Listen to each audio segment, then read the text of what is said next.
Almighty God, by whom alone kings reign, and princes decree justice, and from whom alone cometh all counsel, wisdom, and understanding, we thine unworthy servants, here gathered together in thy name, do most humbly beseech thee to send down thy heavenly wisdom from above, to direct and guide us in all our consultations, and grant that we, having thy fear always before our eyes, and laying aside all private interests, prejudices, and partial affections, the result of all our counsels may be to the glory of thy blessed name, the maintenance of true religion and justice, the safety, honor, and happiness of the king, the public weal, peace and tranquility of the island, and the uniting and knitting together of the hearts of all persons and estates within the same, in true Christian love and charity, one towards another, through Jesus Christ our Lord. Amen.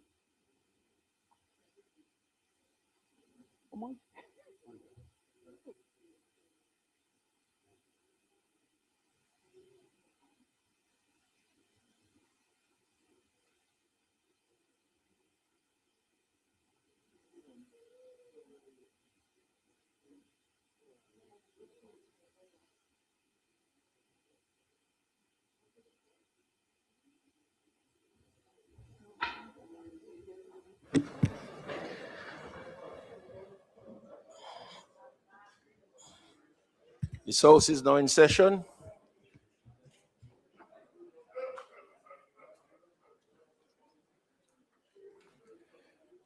This honorable house now resume its sitting.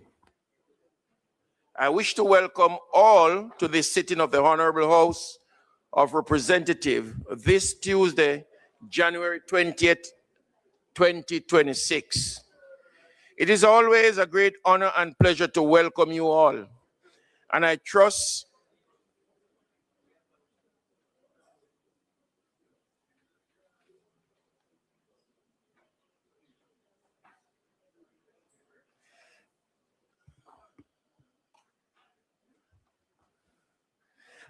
that today's proceedings will progress in its usual productive manner and always in keeping with the provision of the standing orders.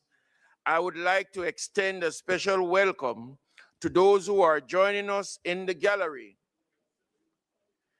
The Cartridge College, Central Manchester, represented by Member of Parliament Rhoda Moy Crawford, as well as those online via the various social media platform and PBCJ live stream.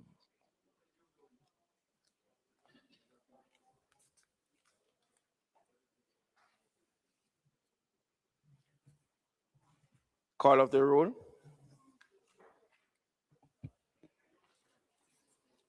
Mrs. Holness, Mr. Green,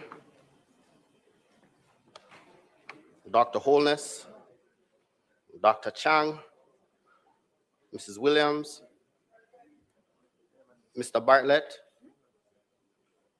Ms. Grange, Dr. Tufton, Mr. Mackenzie, Mr. Montague, Mr. Darrell Vaz, Mr. Chuck, Mr. Charles Jr., Mr. Robert Morgan, Ambassador Marks, Mr. Samuda, Dr. Wheatley, Mrs. Cuthbert Flynn, Mr. Terrelong, Mr. Witter, Mrs. Dalrymple Philibert, Ms. Morrison,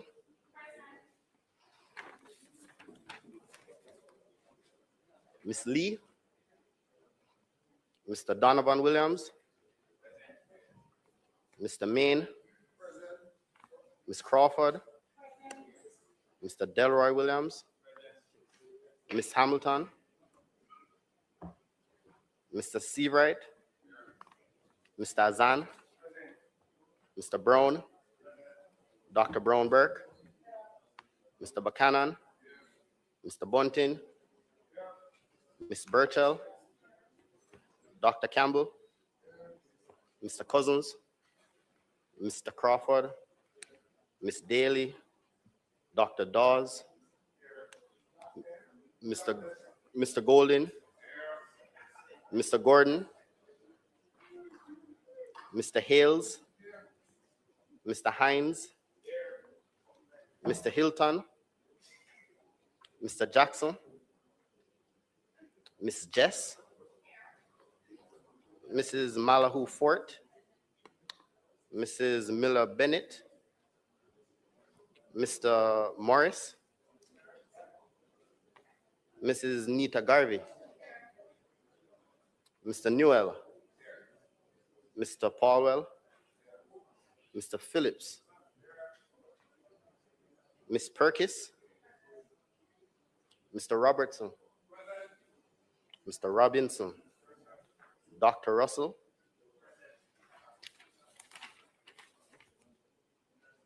Ms. Shaw,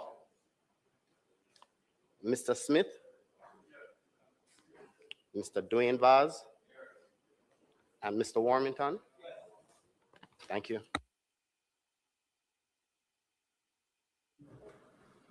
Statement by ministers.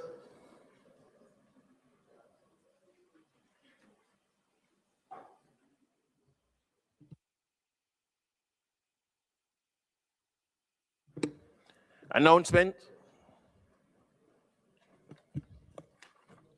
Laid on the table of the House are the following: annual report and audited financial statements of the Women's Center of Jamaica Foundation for the financial year 2017-2018, report on the appropriation account head 5,000 recurrent Auditor General's Department for the financial year 2023-2024, and its related ministry paper numbered 1 of 2026 titled Certified Appropriation Accounts Head 5,000 Auditor General's Department for the financial year 2023-2024, and Auditor General's Department Appropriation Account 2023-2024 Head 5,000 recurrent.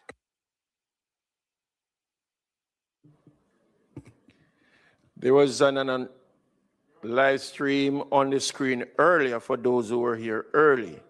Announcement about the CPA post-election seminar. I would like to encourage all members to make every effort to attend the Commonwealth Parliamentary Association post-election seminar, which will take place next Wednesday, January 28th through to Friday, January 30th, from 9 a.m. to 4 p.m., each day at Gordon House. This seminar promises to be a highly informative and practical experience covering key areas such as the leadership development, effectively engaging with parliamentary procedures, and strengthening collaboration with the clerk committees and the wider parliamentary staff to improve efficiency and effectiveness in our work.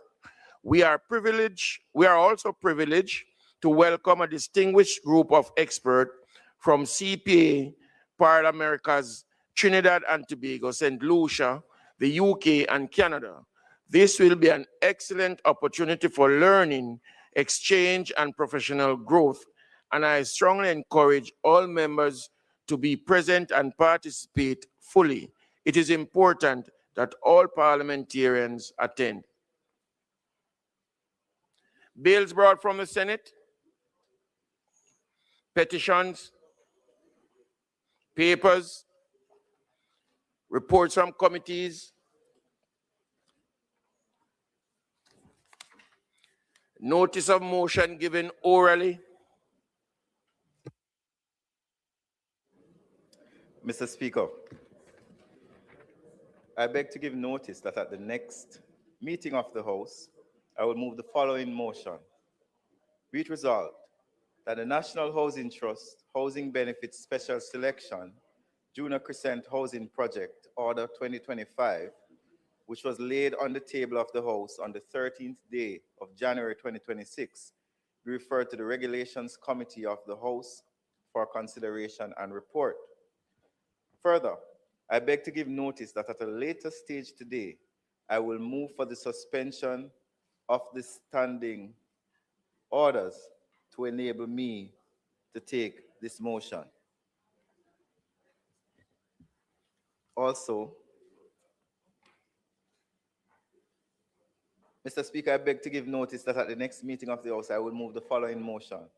Be it resolved that this Honorable House appoints a select committee comprising of the following members: Honorable Olivia Grange, Honorable Kerencia Morrison, Honorable Tova Hamilton, Honorable Delano Seavright, Honorable Donovan Williams, Ms. Denise Daly, and Ms. Nikisha Burchell to sit jointly with a similar committee to be appointed by the Senate to consider and report its findings to this Honorable House on the Green Paper 01205, National Policy for Culture, Entertainment, and the Creative Economy 2025 to 2035.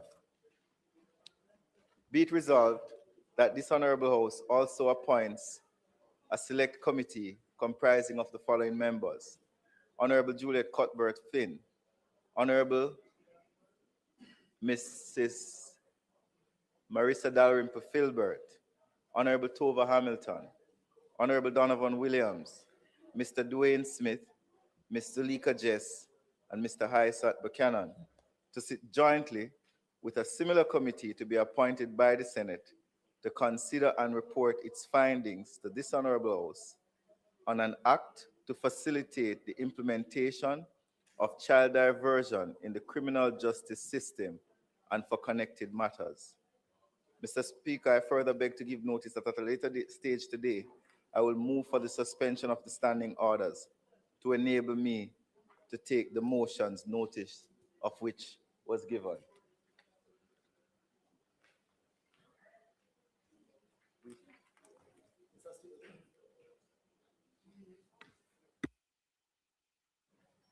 Mr. Speaker, I beg to give notice that at the next meeting of the House, I will move to introduce, and I've read a first-time bill shortly entitled the Cybercrimes Amendment Act 2026. I further beg to give notice that at a later stage today, I'll move for the suspension of the standing orders to enable me to take first reading of the bill.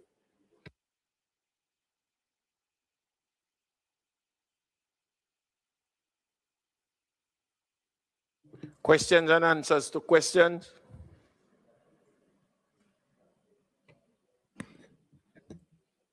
Mr. Speaker, there is a question standing in my name that the Minister of Agriculture, Fisheries and Mining was scheduled to answer today. I notice he is not in the House. Can I assume that this matter will be recommitted? This item will be recommitted when the Minister arrives? Thank you very much. The leader of government business was prepared to answer your question, but was detained on a personal matter, but he's making his best effort to attend. If not, your questions will be answered when he sits in the House again, if he's not here today. He's trying his very best to come today, but if he doesn't come, then at the next sitting it will be answered. So my apologies to you. Motion that may be made at the commencement of public business requiring notice. Motion relating to the sitting of the House. Motion for leave to introduce bills. Presentation of bills without leave of the House first obtained.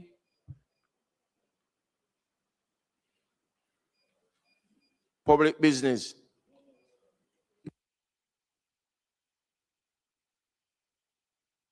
Presentation of bills without leave of the House first obtained. Mr. Speaker, I now move for the suspension of the standing orders to enable me to take the first reading of a bill shortly entitled the Cybercrimes Amendment Act 2026. Members, the question is that the standing order be suspended to allow the minister to take the first reading of the bill. Those in favor? Aye. Those against? The ayes have it. Minister, you may continue. Mr. Speaker, I now move that a bill shortly entitled the Cybercrimes Amendment Act 2026 be read a first time. A bill shortly entitled the Cybercrimes Amendment Act 2026 read a first time. Mr. Speaker, I beg to give notice of second reading of the bill.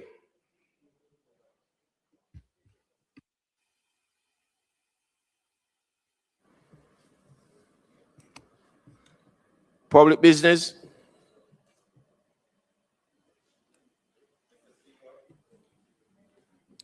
Mr. Speaker, I now move for the suspension of the standing orders to enable me to take the motion, notice of which I gave earlier.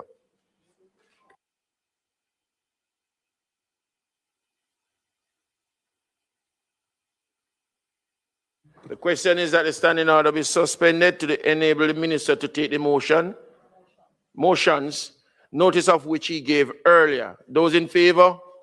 Those against? The ayes have it.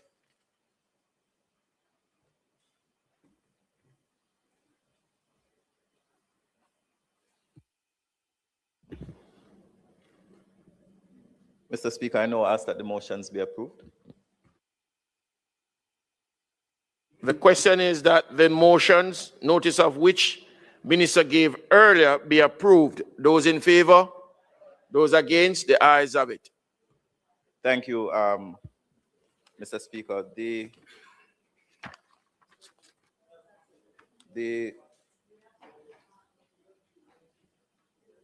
minister with responsibility for justice would have not forgiven us if we did not approve the committee for child diversion. So it's a very important development in his ministry, which will assist a lot of young children. We will now move to having a debate on the Financial Administration and Audit Act Amendment, as well as the Financial Investigation Division Amendments by the Minister of Finance, and then later on we'll be discussing the Jury Amendment Act 2026 by the Minister of Justice. Madam Minister. Sure.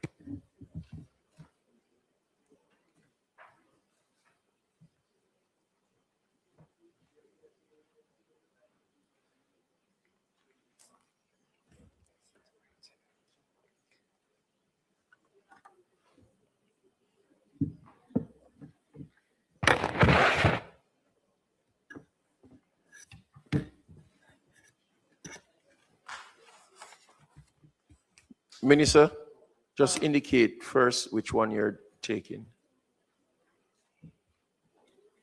I'm doing the amendment to the Financial Administration and Audit Act.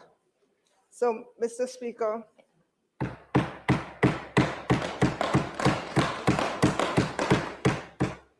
I stand here before this honorable House today to commence the debate on the bill entitled the Financial Administration and Audit Amendment Act 2026. Mr. Speaker, this bill seeks to amend the Financial Administration and Audit Act, the FAA Act, to remove the cap on the maximum amount that may be held in the National Natural Disaster Reserve Fund, NNDRF, cease mandatory annual transfers from the Consolidated Fund to the NNDRF once the balance is at or above $10 billion. and to remove Section 13A1AI, which makes provision for the transfer of $200 million from the Consolidated Fund to the NNDRF during the financial year 2023-2024. Mr. Speaker, before conducting the clause-by-clause examination of the bill, I feel that it is important to remind this Honorable House that the NNDRF was established pursuant to an amendment to the FAA Act in June 2024. Mr. Speaker, this Honorable House may recall that this amendment to establish the NNDRF was to provide a disaster risk management facility that would enable an immediate financial response to a disaster affecting Jamaica that has either a fiscal impact equivalent to or greater than 1.5% of GDP, or about $55 billion, which triggers a disbursement under a natural disaster instrument held by or on behalf of the government of Jamaica. Mr. Speaker, currently Section 13A1 of the FAA Act provides that the NNDRF shall consist of issues from the Consolidated Fund principal bank account, from the triggering of natural disaster instruments, and from other indicated sources of flows, such that the maximum amount of the NNDRF shall be $10 billion. However, Mr. Speaker, it's important to note that as a result of the passage of Hurricane Melissa on October 28, 2025, the disaster coverage for Jamaica was well in excess of $10 billion at approximately $115.7 billion, Mr. Speaker. Mr. Speaker, Hurricane Melissa, having triggered several of these instruments, has resulted in an expected flow of resources well in excess of the $10 billion, the maximum legislated for the NNDRF. Mr. Speaker, Jamaica's robust disaster risk financing framework enabled a rapid flow of funds to meet urgent response needs. The framework facilitated an immediate inflow of critical liquidity to supplement the government's own contingency resources. For this, we are grateful to our international partners in this regard. Mr. Speaker, the proposed amendment will seek to remove the cap of $10 billion, the maximum that currently applies to the amount that can be held in the NNDRF, and that the mandatory annual transfers from the Consolidated Fund cease once the NNDRF is at or above $10 billion. It is also proposed that Section 13A1AI, which required a transfer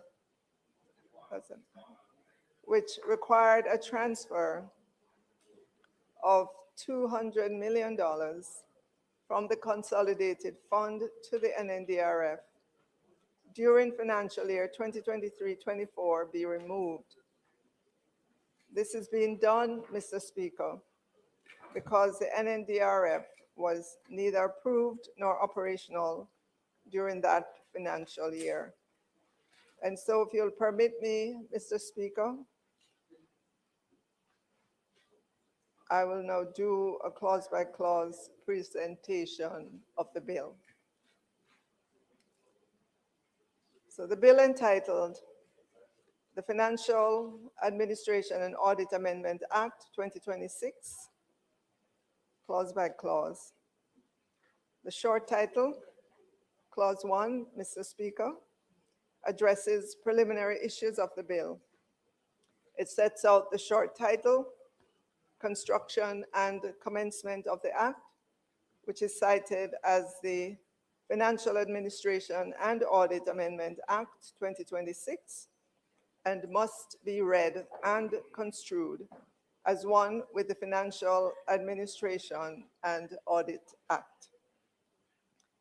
Clause 2 amends Section 13A1 of the FAA Act, which establishes the NNDRF and provides for its funding with issues from the Consolidated Fund Principal Bank Account. This amendment proposes the deletion of the requirement of $200 million that was to be issued to the NNDRF in the aggregate in the financial year 2023-24, then $1 billion during the financial year 2024-2025, and thereafter no less than $400 million annually, so that the sums paid into the fund does not exceed $10 billion. In other words, Mr. Speaker, this amendment proposes the deletion of the aforementioned provision and to replace same with a provision that states that the NNDRF shall be funded with issues from the Consolidated Fund Principal Bank Account such that the amount is not less than $400 million annually, so that no issue would be required of an amount that would result in the NNDRF exceeding $10 billion. Sorry. Finally, Mr. Speaker, the Memorandum of Objects and Reasons explains the purpose of the bill and provides an overview of the necessity and scope of the bill. The Memorandum of Objects and Reasons speaks to the fiscal response required to remove the cap of $10 billion on the amount that can be paid into the NNDRF, and to remove the mandated requirement of annual issues from the consolidated fund once the NNDRF reaches the amount of $10 billion. I therefore seek the support of the members of this Honorable House in passing this bill, subject to any amendments made here today. Thank you, Mr. Speaker.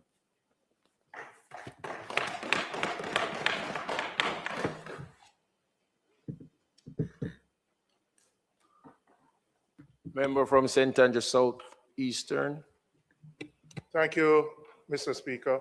Minister, I'm seeking clarity on a couple of matters. One, do the proceeds from the insurance payouts, whether they be the cap bond or the ones from CRIF, do those proceeds get paid into this particular fund? That's my first question. If that's so, then it's absolutely understandable why the 10 billion figure would be woefully low. And is there, in your contemplation of removing the cap, are you thinking of a higher figure, or you're just going to have no ceiling in terms of what that figure could be? We have obviously experienced a hurricane which has been considered the worst ever. And as such, we don't know whether we will be in this position in the future. So is there a contemplation of a ceiling or none whatsoever? And third, is there a requirement that if the funds are used up from this fund, do they have to be at the beginning of the next financial year taken from the consolidated fund to put back into it? I know I'm not sure if it is this particular fund, but my recollection is that there's a requirement that we reimburse if we use from a particular fund, if it's this disaster fund. So I'm just seeking clarity on those matters.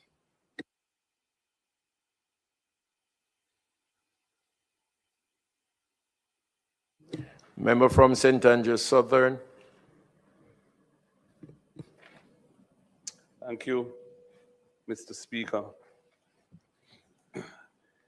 Minister, what you're seeking to do here today, I think, is uncontroversial. The establishment of this fund was done by a bill passed in 2024 that amended the Financial Administration and Audit Act. And what you're seeking to do here is to amend one paragraph of the provisions that were enacted by the 2024 bill. You mentioned in your presentation that in replacing that paragraph, which is paragraph A of subsection 1 of section 13A, you mentioned that one of the reasons for the amendment to A and the replacement of A is that in its existing form, it made reference to $200 million being put into this fund from the consolidated fund principal bank account during the financial year 2023-2024.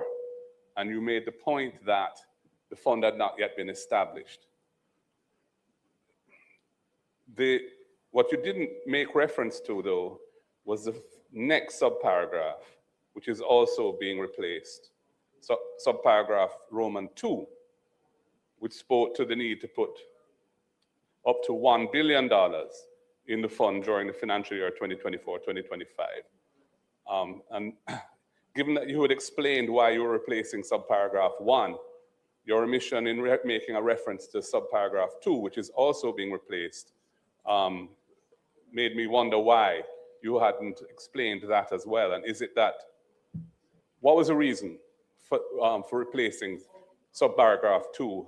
Is it that it didn't happen, that an amount up to $1 billion was put in the fund in the fiscal year 2024-2025? Is that why it's being replaced? I don't know. But I'm interested to find out why we're replacing that, if it in fact happened.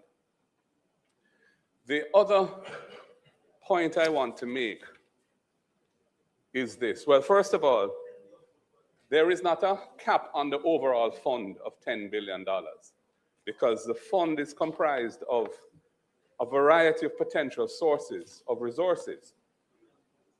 Issues from the consolidated fund are dealt with by paragraph A, and those are the ones that are capped at $10 billion. But there are several other sources, for example, B, which are amounts received by the government from triggering national disaster instruments held by or on behalf of the government. So those are a separate source and are not covered by the $10 billion. And as you have indicated, although I didn't hear the date, and I asked you what the date was, but you didn't repeat it. You mentioned the figure in the fund of 115 approximately billion. I don't know as at what date that was, but clearly that's way in excess of $10 billion. And it's not unlawful because the cap only applies to amounts put into the fund from the consolidated fund, but the cap does not apply to the proceeds of national disaster instruments. Other potential sources are in C, unspent balances existing in any appropriation at the end of a fiscal year. So if there are unspent balances, the minister can determine that some or all of those unspent balances should go into this fund.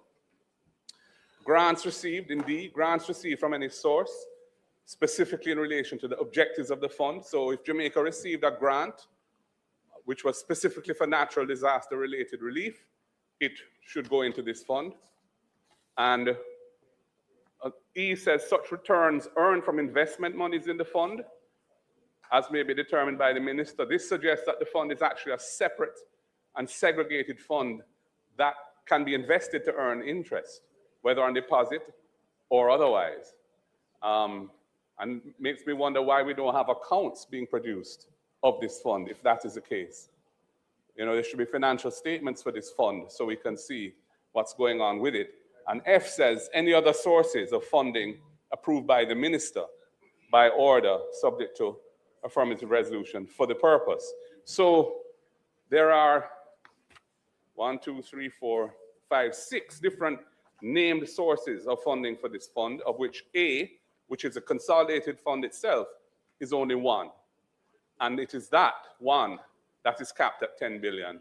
But the others have no cap and could be as large as we are able to get them to be. One question I had for you, though, in relation to the wording of paragraph A, as this amendment would have it. It says, issues from the Consolidated Fund Principal Bank account of not less than $400 million annually. And then it goes on to say, so, however, that no issue shall be required under this paragraph of an amount that would result in the National Natural Disaster Reserve Fund exceeding $10 billion. And my question when I read it is, why are we keeping a cap? In other words, we know that we're susceptible to these deadly or devastating natural disasters. We've had 2 in 2 years. We know that global warming and climate change are realities that are going to be confronting us in the years to come. If there's an annual cap or annual floor of $400 million, which is in the scheme of things a modest sum, why do we want to retain a cap on the cash push amounts that go from the budget into this fund at $10 billion, which is where it was originally? I understand you're saying we are removing the cap, but we're also saying that once you reach 10 billion, you no longer have to make any contributions from the budget to this fund. And I'm just wondering whether that's prudent. I would have thought that we should, given the era we're in, we should continue to have the discipline of making these contributions annually, especially since there's no obligation to reimburse the fund. I can't find it anyway. I've looked. I don't see where in 13.8 it says if you draw down on the fund because there's been a disaster which has to be dealt with, there's no obligation to top it back up over a certain number of fiscal years or anything of that nature. So given that there's no obligation in the law to reimburse the fund, why are we keeping a limit? When I say a limit, why are we saying that you don't have to make contributions out of the budget of at least $400 million a year on an ongoing basis, regardless of whether the fund has reached 10 billion or not? That's really my question for you. Speaking for myself, I think we should just delete the words in the bill that come after the word annually in paragraph A and continue to contribute $400 million a year to this fund on an ongoing basis, regardless of where the amount is. Because 10 billion, as we've seen, is totally inadequate to address the likely consequences of any serious national disaster. So that's my suggestion there. I have one other comment, which is not on the content of the bill, but is more on the legislative process. And this has been triggered by my experience with this bill. So when I received the bill, when it was tabled last week, it was in long form, and it's an amending bill. I wanted to see the principal act, to see what was being changed, because on reading the bill in isolation, you have no idea of what it's doing or what it's saying. I tried on Parliament's website to find a complete copy, up-to-date copy of the Financial Administration Audit Act, or even of the legislation that had introduced this fund. Neither the bill that did that, nor the act that resulted when that bill was passed were available on Parliament's website. And Mr. Speaker, I must complain about the management of the website of Parliament in relation to legislation. It is not being kept current. I looked on it, there was one act for 2025 on the website of Parliament. And the 2024 did not have the Financial Administration Amendment Act 2024, which is a legislation that introduced this fund into our law. I checked on the Ministry of Justice's website. It's not there, because the Ministry of Justice's website only has the revised laws of Jamaica on it, and that the revised laws, colleagues, are the laws that result when the Acts of Parliament go through a law revision process, which the law revision commissioners oversee a process that is a technical process, that is to make sure that what goes into the revised laws is an accurate statement of the law, because so many of the legislation that we pass are amending. So you're changing this and changing that, And it's almost like creating a puzzle and making sure all the pieces of the puzzle are properly configured in the amending pages. So they haven't reached 2024 yet. So you can't find any legislation on the Ministry of Justice's website for 2024, much less 2025 or 2026. So I was at a loss. So I had to reach out to the Ministry of Finance and to the Office of Parliamentary Counsel, and they very kindly were able to provide me with the 2024 Amendment Act, which has enabled me to make this presentation here today. This is not good enough, Mr. Speaker. Our laws are important. Access to our laws are fundamental to the rule of law in the country. And I really think we need to do better, and the necessary human or other resources need to be put in place to ensure that the website of Parliament has all bills and all acts that have been passed or tabled or passed in this Parliament on a current basis. Too often, I have to be emailing Parliament and they tell me it's not yet done, and it is a chaotic and chaka-chaka system of running the Parliament and the legislative side of it. I had to raise that today, Mr. Speaker, because I think, these are not resource-constrained things. This is just a question of putting a little bit of effort and priority behind it because it is important.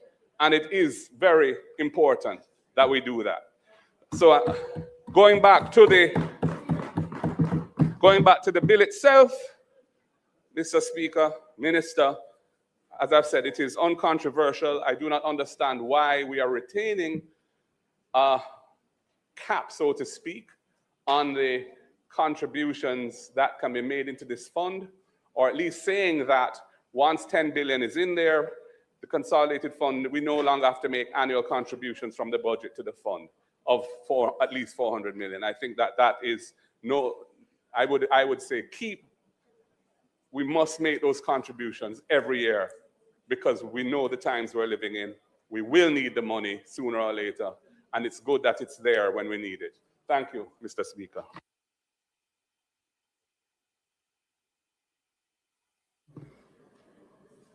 Minister.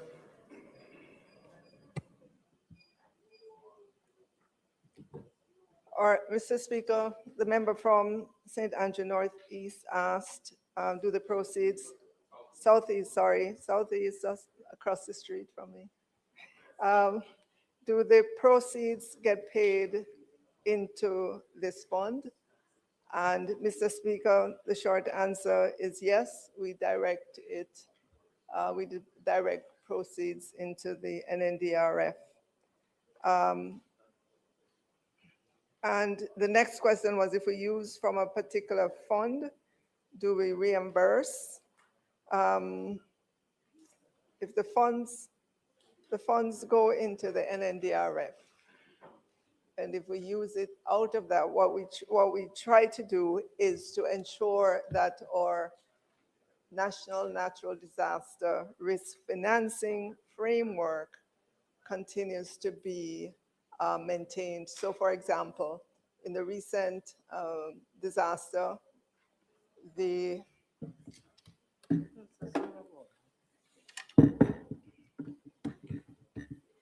facility from CRIF was triggered. We got the funding, and shortly after that, we restored that facility. We signed off on the continuation of the facility. No obligation.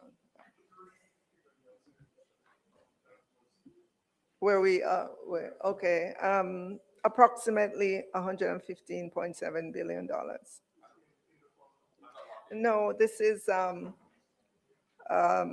amount that we would expect to, when everything is said and done, that is the amount that would have flowed through that from all insurance, from our IFIs, from everywhere into that fund.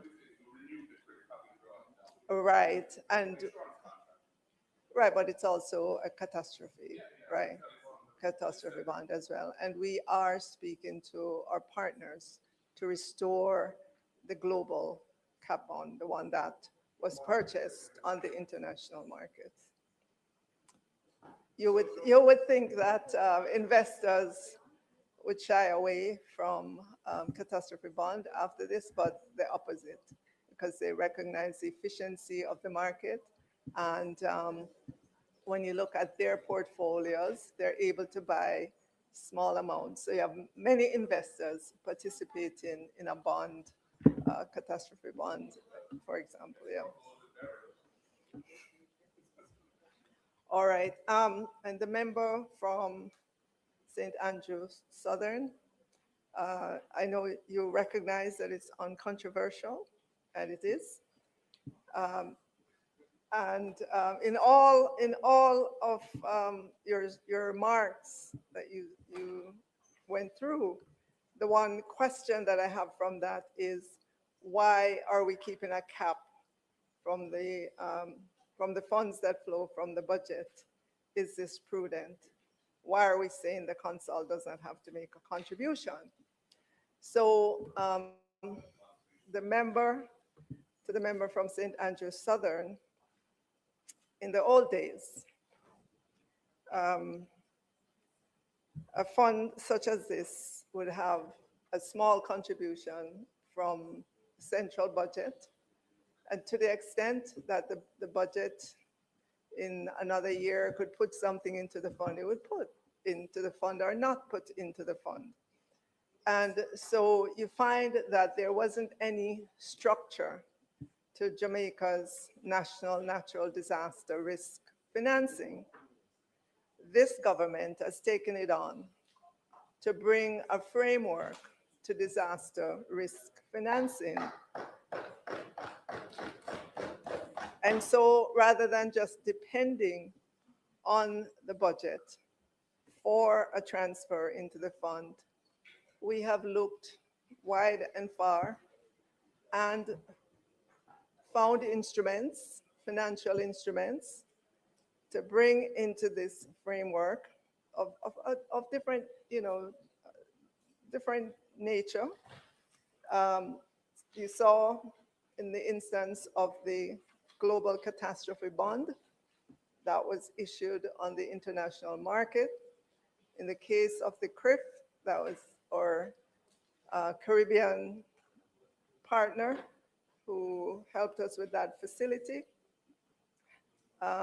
We pulled together as well our IFIs, international financial entities, and at the end of all that, we had a very robust national natural disaster financing framework, and the rest is history in terms of the performance of that fund, with the different layers that include, in the first instance, the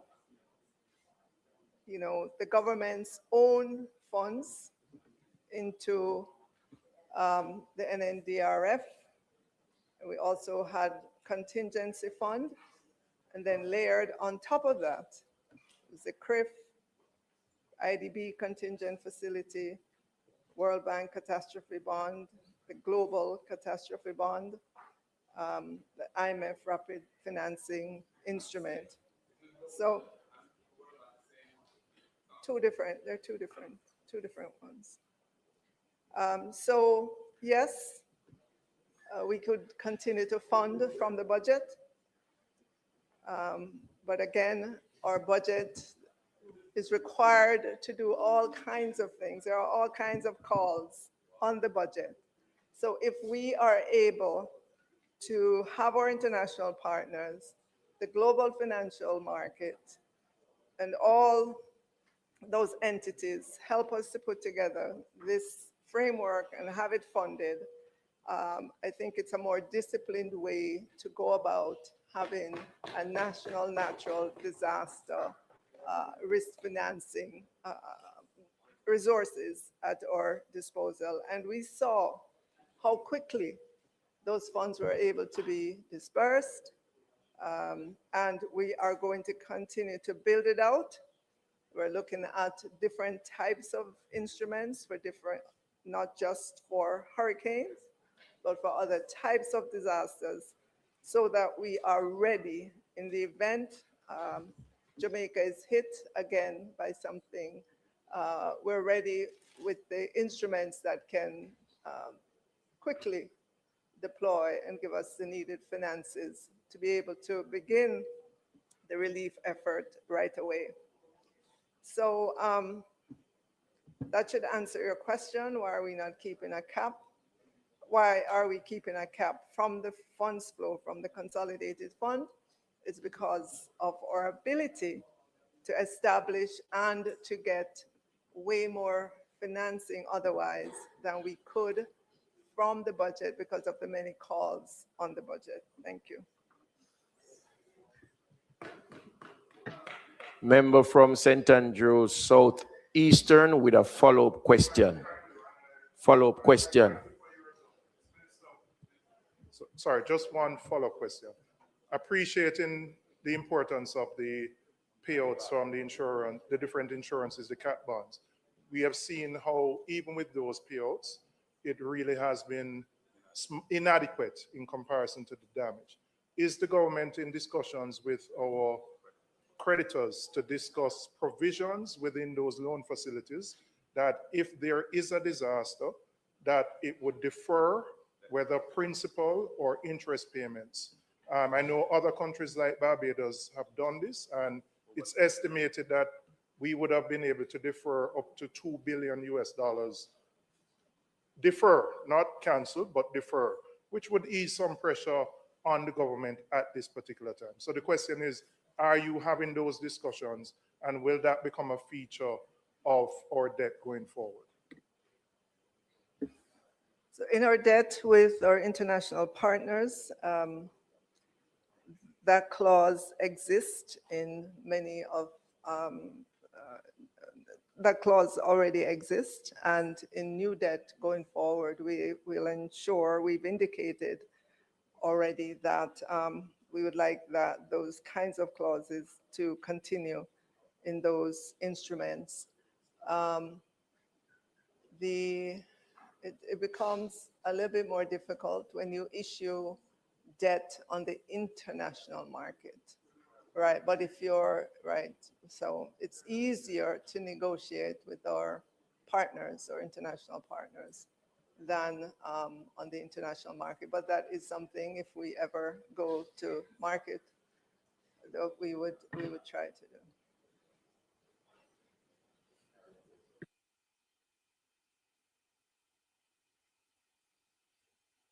do. House Leader. Sorry.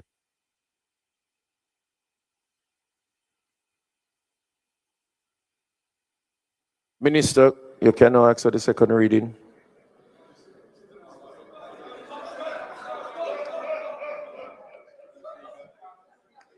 The minister.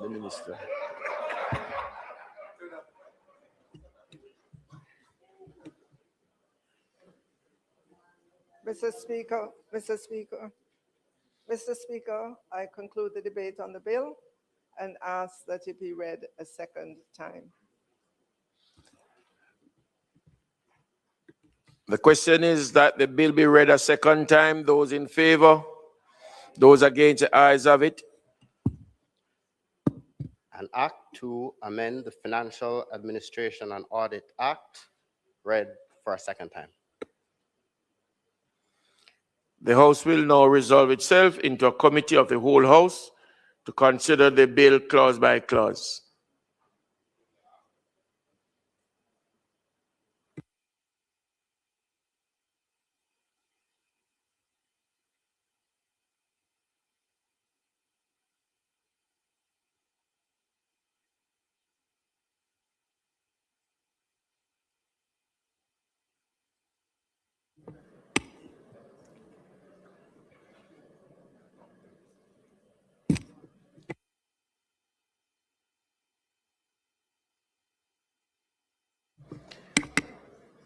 I now put clauses 1 and 2.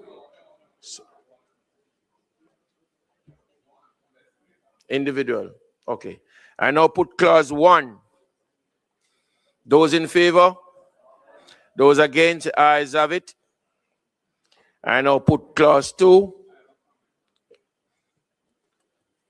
No, yeah, thank you.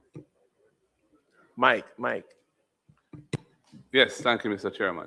Minister, I had proposed an amendment to clause 2, which would have deleted the proviso, i.e. all the words after annually in the clause, on the basis that given the situation we're living in, the environment and climatic conditions that we face, the prudent thing would be for the fund to be continually built up year by year from what is really a modest contribution from the budget of 400 million as a minimum. Your response to that was saying, well, we have these other arrangements that are satisfactory, so we really don't need to stretch the budget out any longer once we reach 10 billion. For the record, I don't think that's a satisfactory response. I think that we should continue to contribute to this fund. I agree with you that times have changed and have shown the importance of discipline around financing of disaster relief. I do commend the government for the efforts it has made over the years with that. I commend Dr. Omar Davis for being instrumental in the establishment of the CRIF as an insurance facility for the region. But we are where we are, and I think that we ought not to say, once the thing is at 10 billion, that we no longer have to make any further budgetary contributions to it. I mean, for example, the parametric insurance that we have is you can't say it's reliable. I mean, when Beryl hit, we didn't get a cent from the cat bonds, although the damage was very substantial. Your predecessor minister came here and explained the grid and the biometric pressure limits, and that we can't quite qualify. So although we suffered many billions of dollars of damage, way in excess of 10 from Beryl, and indeed there are people still reeling from Beryl who are not fully recovered. You know, that we didn't get a cent from the cat bond then. And so I think that one thing we can be sure of is self-reliance. And we ought to make an annual contribution in this era to the fund. And I'm going to propose that amendment, that all of the words following the word annually in the new paragraph A, which is in clause 2 of the bill, be deleted.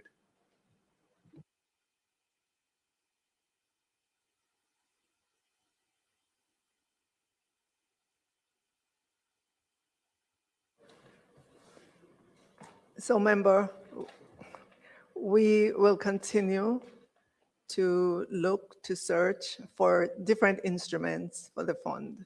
Just because the cap bond did not trigger last year in Beryl, that doesn't mean that funds were not flowing in from other instruments. CRIF, there was funds that came from CRIF, there are funds that came from other instruments, and our preferred way as a government is to look for different types of instruments to put into this disaster risk financing framework so that we have surety about what we'll be able to receive. Minister, I hear you, and I agree 100% that we need to have an array of different sources of relief to deal with natural disasters. And there are credit lines, there are these bonds, there are insurance policies, etc., and there's the budget. Now, the point really is, why are we capping our contributions from the budget? Given that we know that whatever it is, that the totality of what the coverage that we have is a fraction of the damage that these massive disasters can cause. The physical damage from Melissa has been quantified with reasonable accuracy at, I think, 8.8 billion US. That's a physical damage to Jamaican assets, private and public. Not to mention the non-physical losses, you know, the damage to business and the economy and so on. So the total of what you're expecting by way of flows for this fund, including the cat bond and the credit lines and the CRIP insurance, etc., is $115 billion, which is not even 1 billion US. So it's not even, it's not even, it's about 15% of the physical losses that the country has sustained. So to say that we're gonna cover it in other ways is really fictional. And that is why I propose the amendment I've proposed. But anyway, the minister is not in favor of it. We can move on. Minister, if I could. Prime Minister, your mic is on. Thank you, Chairman. The leader of the opposition's point is not to be dismissed. And I interpret what he's saying to be that the National Disaster Risk Fund should be at its highest level possible. Nobody argues with that point. But remember the framework that we have, where we have different funds for different levels of risk. So the National Disaster Risk Fund is meant to be your first call, essentially, to deal with what is usually described as low intensity, low risk incidents that occur. And therefore, what the Ministry of Finance is trying to do is to gauge what that kind of low intensity disaster, low risk disaster would be.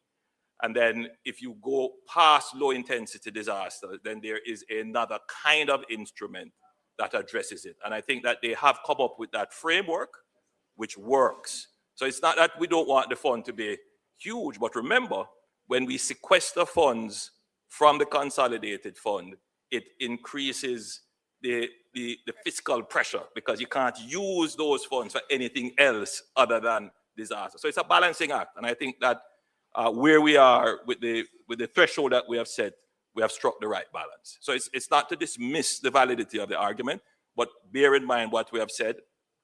Taking funds out of the consolidated funds increases the fiscal pressure, and that there are other instruments and other financial arrangements that can be made to address frequency, intensity, and risk of other disasters. Mr. Chairman, just for purpose of accuracy, I just want to make a couple of points in response to the Prime Minister. First of all, we're not talking about modest or small losses here, because in order to draw down any money from this fund, the Fiscal Commission has to certify that the estimated fiscal impact of the disaster is at least 1.5% of GDP, which I think the minister had indicated is over $50 billion. So we're talking about substantial disasters is what this fund is for. Secondly, all of your matrix or layers go into this fund. So the cat bond proceeds come into the fund, because if you look at paragraph B of 13A, it says all amounts received by the government from the triggering of national disaster instruments held by or on behalf of the government all come in.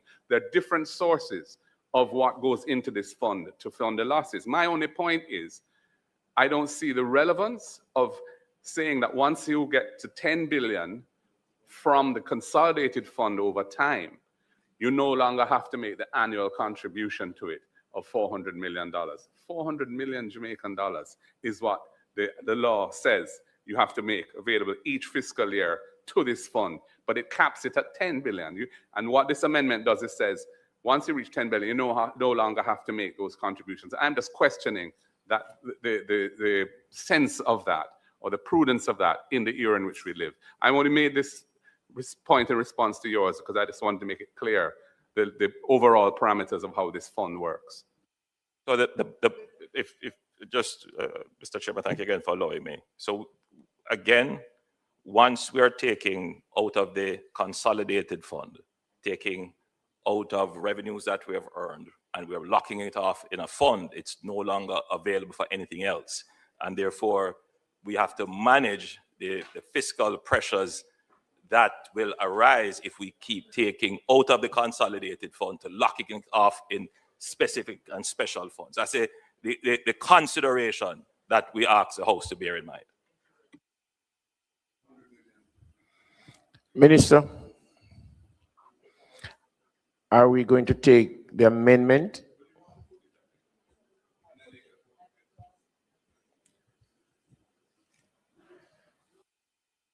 I now put clause 2. Those in favor?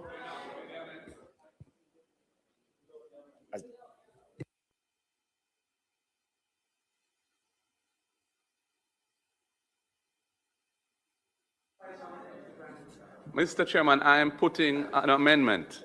I'm proposing an amendment to the bill.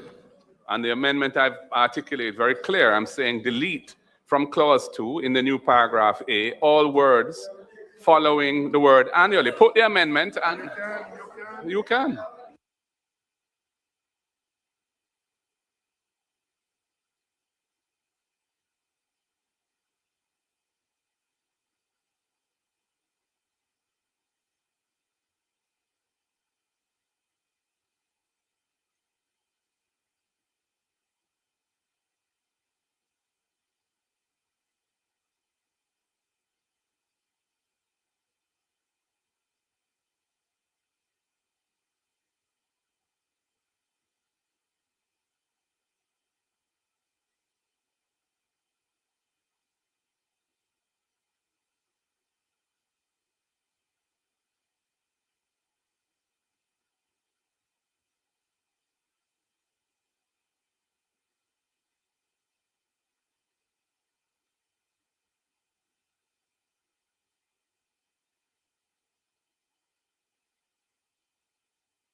Sorry, I am being advised that the minister is consulting, so as soon as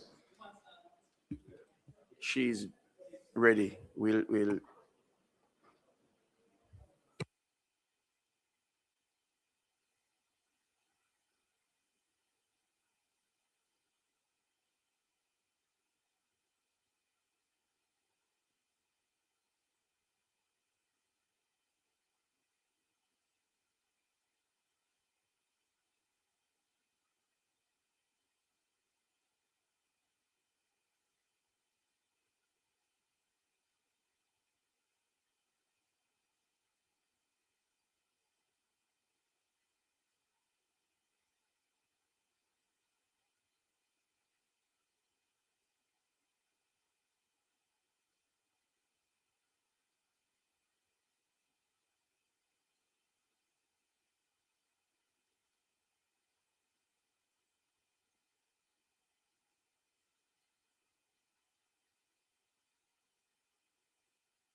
You're ready now, Minister.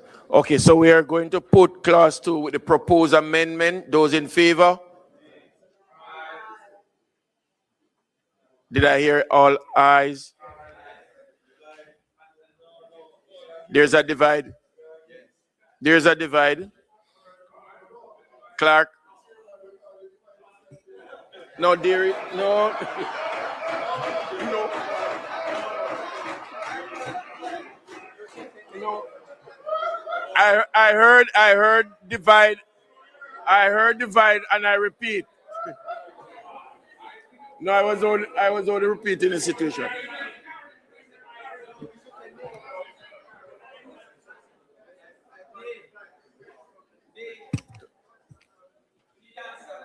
So, Ms.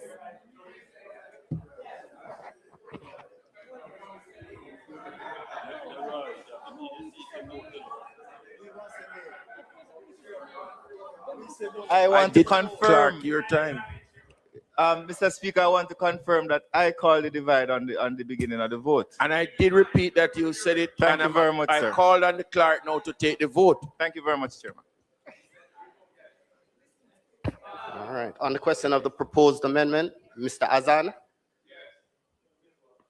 Mr. Bartlett? Mr. Brown? Dr. Brown Burke? Sure. Mr. Buchanan? Mr. Bunting? Ms. Burchell? Dr. Campbell? Dr. Chang? Mr. Charles Jr.? Mr. Charles Jr.? Mr. Chuck?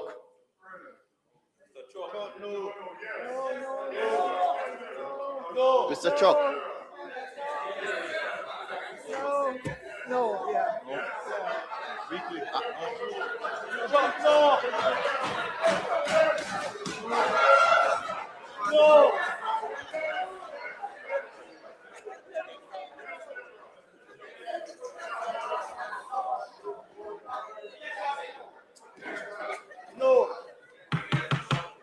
Mr. Chuck, your vote is? Clerk.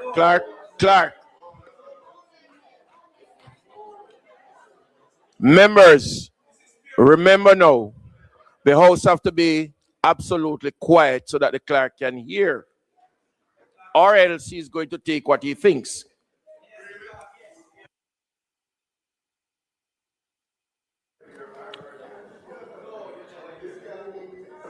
Mr. Chuck?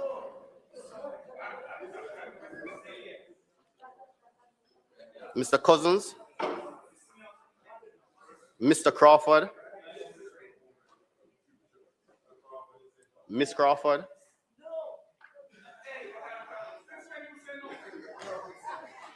Mrs. Clutworth Flynn? Miss Daly? Mrs. Dalrymple Philibert? Dr. Dawes? Mr. Golding? Mr. Gordon? Miss Grange? Mr. Green? Miss Hamilton? Mr. Hales? Mr. Hines?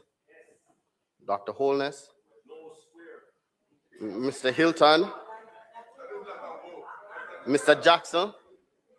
Mr. Jackson? Miss Jess? Miss Lee? Miss Lee? Miss Lee? Mrs. Malahoo Fort? Ambassador Marks?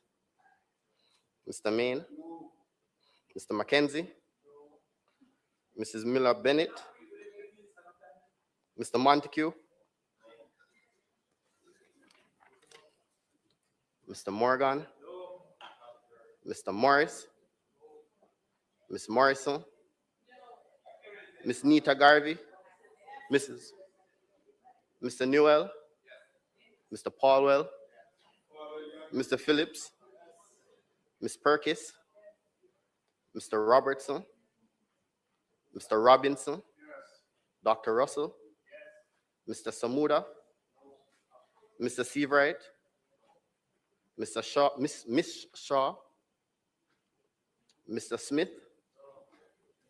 Mr. Terlong? Dr. Tufton? Mr. Darrell Vaz? Mr. Dwayne Vaz? Mr. Warmington? Dr. Wheatley? Mr. Williams Delroy? Mr. Donovan Williams?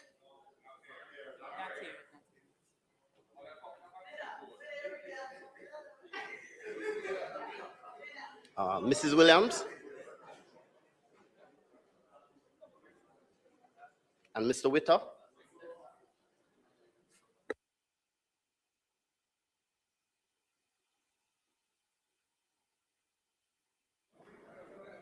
Minister, you want to say something? Right. So, Mr. Speaker, it is to be noted that it doesn't mean that we would not contribute more to the NNDRF. It's just that We're not making it mandatory. We're taking the mandatory nature out of it.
The result of the divide is 23 ayes, 28 noes, and 11 absent.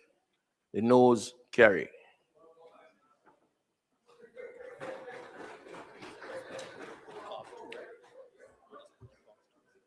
I now put clause 2. Those in favor? Those against? I now put the title in a clause. Those in favor?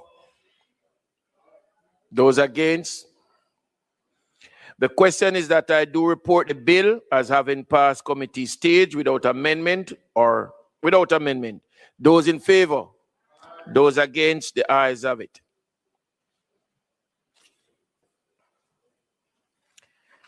I do report the bill as having passed committee stage without amendment. Minister.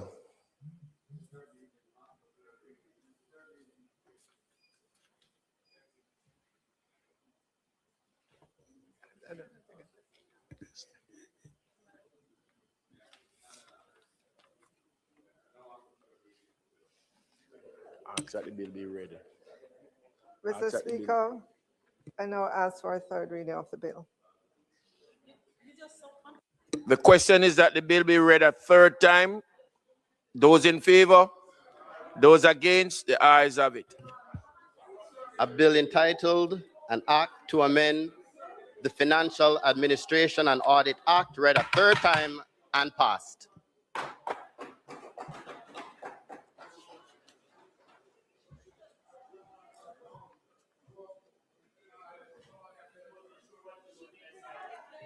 Public business.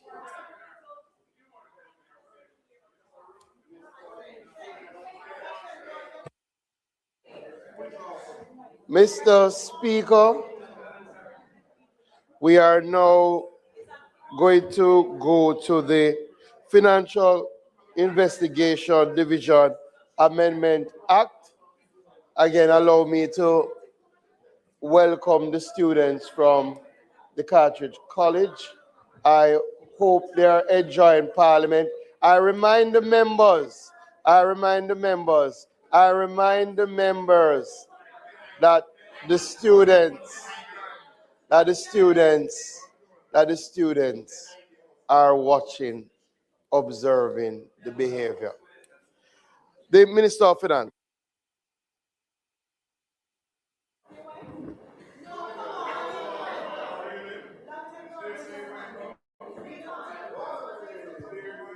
Mr. Speaker, Mr. Speaker, Mr. Speaker.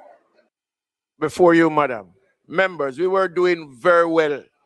Let us continue. Minister, you may. Mr. Speaker, the Financial Investigations Division Act, the statute establishing the Financial Investigations Division, or FID, seeks to incorporate the necessary functions that will facilitate both local financial crime investigations as well as cooperation with other countries.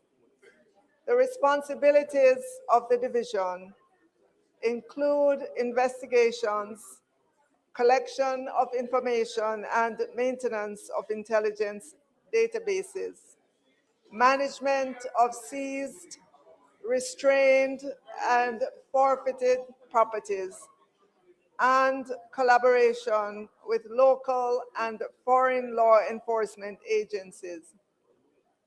Mr. Speaker, the FID is also the National Center for the receipt and analysis of transaction reports and other relevant information. They're also the National Center for the dissemination of the results of that analysis. The FID was admitted into membership of the Egmont Group in 2014. The Egmont Group, which was established in 1995, facilitates international collaboration and cooperation between financial intelligence units to combat money laundering, financing of terrorism, proliferation financing, and predicate offenses. The goal of the Egmont Group is to provide a forum for the financial intelligence units around the world to obtain support, including the expansion and systematic international cooperation in the reciprocal exchange of information, fostering better and secure communication among financial intelligence units through the application of technology, fostering increased coordination and support among the operational divisions of member FIUs, which is the short form of financial intelligence units, promoting the operational autonomy of FIUs and promoting the establishment of FIUs in conjunction with jurisdictions with an anti-money laundering, counter-terrorist financing, counter-proliferation financing, or AML, CFT, CPF program in place or in areas with a program in the early stages of development. Mr. Speaker, as you may be aware, in 2017, the Financial Action Task Force / Caribbean Financial Action Task Force approved the Mutual Evaluation Report, MER, for which Jamaica was rated partially compliant for recommendation 40, which deals with international cooperation. A low mutual evaluation report rating serves as a trigger for a close review by the Egmont Group.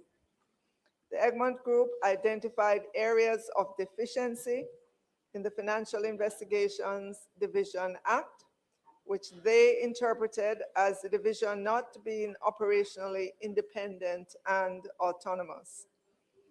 Mr. Speaker, this bill, contained in the proposal to amend the FID Act, seeks to address the issues relating to independence and to ensure that FID complies with the Financial Action Task Force standards and principles of Egmont, thus maintaining membership. Further, Mr. Speaker, the amendment is also pertinent to ensure that Jamaica is better prepared for the 5th round of the Financial Action Task Force mutual evaluation, as international cooperation is one of the focus areas to test for effectiveness. Mr. Speaker, the provisions of the bill are set out as follows. Clause 2 seeks to amend Section 12 of the Act by, in paragraph A, deleting the marginal note and inserting new marginal note to describe the purpose of provisions of Section 12, which is the exchange of information. In paragraph B, deleting subsections 1, 2, 4, 5, 7, and 8, and inserting new subsections 1 to 4. Listing in the new subsection 1 the regulatory counterpart and the purpose for which the FID may exchange information.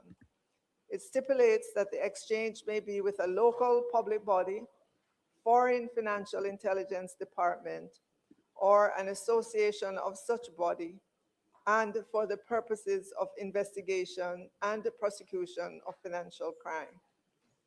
Stipulating in the new subsection 2 that the FID may exchange information with the bodies mentioned before to enable the division or that body or financial intelligence department or association of departments to exercise regulatory functions, including the conduct of civil, criminal, or administrative investigations and proceedings to enforce laws administered.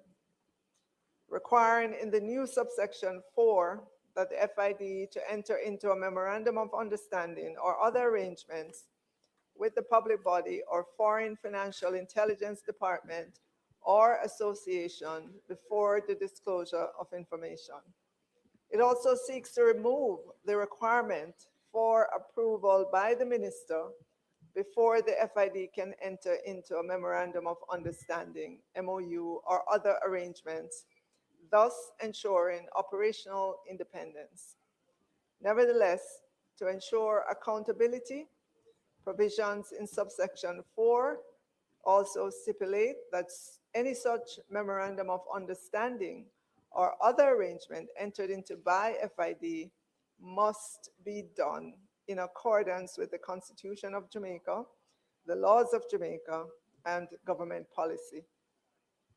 Government policy that will be considered include anti-money laundering, counter-terrorist financing, counter-proliferation financing, secrecy, cybersecurity, data protection, Mutual Assistance Criminal Matters Act, Sharing of Forfeited Property Act, and time frame for retention of information.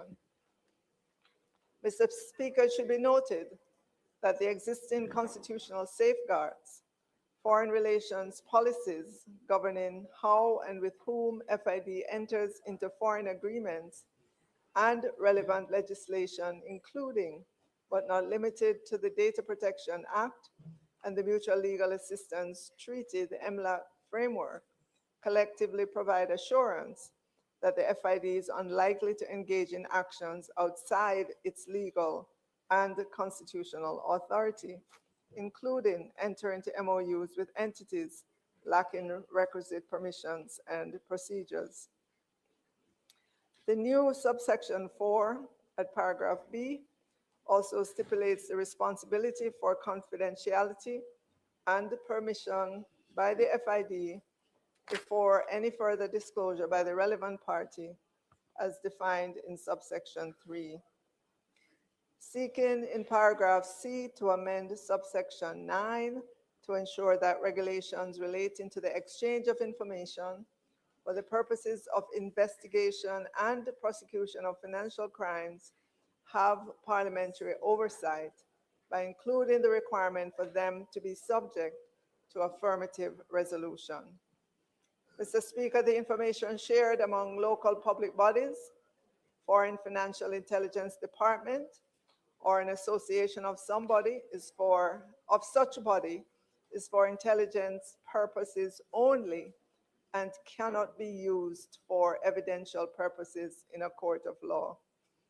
Mr. Speaker, the bill to amend the Financial Investigations Division Act is an important amendment which seeks to ensure that the FID exchanges information with its regulatory and investigative counterpart in an independent manner necessary to carry out investigations, while at the same time ensuring that the proper protocols and accountability are in place for such disclosures. Mr. Speaker, this amendment is also critical to ensure that FID continues to be eligible for membership in the Egmont Group and complies with the international standards of the Financial Action Task Force, thus improving Jamaica's rating specifically as it relates to recommendation 40, which deals with international cooperation. Thank you, Mr. Speaker.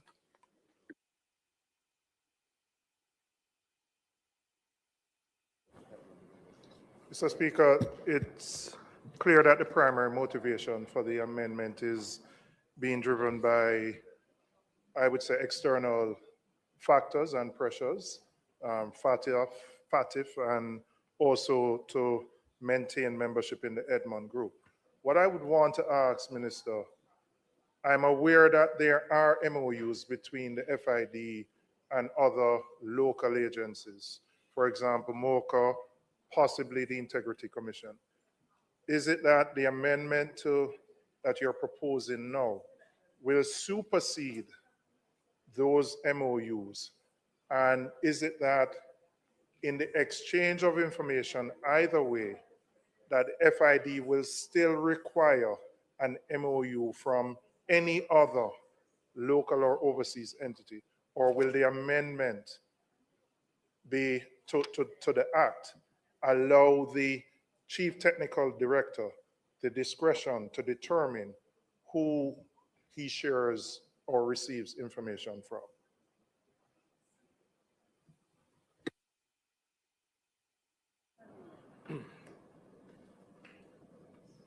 Thank you, Mr. Speaker. Mr. Speaker, the establishment of the Financial Investigations Division and its role in the context of law enforcement in Jamaica, especially in the area of financial crimes, is an important institutional advance which has been with us now for well over a decade.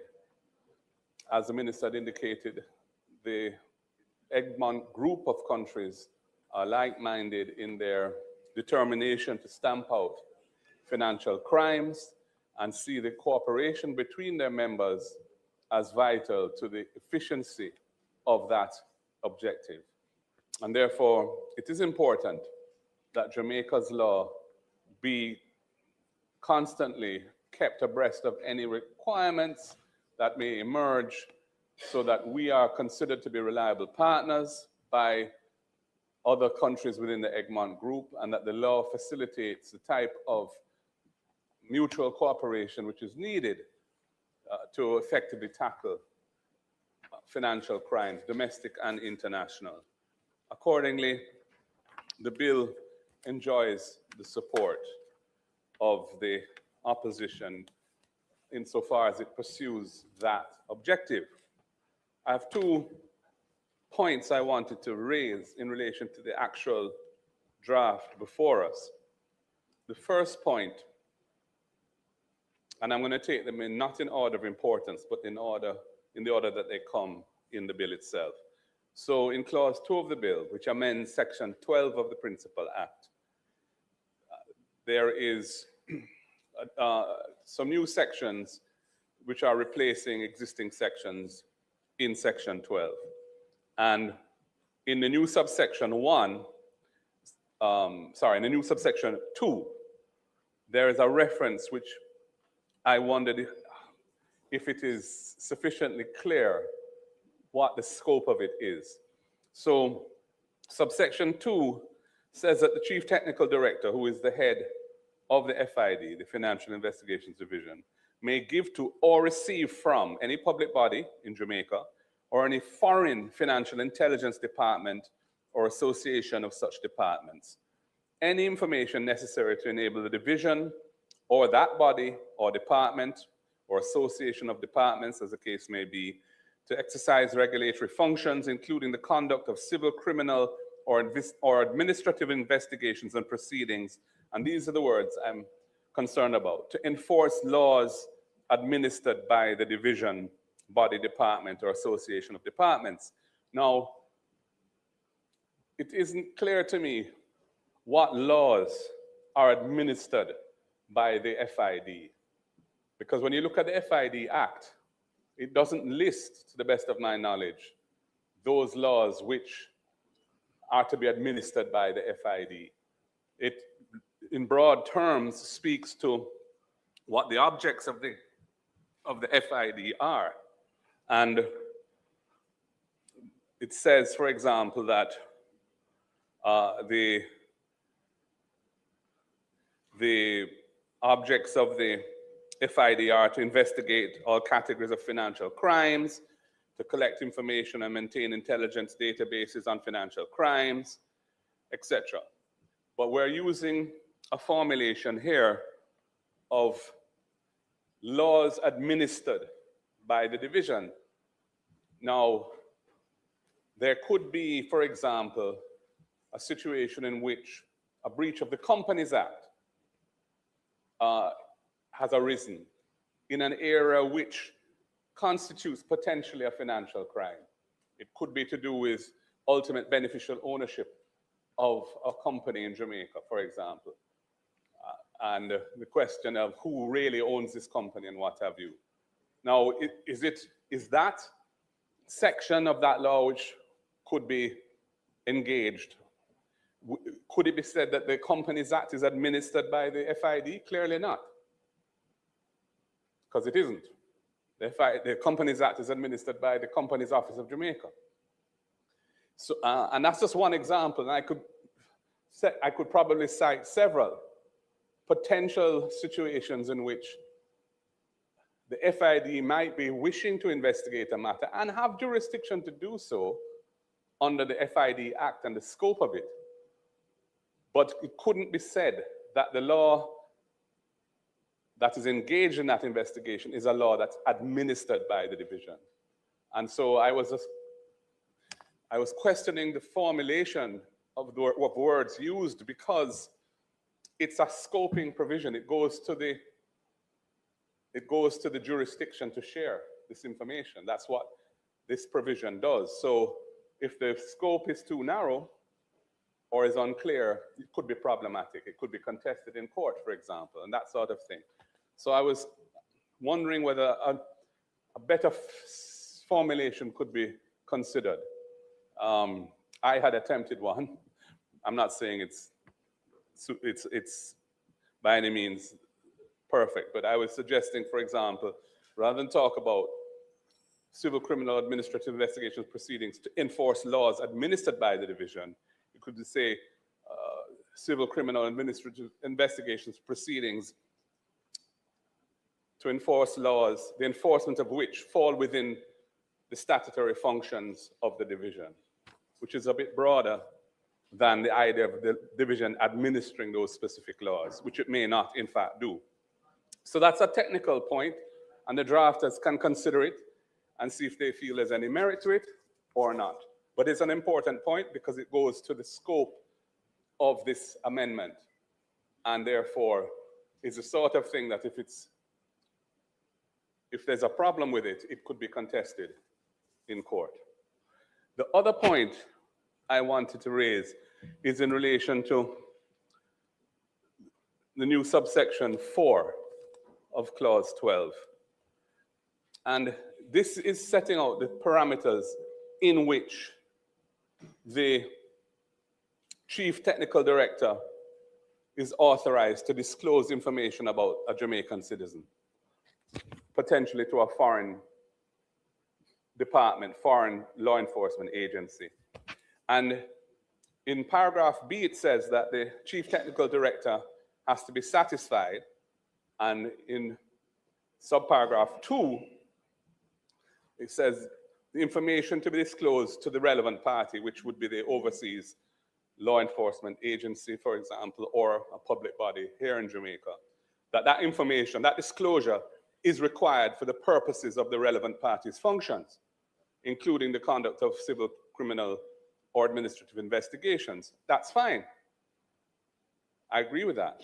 So if the disclosure is required for the purposes of that entity's functions, then yes, I can see why we'd want to share that information. But the question to my mind is, why would you want to share it with them if it's not required for the purposes of their functions? And if you look at subparagraph 1 of B, it allows the disclosure as an alternative. It's disjunctive. So it may not be required for the purposes of that entity's functions, but yet the chief technical director could share it with them, could disclose it to them. And that I have a problem with. I don't see why we would be doing that. Why would we be allowing the sharing of information which is not required by the functions of the entity that's receiving the information? And to me, that opens the door too wide. And I would like to see that door have appropriate limits around it. Yes, subsection 1 says that if you're going on the basis that it may not be required for their functions, but you're sharing sharing it with them nonetheless, you need to have a confidentiality undertaking from them, or some other written undertaking from them not to disclose it. But that to me is not sufficient. If it's not required for their functions, then why should it be shared with them at all? And I don't know the answer to that question, and that's why I've raised it here. I think subparagraph B is sufficient and covers the proper ground. And I'm not sure why we need to expand that ground beyond subparagraph 2 of paragraph B in the new section 4. Maybe there's a good answer to it, but I would like to hear what that is. Thank you, Mr. Speaker.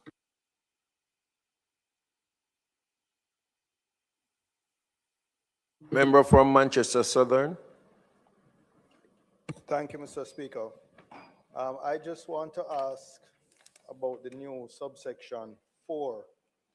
And the minister, in her opening of the debate on the bill, spoke to subsection 4 being intended to give operational independence to the FID.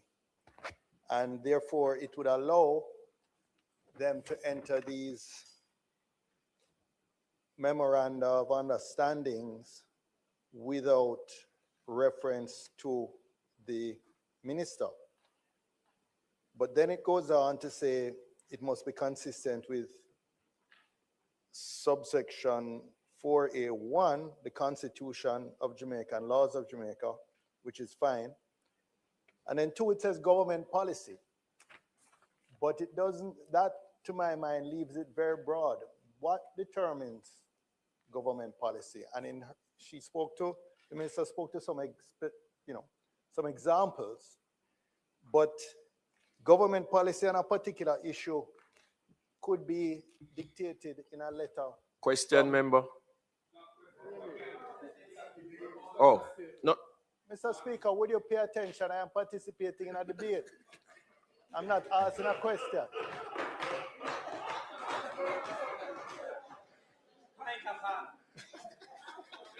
Sir. May I proceed? May I proceed, Mr. Speaker?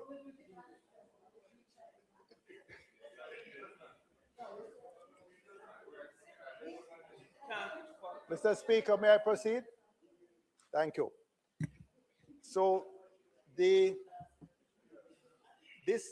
to my mind, in a sense, we are on the one hand making an amendment to give more independence to the FID, but then by constraining it with a vague reference to consistency with government policy. Any minister can then write a letter to the head of the FID and say, for example, it is government policy that you don't share information on cabinet ministers. And would that now be government policy? It would not be public, it would not be transparent. So I don't believe that this corrects the mischief that Section 4 is trying to address. In fact, it makes it worse because there, as far as I know, it's ministers who make policy over their portfolios. The FID, unusually to my mind, because I thought it would have been better for portfolio responsibility for the Financial Investigation Division or any criminal investigation division to be under Ministry of National Security. For example, the Proceeds of Crime Act. You spoke about laws that were administered. The Proceeds of Crime Act comes under the Ministry of National Security. But and that deals with a whole range of offenses, including money laundering, etc., that the FID can prosecute. So in many ways, it would have been tidier for the law enforcement and investigation agencies to be all under the umbrella of the Ministry of National Security. But it is not so, and it has not been so from the inception. But I'm really concerned that this vague reference to government policy, that the actions or any memorandum of understanding or other arrangement must be consistent with government policy,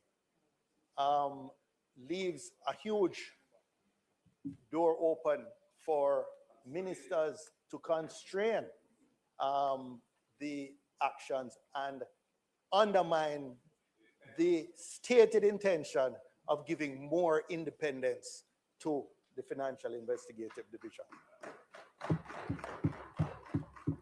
So I really believe if we want to leave in some reference to government policy, it cannot be as broad as that.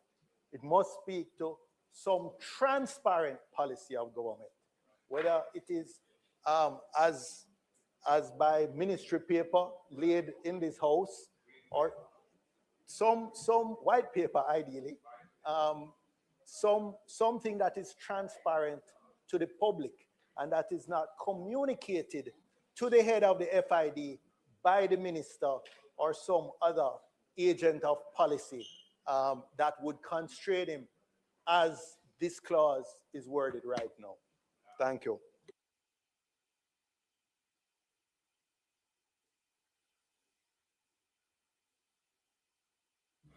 Member from West Central St. James.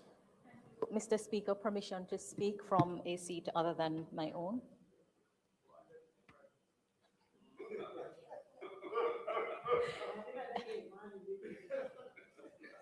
Mr. Speaker, I rise to support this bill entitled An Act to Amend the Financial Investigations Division.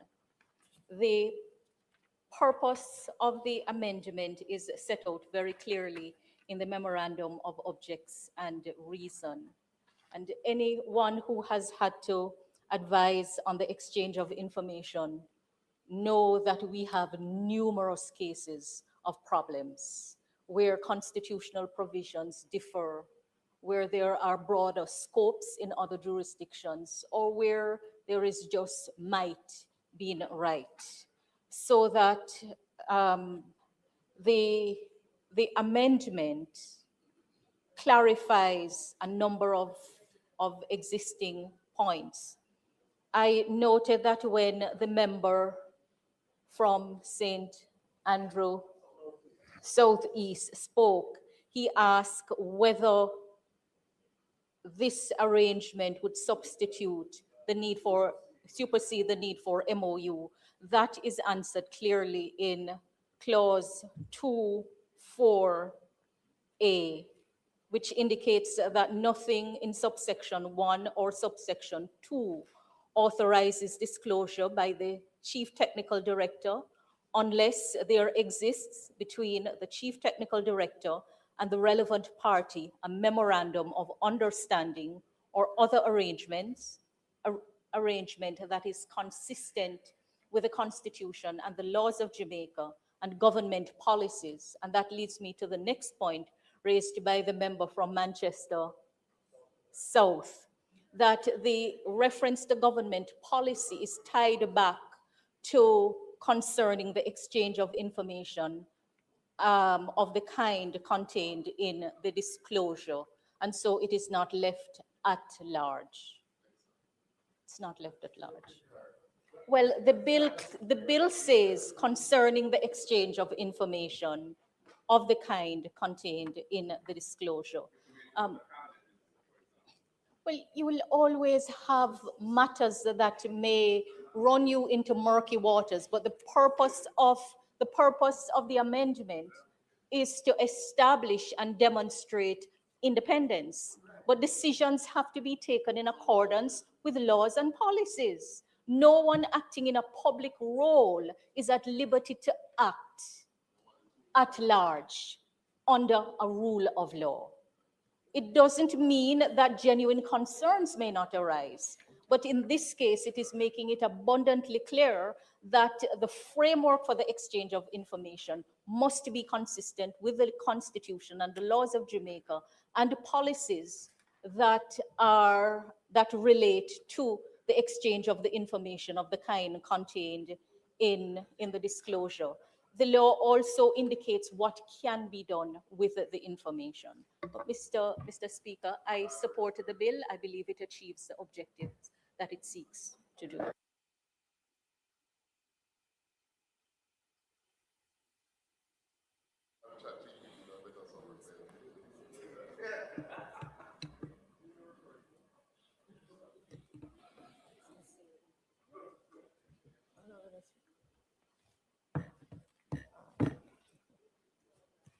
Thank you, member. With regards to the question from the member from St. Andrews Southeast, would the amendment allow the CTD to determine who he allows or receive information from? Member, if you consider that currently, if the CTD, Chief Technical Director of the FID, wants to get information or share information with any other entity, he or she would have to write a letter to the minister to ask permission. So this bill is really giving the CTD the legal cover in terms of MOUs to be able to share information, or the framework to be able to share information with like bodies in the course of the investigative work that they do.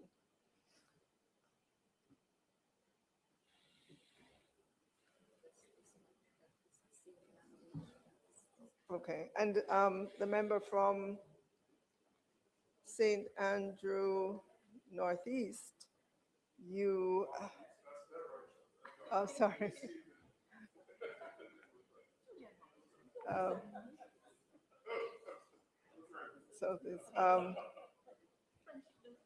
So the member pointed out that the FID, well, he asked the question, what laws are administered by the FID? And I want to acknowledge the point, but it is a correct formulation in the Principal Act.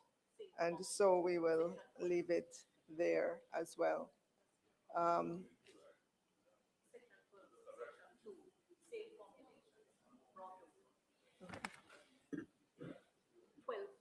And then with regards to the observation that government policy leaves a huge open door open for the minister to constrain. Again, there's a process by which government policy is made.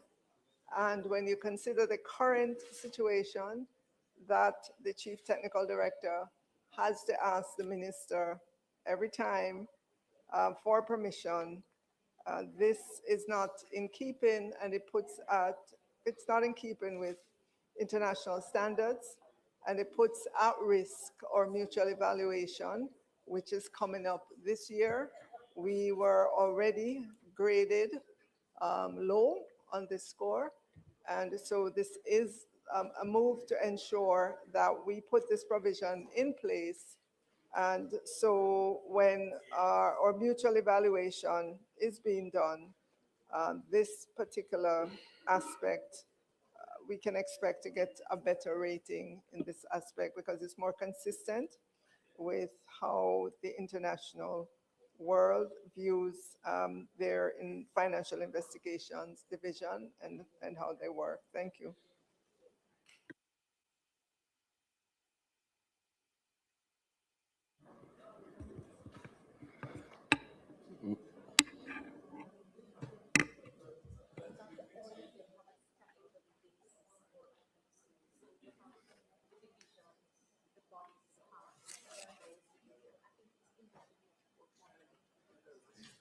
I'm done. Minister, you want to conclude and ask that the bill be read a second time?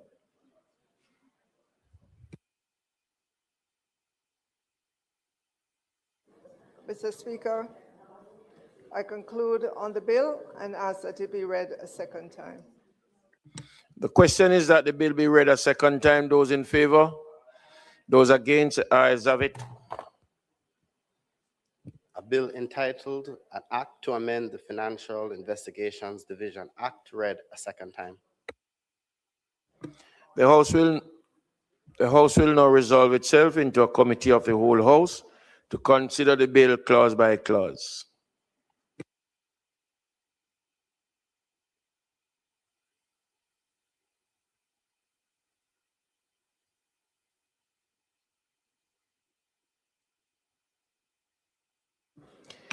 I now put clause 1. Those in favor? Those against? Ayes have it. I now put clause 2. Those in favor? Sorry. I have a point on clause 2. Minister, just explain to me, because I didn't follow what was said earlier about this. In the existing act, in relation to the circumstances in which the chief technical director can disclose information about Jamaicans to foreign law enforcement agencies, the chief technical director has to be satisfied that the assistance requested by the Foreign Financial Intelligence Department is required for the purposes of that department's functions, including the conduct of civil, criminal, or administrative investigations or proceedings to enforce laws administered by that department. We have repeated that here, but we've also added an alternative ground upon which this information can be shared. And that suggests that it can be shared even if the recipient is receiving the information not pursuant to its functions. And I'm wondering, why is that being done? I'm referring to subsection 4, paragraph B, 1 and 2. So Roman 2 is the formulation in the current act. And there's a disjunctive addition in Roman 1 as an alternative basis upon which information can be shared, which suggests that it's, because it's disjunctive, the word or, it suggests that even if it is not required for the purposes of the recipient's functions, the relevant party's functions, you're still authorized under 1 to disclose it. And this is on page 3 of the bill. Subsection 4 is starts at the beginning of the previous page, page 2, and it takes up the whole of page 3. And I'm looking at paragraph B, which has 2 Roman subclauses, 1 and 2. And I'm saying that Roman subclause 2 covers what the existing formulation in the Act and says that the Chief Technical Director needs to be satisfied that the information to be disclosed to the relevant party, which is a foreign law enforcement agency, is required for the purposes of that party's functions, including investigations, prosecutions, and so on. But then there's a disjunctive alternative route in Roman 1, which is that all that's required is an undertaking of confidentiality. Why are you sharing information if it's not required by the recipient's functions? That's my question. It's very broad. Yeah, sus clause, yeah, you know.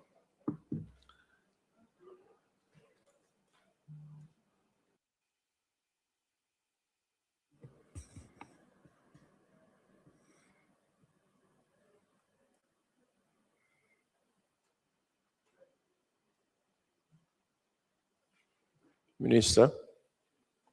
Okay.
Minister?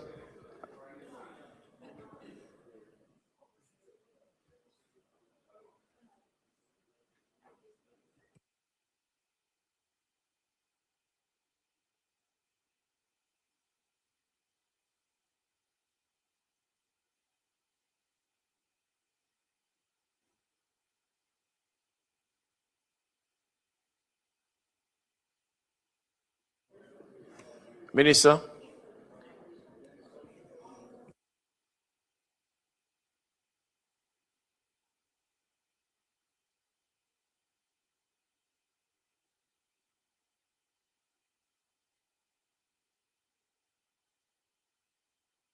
So, Mr. Speaker, just to repeat, in the case of the question from the member, where he pointed to the case of a disclosure permitted under subsection 2, the legal team has advised that this is covered by the MOU. Minister, my difficulty with that answer is that the content of the MOU is at large. The law doesn't determine what the MOU says. The law is what authorizes a public officer to disclose confidential information about citizens. And Roman 2 of paragraph B says that it's permissible if the recipient of the information is receiving it because it's required by the functions that they have, the law enforcement functions that they have essentially. But subsection 1 is an alternative basis and simply says you can share it with them if there's an MOU, whether they need it for their functions or not.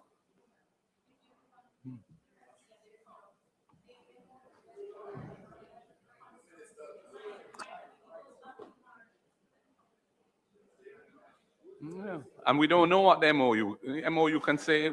We have no idea what the MOU is going to say. So I'm just saying that it broadens the circumstances in which information can be shared.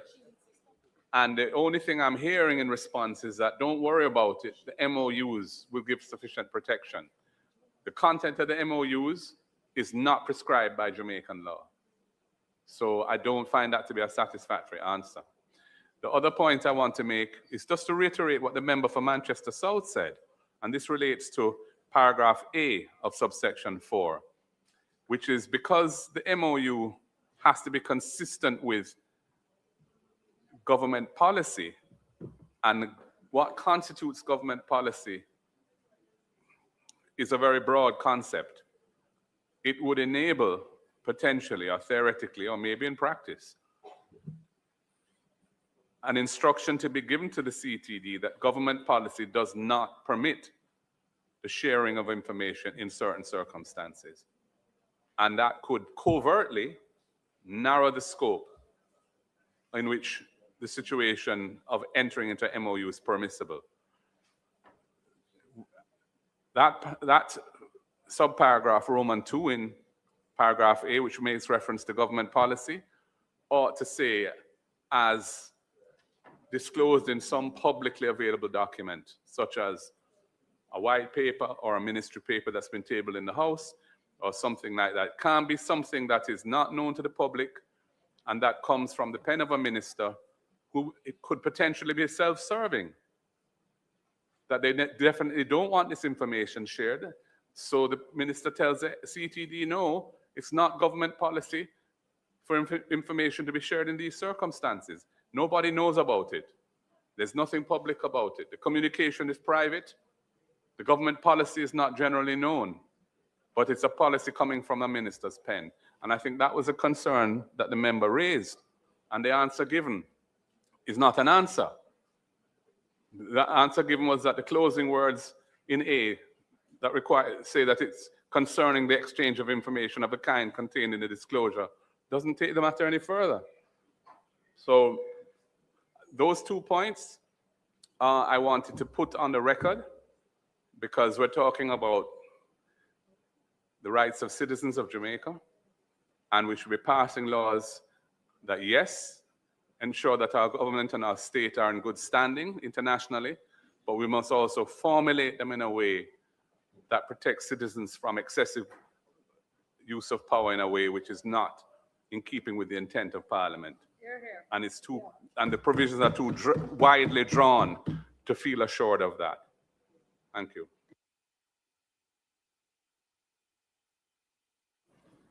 And just to make the further point, it contradicts the stated intent of the minister of this subsection, which was to give greater operational independence to the FID. This does exactly the opposite. It allows the minister to constrain secretly, or cabinet, or whatever policy or authority. It allows it. That's what, in plain words, this amendment does.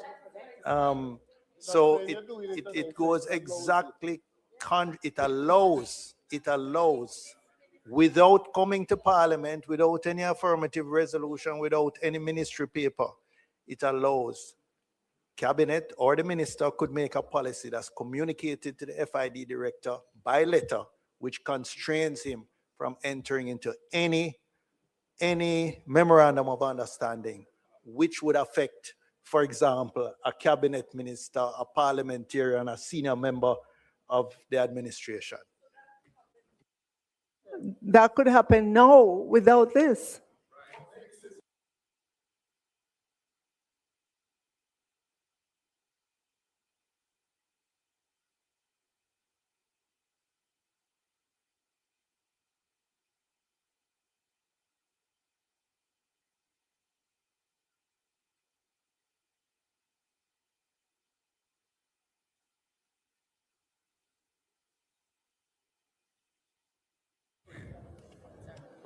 Members, your points are noted. Mr. Speaker.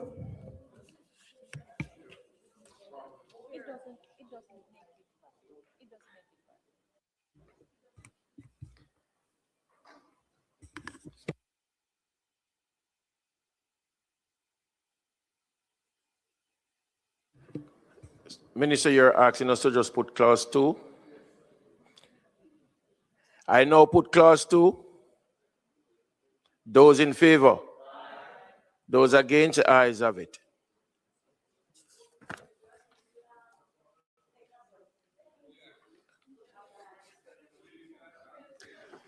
I put the title and enacting clause. Those in favor? Those against? The ayes have it.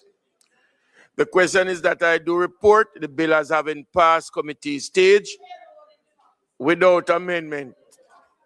Those in favor? Those against? The ayes have it. I do report the bill as having passed committee stage without any amendments. Mr. Speaker, I now ask that the bill be read a third time. Madam, you have to stand. Mr. Speaker, I now ask that the bill be read a third time. The question is that the bill be read a third time. Those in favor? Those against? The ayes have it. Clerk. A bill entitled An Act to Amend the Financial Investigations Division Act read a third time and passed.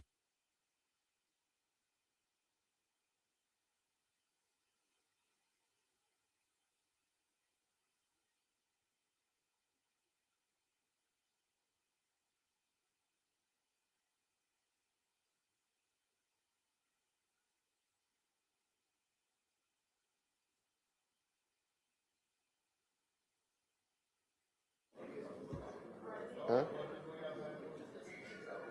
So I went take, sorry.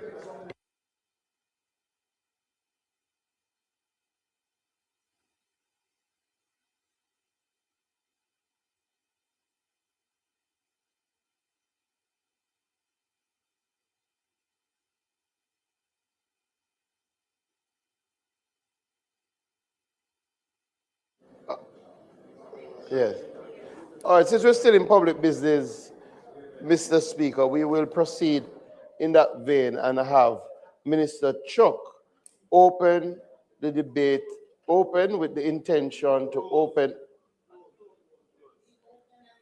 Oh, he hasn't opened it. He hasn't opened it. Where we'll have the debate on the amendment to the Jury Act. He hasn't opened.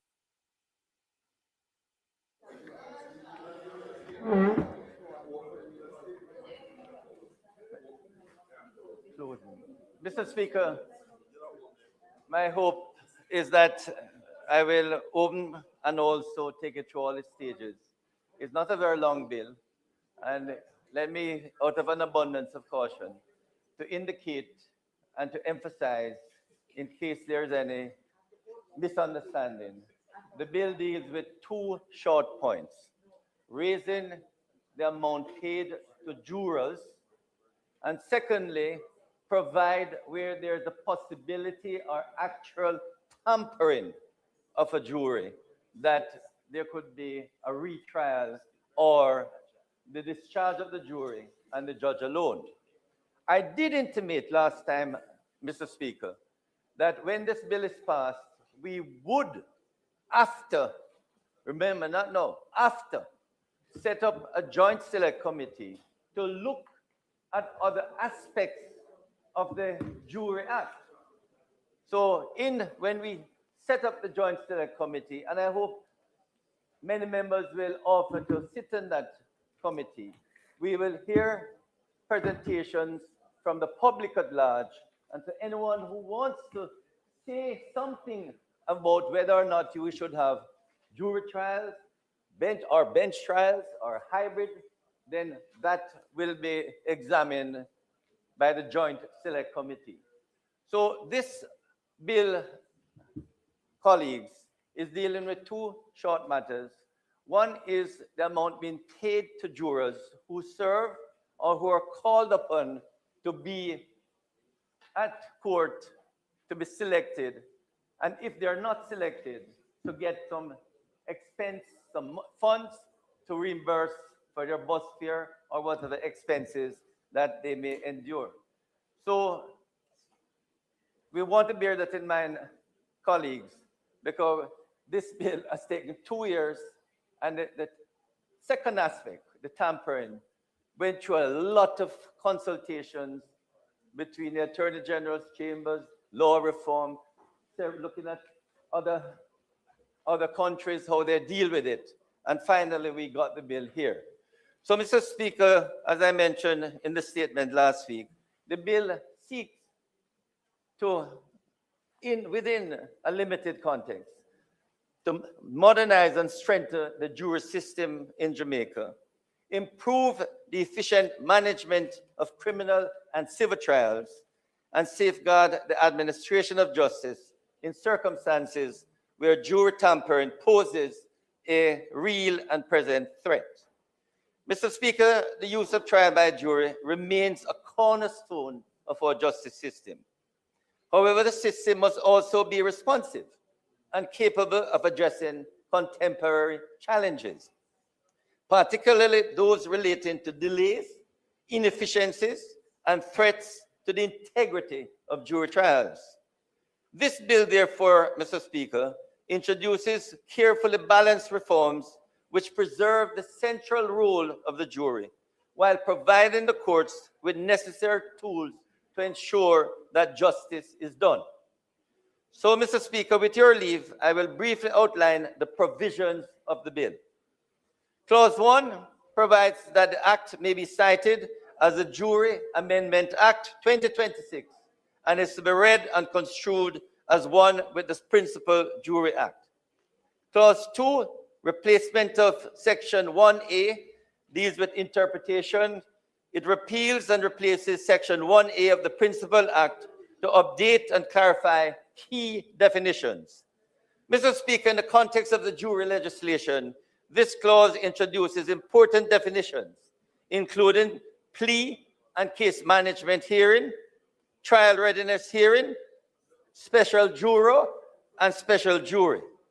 Clause 3 inserts a new subsection 6 into Section 2, providing a detailed statutory definition of trial readiness hearing. This provision outlines the matters a judge may consider in confirming a trial date, including the status of disclosure, witness availability, readiness of the parties, estimated trial length, and whether any issues remain that may affect the scheduled trial date. Clause 4 amends the subheading immediately before Section 35 to read, payment of jurors and other persons. This reflects the expanding scope of the payment provisions introduced later in the bill. Clauses 5 and 6 repeal and replace Section 35 and 36 to provide expressly for payment to persons who attend court for the jury selection process and payment to persons who serve as jurors in both civil and criminal trials as prescribed by the Minister in regulations. Clause 7 replaces Section 37 and clarifies the method of payment in civil jury trials. It provides that the party who applies for a jury trial must pay the required monies into court, and the court is responsible for paying jurors and entitled persons. It also clarifies that the costs associated with special jurors are to be treated as costs in the cause. This is an interesting introduction, Mr. Speaker. At the moment, we don't have jurors in civil cases. It is available. It is available, especially in defamation cases. But if a party requests a jury, then it becomes cost in the cause. Okay? And that has to be paid by the person who loses the case, and therefore the payment will have to be made to the jurors because they're the ones who request the jury. Once a jury is brought in, then the cost will be paid by the loser. Okay, because normally you don't have jurors in civil cases. So we are only dealing, member, with civil cases, not with criminal cases. Clause 8 makes an amendment to section 38(1) to ensure internal consistency following the replacement of earlier provisions. The reference to section 37 is replaced with reference to section 36. Clause 9 introduces a new subheading into the Principal Act to signal the introduction of a carefully circumscribed regime for trials without a jury.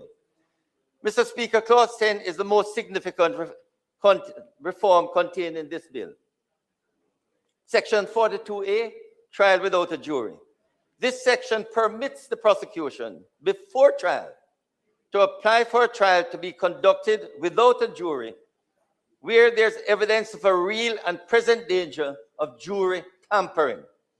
Importantly, the judge must be satisfied that the jury tampering is likely, notwithstanding protective measures, and the decision must be necessary in the interest of justice. Section 42B, discharge of the jury during trial. This provision empowers the judge, where it is in the interests of justice to discharge a jury during a trial if jury tampering has occurred, and to continue the trial without a jury after hearing representations from the parties. Section 42, this section allows a judge to terminate a trial and order a new trial where justice requires, and where appropriate, to order that the new trial proceed without a jury. Section 42D, the powers of the courts. This section ensures that where a trial proceeds without a jury, the court retains all the powers and jurisdictions it would otherwise have, and must have reasoned judgments on conviction or acquittal. Mr. Speaker, these provisions strike a careful balance between safeguarding the jury system and ensuring that criminal trials are not derailed by intimidation or corruption or any form of jury tampering. Clause 11, Mr. Speaker, and the schedule amend the jury expenses in civil cases regulations and the jury expenses in criminal cases regulations. These amendments rename the regulations for clarity, provide payment for the attendance of the jury selection process, and increase the amounts payable to jurors serving in both civil and criminal trials. Mr. Speaker, these provisions recognize the civic contribution and financial burden borne by persons who respond to jury summonses. As I mentioned in my statement last week, Mr. Speaker, the bill now before the House proposes a significant increase in the sums paid to jurors, raising the amount from $2,000 to $6,000 for each day or part of a day that a person serves on a jury. We have also addressed the position of persons who are summoned for jury duty but are not ultimately selected. Under the proposed amendments, Mr. Speaker, such persons will now be entitled to payment of $2,000 for each day they attend court to participate in the jury selection process. Mr. Speaker, we wish to make it very clear that this administration remains deeply appreciative of those who respond to the call for jury duty. The truth of the matter, Mr. Speaker, especially in the rural areas, when you're called for jury duty, you have to spend up to $1,000 or more to get to court from way up in the hills. And if you're in court for the day, the court doesn't provide lunch, basic refreshment like water. So funds will be made available to the jurors so that they can at least be reimbursed for some of the expenses that they have to endure coming to court. And indeed, Mr. Speaker and colleagues, it is a major reason why you don't have a number of persons turning up for jury duty that just can't afford to get to court. Most importantly, Mr. Speaker, when we do come to look at the jury overall, we have to find ways and means to ensure that if the voters list, for example, is not up to date, we sort of specify that we use, say, the TRN list, which is now possible. But somehow it's expensive to get the TRN list in all the courts. But it should be mandatory because the voters list needs a complete overall and improvement, because many times when summons are served in communities, people don't know the names, you know. They know the nicknames. If you want Dirty Foot, they know who Dirty Foot is. But if you ask the right name, people don't know who that is. So we need to find a way, maybe using the NIDS or maybe a measure that when you go into a community, you know exactly the address that the person lives at. In addition, Mr. Speaker, the upper age now to serve on jury is 70. It may well be we look at that, because a lot of retired persons or who should retire beyond age 70 and would enjoy serving on a jury. But once you reach 70, you're now prevented from serving on a jury, and those persons should be allowed if they are summoned. Also, we want to widen that maybe teachers, civil servants, other professional bodies should be able to serve on juries. At the moment, they're prevented by the jury, the act, and we need to look at that when we get to the Joint Select Committee. So, Mr. Speaker, in conclusion, this bill strengthens the integrity of the jury system, improves efficiency, enhances fairness to jurors, and equips the court to respond decisively to jury tampering. It reflects a careful and proportionate approach to modernizing our justice system. I therefore commend the Jury Amendment Bill 2026 to this honorable House. We also look forward to the ultimate convening, as I said, of the Joint Select Committee to consider further reform to the jury system and the applicable legislation. I do urge members to participate, make your contribution, short contribution, so we can go through everything this afternoon. Thank you, Mr. Speaker.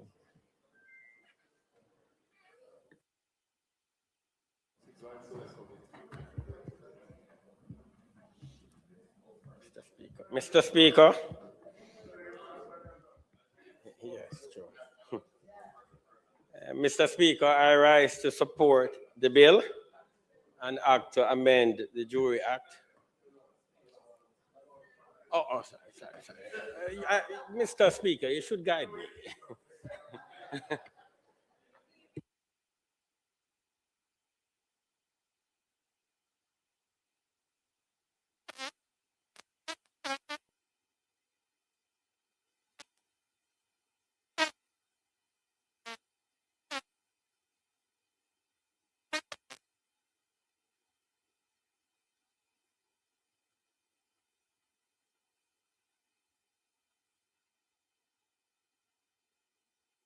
Check.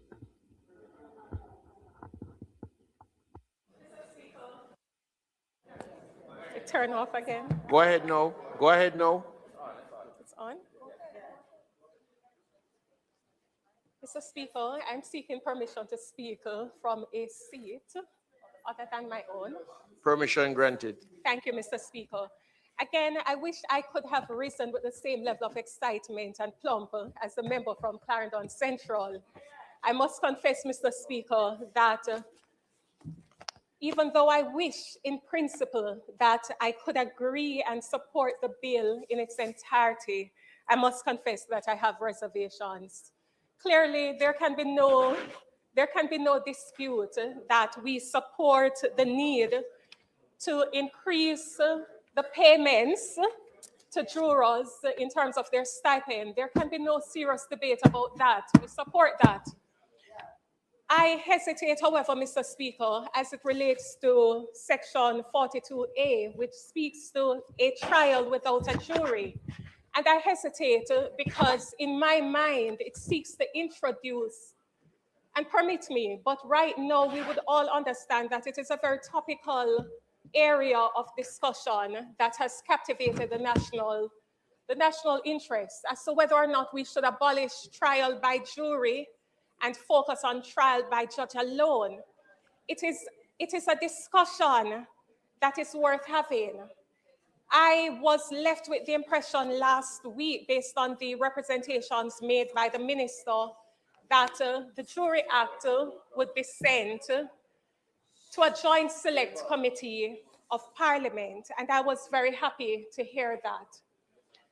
I was very happy to hear that, Mr. Speaker, because I believe that such a fundamental reform is one that is worthy of being considered and having widespread consultation from all stakeholders and members of the public. Now, I wish to make it clear, I do understand and appreciate that there is a call for us to make certain amendments, and I understand what certain other tribunal would have intimated. I understand the call from various parts coming from practitioners across the island.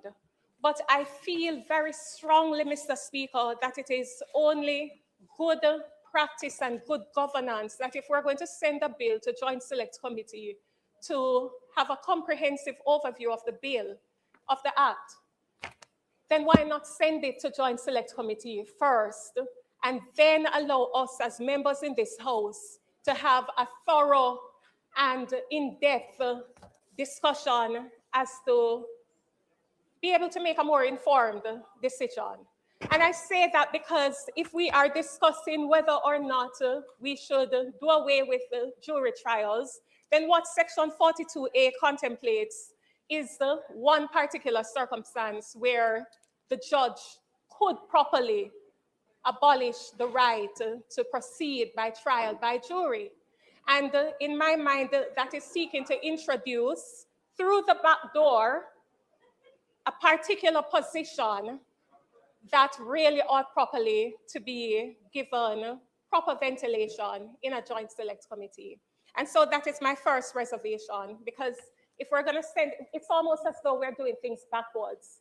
We're going to be passing this bill, and then we're going to joint select committee to look at whether or not we should abolish trial by jury, even though we are passing a section which actually abolishes trial by jury. So let me make it clear for those who may perhaps have difficulty comprehending. I wish to make it clear that we are not stating at this point that we're opposed to the section as it stands. We're opposed to the process by which we are proceeding with this particular bill. So that is the issue. But understanding that we are where we are, having looked at Section 42A, it does again raise certain questions in my mind, because I note that the section provides for the prosecution to make an application for the trial to proceed without a jury. But the questions which emerge in my mind are as follows. Why not allow for the defense to have an opportunity to make that application if it so desires? Why not allow for the judge on its own volition to make that particular determination if it so desires? Why does the section seek to limit this opportunity to make an application to only the prosecution and the prosecution alone? And it is worthy of consideration, Mr. Speaker, because when I reviewed the Criminal Justice Administration Act, which allows for the defense to opt to proceed by way of trial without a jury, that only applies if that position is taken or that election is made prior to a jury being empaneled. Once a jury is empaneled, that option is off the table. And so it's important that if there is going to be this option being provided for in the Jury Act, then the prosecution, the defense, and the judge ought to be afforded an opportunity to make that application.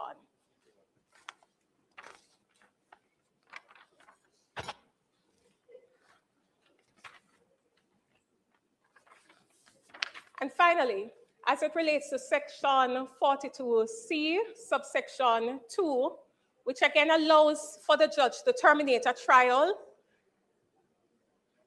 and thereafter conduct a trial without a jury, I make the point, Mr. Speaker, that contrary to the minister's assertion, this is not just a simple run-of-the-mill, banal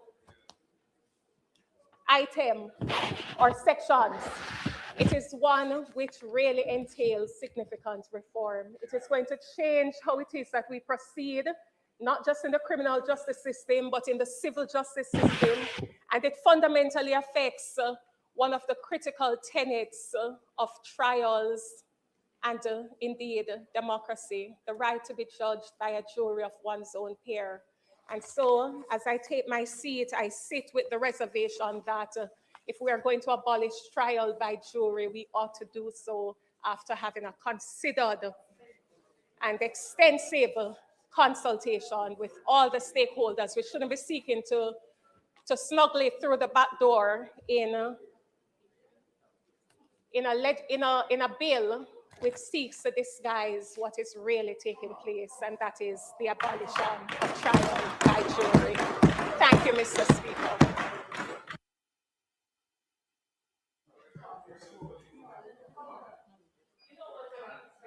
Mr. Chair, Mr. Speaker, sorry. Mr. Speaker, that's true. I rise to support the bill and act to amend the Jury Act, Mr. Speaker. I must add, Mr. Speaker, that I do not share the same pessimism as the member from St. Elizabeth Northeast, I believe. And I'll be very quick because I see the member from Portland Eastern with his podium. But, Mr. Speaker, in supporting this bill, I just want to highlight the section that allowing for the continuation of a jury trial by a judge alone in special circumstances, and that is important. It is in special circumstances. And I believe that this serves the interest of justice. It saves on scarce judicial resources, time, and expense. And so all in all, it's in the interest of the ends of justice. And so I think this is particularly important in our justice system. I also would like to highlight the issue, the section that deals with the increase in the stipend. That is important because it offers encouragement to persons who have been summoned to serve. There's an economic cost to persons who are summoned to serve. I mean, if you think about a farmer having to leave his farm, if you think about a shopkeeper, if you think about a vendor, just think about a wide range of small businesses, small business operators. There is an economic cost to it. And so I believe $2,000 increasing to $2,000 is approximately 200% increase or thereabout. And if you're empaneled, then it's $6,000. I believe that this will serve to encourage persons to want to serve or to serve. The final point I would like to make, Mr. Speaker, is just to encourage persons who are summoned to serve. Encourage them to serve. It is good experience. It is good experience, and also it's a good discharge of your civic duty. Thank you very much, Mr. Speaker.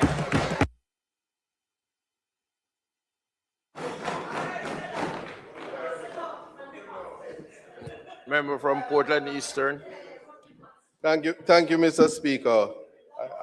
Mr. Speaker, I wasn't going to have this elaborate setup, but then the minister attempted to scandalize the court by saying that the jurors weren't being fed. So I must defend the court to say that they get Island Grill, and lawyers who can't afford it would like to go and beg, but that would be tampering. So let's set the record straight that members of the jurors are properly fed and I see them getting island grill, I'm complaining on behalf of the defense bar. I'm not a part of the jury. That's why I'm complaining. Hopefully the minister will consider that. But it was not a bribe.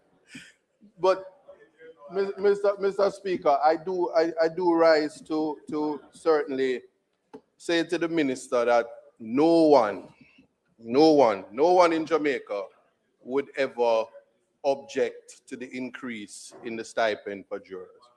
We are a consensus at them where that is concerned. The issue that I'm now having, and I'm constrained to stand and not be short in this presentation, Minister, is that the legislation as presented creates a number of problems for competing legislations, as well as it may cause further delay in terms of the course of justice to its finality.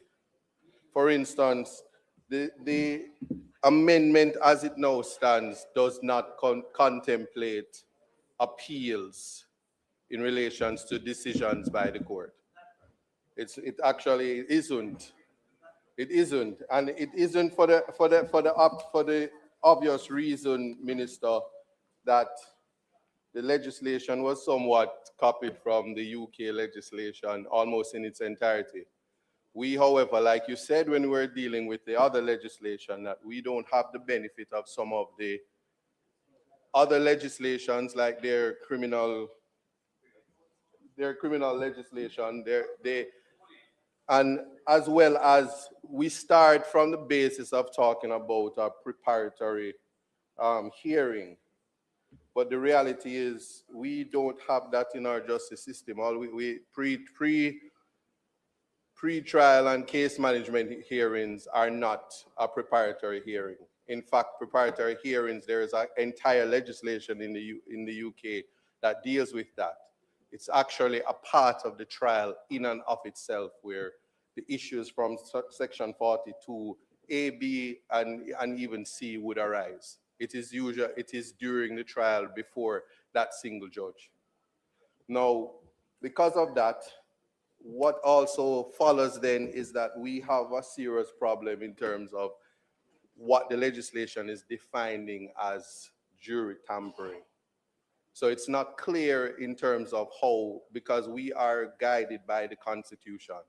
In the UK isn't. They don't have a written constitution which kind of restrains or constrains the judges in their conduct. What happens here, though, is that jury tampering legislation, their provisions are intended to serve the interests of justice. In that individuals accused of criminal offenses should not be permitted to escape justice through any attempt to interfere with the jury. Now, we know that, but in the seminal case, there was no evidence of jury tampering, which would have given rise to, as you said, the purpose of this legislation. So what happens where, what we're setting up, as my friend would have said, is that we're creating situations where we can avoid or create scenarios where we remove the jury when it is a protection that the defendant who is most affected in relation to this process is not going to have the jury, because a judge may say, I am satisfied that certain circumstances exist. You yourself on your feet said the possibility of tampering. The legislation, certainly in the UK and from how you drafted or how it is drafted, seems to suggest that there are two things that the judge has to be satisfied with. And the most important part is that there is a substantial risk that tampering occurred. And that tampering would mean that there's evidence of a threat to the integrity of the process, and that evidence would found an application under the sections as you have it amended. The election by the prosecution. I do also adopt what my friend would have said in terms of why is it that the defense doesn't have the equality of arms in terms of the election of trial without a jury. the scenario in this situation is that it may very well be that a defendant is in a particular jurisdiction and feels that when jurors are impaneled, he cannot get a fair trial, and so he wants to elect to opt for the protection of the judge when just before empanelment or something like that, as the legislation reads, and that is taken away from them, and it is also circumventing the Criminal Justice Administration Act. So as it is right now, I could not support this bill as it is to be passed in the House, certainly. Now, the next aspect is that the rationale for the legislation would be that only where there is evidence that the accused is prepared to attack the process, there must be a real and present danger that the jury is also at risk. In the absence of that, the judge actually should not or ought not to have the power to simply say that we're going to elect to have a trial by judge alone. The next thing that is important then is the insertions for the JAJA, that is the Judicata Appellate Jurisdiction Act. Now, because it is absent, there's nothing in the legislation that sends you to JAJA, or there's no suggestion that the JAJA will actually be amended, which would have language that says, from the refusal of a judge of an application, from an order of a judge under section 42A of the Act, which is made on determination of such an application. There's no such language, and therefore the bill as it is now would certainly be deficient and cause similar apprehensions or scare like the firearms legislation. The aspect of the appeal, though, is, and I could ask you the question, while I humbly suggest, is the section, does it provide a right of appeal or a grant of appeal against the order? And here's what I'm saying. The order, which is made under section 42A, is it to continue? Can the trial continue in the absence, can the trial continue in the absence of the jury until it is that the appellate process is completed? So that is important, because in the UK, that is how the legislation is set up, to say that once the judge announces, as in 42C, informs the defense and the prosecution that I intend to discharge the jury and I'm going to proceed by judge alone, you may make your submissions and then I make my ruling. After the ruling, the appeals lie with the Court of Appeal. In the criminal jurisdiction, it doesn't even say that, because we have civil and we have criminal in the JAJA, but it doesn't say that it is the criminal jurisdiction explicitly that the appeal lies.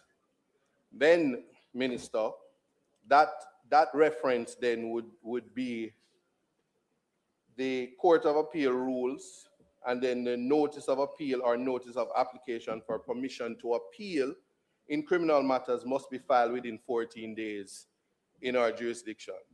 There's nothing to say that where the judge makes the decision, as according to your legislation, that says, I am going to elect to go trial by judge alone, and then I make my ruling, find you guilty, give a written judgment, as your legislation says. But upon that, when does the time toll for the appeal? And that's open-ended. My suggestion would be humbly that it would have to, the appeal, the 14 days would toll at the end of the written judgment of the judge at first instance. And that would be similar in keeping with what happens in the UK. Similarly, it would follow that there must be a stay of proceedings until the appellate process is concluded.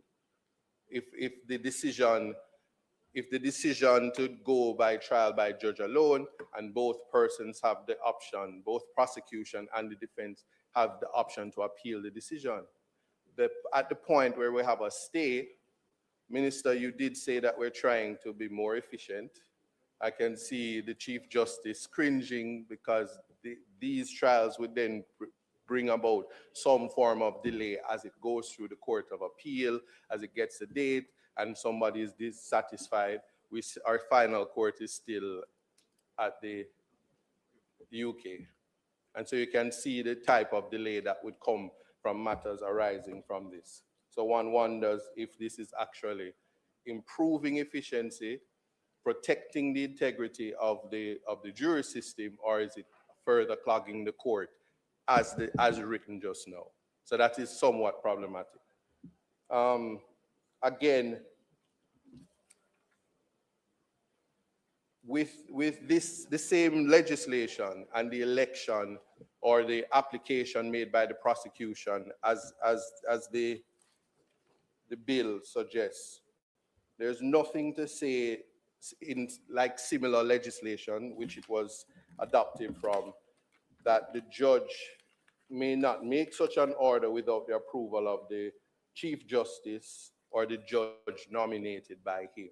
So is it a specialized situation with the application? Because again, we do not have the preparatory hearing, which is that we have trial readiness, as I said earlier, but the preparatory hearing, we don't have the legislation to give guidance for such a hearing. So it then wonders if we are relying again on what now exists, which is directions, practice directions from the Chief Justice, or are we cementing the legislation to direct the process that we want? So while it is that I take no objection to advancing and improving and modernizing the legislation, and hope that we never would have again a scenario which took place in the Sean Campbell matter, which went all the way to the Privy Council, is that we must ensure that the legislation is meeting the object and purpose and the mischief that is trying to correct. And in the absence of correcting the appellate jurisdiction where that lies, and in the absence of, or the attempt, not intentionally, but it has the effect of circumventing the Criminal Justice Administration Act, that it just needs to be revisited. I did painstakingly read the legislation and wondered if the member from, well, I didn't wonder, I kind of said that the member from Western St. James, West Central St. James, took no part in this legislation. I just wondered, because I know the government doesn't do pitchy-patchy work.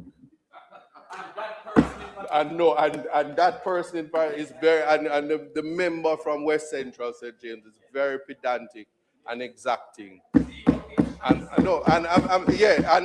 that is a compliment. So it is not an attack on my friend. I have great respect for that member. But to say that I just think that I'm not accusing you, Minister. I'm just saying that I think that many things weren't considered in relation to where we need to go. And I'm just rising to say that I'm hoping that as a House, we're not embarrassed by passing a legislation that has too many holes, and then the general social media will say all we did was copy and paste, and we didn't have mature considerations and all the critiques that come from it. And so I'm saying it with the greatest amount of respect to say that there's a little bit more work that has to be done in relation to the section 42A, B, and C, and including an inclusion and a direction of the appellate jurisdiction that would give effect to the legislation. I'm truly saddened that the increase in the stipend is attached to this particular amendment, because it's a tricky or a slippery slope. And those are just my humble contributions, and ask that you would consider it so that it doesn't delay what I know is much needed. And I support, Minister. Thank you. Thank you, Mr. Speaker.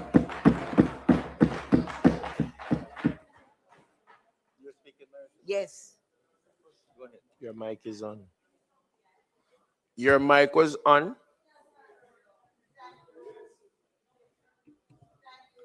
You need to turn it on again. Right. Right. Thank you very much, Mr. Speaker. Mr. Speaker, first of all, I rise and I want to acknowledge the views of the member from Northeast St. Elizabeth and Eastern Portland. But I want to start out by saying, although I'm new in the Ministry of Justice and Constitutional Affairs, that ministry has a minister that has done sterling work and is intelligent. It has had other ministers, hold on, I'm on my feet, and has had other ministers that have been equally capable and has done work that is thoughtful. The ministry does not do patchy work. The minister, hold on, I didn't interrupt you. I did not interrupt you. No, I did not interrupt you. I did not interrupt you.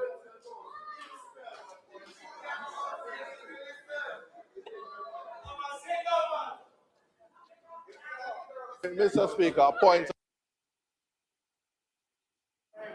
with the greatest amount of respect. And I said I was constrained and painstakingly. And no, I said it. I said we do not want to have that said about this house, further the ministry. I have the greatest amount of respect for Mr. Chuck, and I have the greatest amount of respect for Mrs. Ford. And I want it to be clear that I said the very attack that I'm speaking of is what we do not want for the house. I'm a part of this house. And no, I'm saying that. I'm making that clear. And I said, in fact, and I just want that to say, because we are in a social media area where persons will cut and paste, and I'm not here for sound bites. No, I was not. And I said I painstakingly said it. Thank you. But that's what I said. I was clear on what I said. Member, you have to turn. Therefore, yes, I want to say therefore that my comment is very appropriate. It's a backhanded way of introducing to the public as we speak as members of parliament that there is incompetence. It is a backhanded way of doing it. We have a minister that is, no, I'm not saying that. I am saying we have a minister that is capable, has managed a ministry, and in addition to the minister and previous ministers who have worked here, we have a technical team at the ministry that is excellent and very good and careful with their deliberations. And I want to make the point that this act that has languished in this parliament for, I think, from 2016, went through, I allowed both members to speak, and I would expect the same courtesy to be extended to me. Again? Member.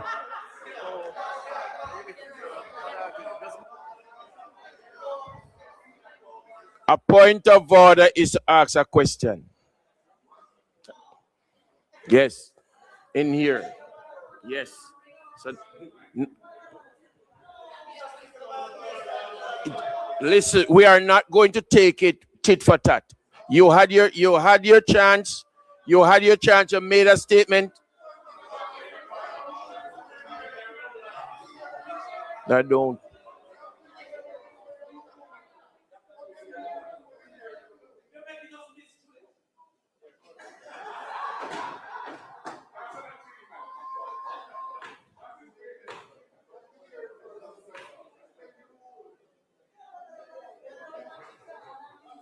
I don't have to hear the point of order. I am going to allow the member to continue, and you are going to take your seat.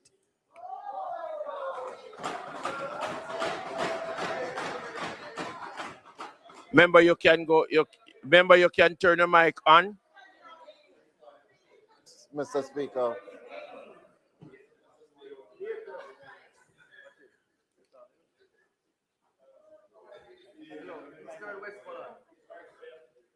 Member, you can sit first, please. Mr. Speaker, I have never seen or heard of an instance where a member wishes to rise on a point of order and it is denied. I urge you, Mr. Speaker, to allow the member to raise his standing or his point of order, and then you can decide on it. But I think you have to hear him, Mr. Speaker.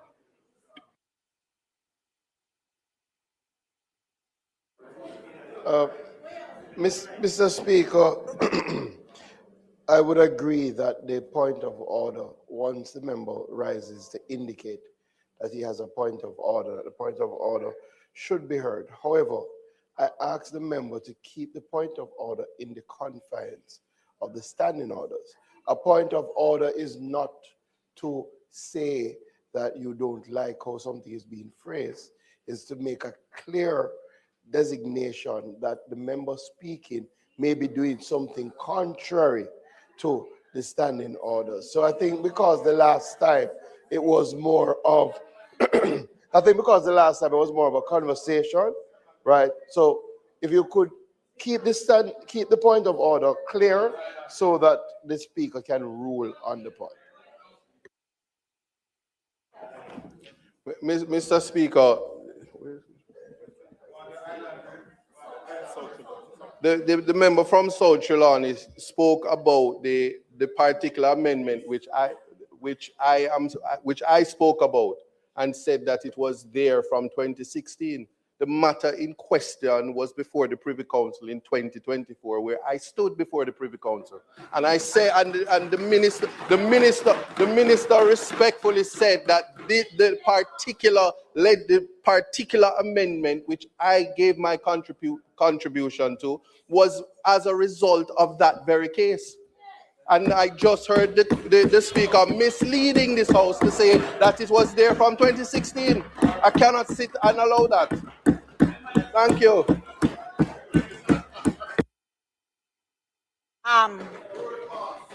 Mr. Speaker, I want to admit that the section that we're dealing with has come about in the last 2 years. But please be advised that the proposed amendment to the Jury Act, there's nothing to laugh about. The proposed amendment to the Jury Act has been under discussions for very many years, to as far back as 2016. I am stating that fact. Madam Member of Parliament, I'm on my feet and I am moving on. I have responded to what has been said and I am now moving on. I am also saying in response to the comment made by the member from Northeast St. Elizabeth that it's not that we are in this act abolishing trial by jury. It is merely limited to where it is considered that there is tampering of the jury. That is one. And two, in response to my colleague from East Portland, after many years in the profession, it is in this jurisdiction that appeal is a right that we all have.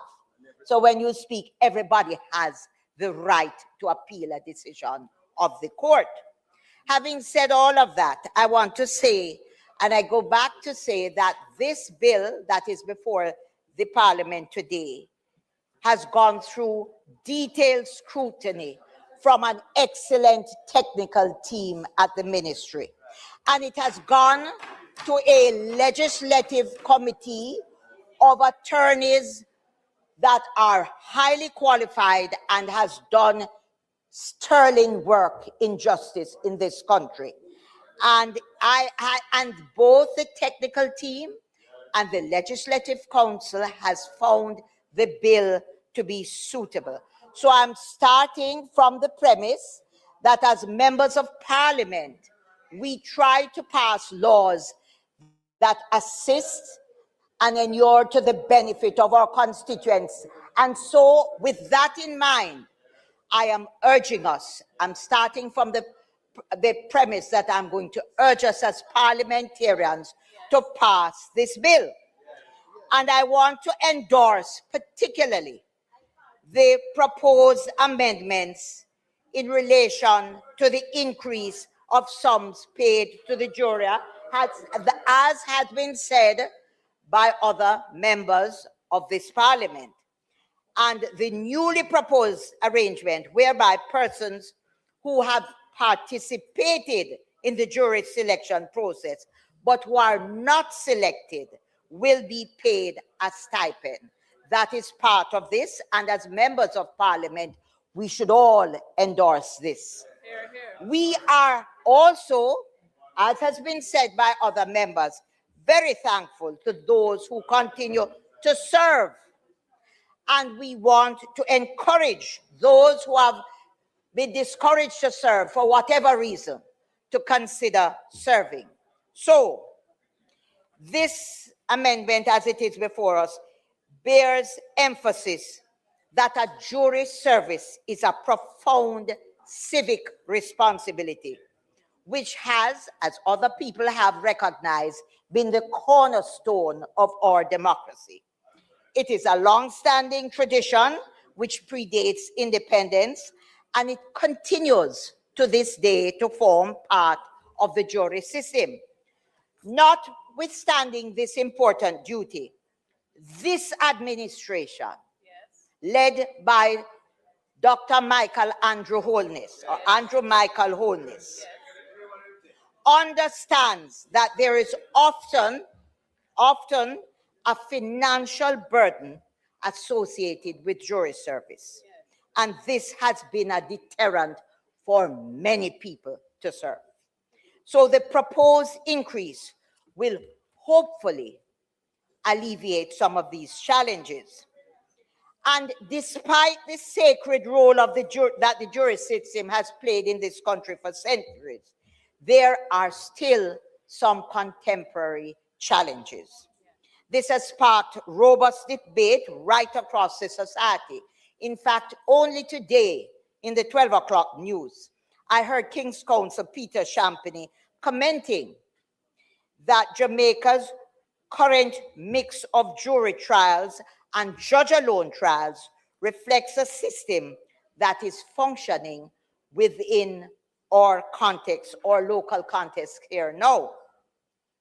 And as the Minister of Justice has indicated, there is going to be a joint select committee established to facilitate discourse and receive public submissions on the abolition of the jury system. Therefore, I want to assure you, and the country must be assured, that any decision to maintain or abolish the jurisdiction will be made in consultation with the people and not by a government on its own. Therefore, I am concluding my remarks by urging our colleagues, because, you know, it's very easy to stand and pontificate and give all sorts of reasons, because there is nothing there. Hold on. I withdraw the comment, pontificate, but it's very easy for us to, hold on, it is very easy for us because there is absolutely nothing that is perfect. It is very easy for us to read through, dissect, and always find an opposition to something. But I urge us as parliamentarians who represent the people of this country. You are from a constituency like mine that is rural, so many of us, that have people who need to support the system. And this act, this bill seeks to assist our people who put us here. And this act seeks to amend a situation where we have a set of judges who this country has confidence in.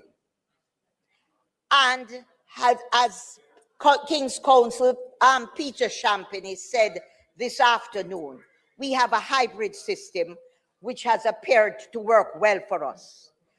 Let us give this bill a chance. Let us be honest with ourselves. Let us not be parliamentarians who come back month after month, sitting after sitting, and bemoan the fact that nothing has been done in something. Everything cannot be achieved in one leap. We are going in steps so that we can address, we can get the views of our people, and we can move forward in a justice system. We are led by an excellent minister of, that has experience, an excellent team, and all of us. Parliamentarians, we don't have to oppose everything. We don't have to oppose everything. I urge us, please remember that we are representing the people who sent us here, and there is much to be commended in this bill. And I say so with a lot of deference to everybody. I respect the views of both members who have spoken. There is no disrespect. What I'm urging you as parliamentarians to remember that whatever we do and whatever is prepared by a competent group, we should in fact support it if it moves the views of our people forward. Thank you.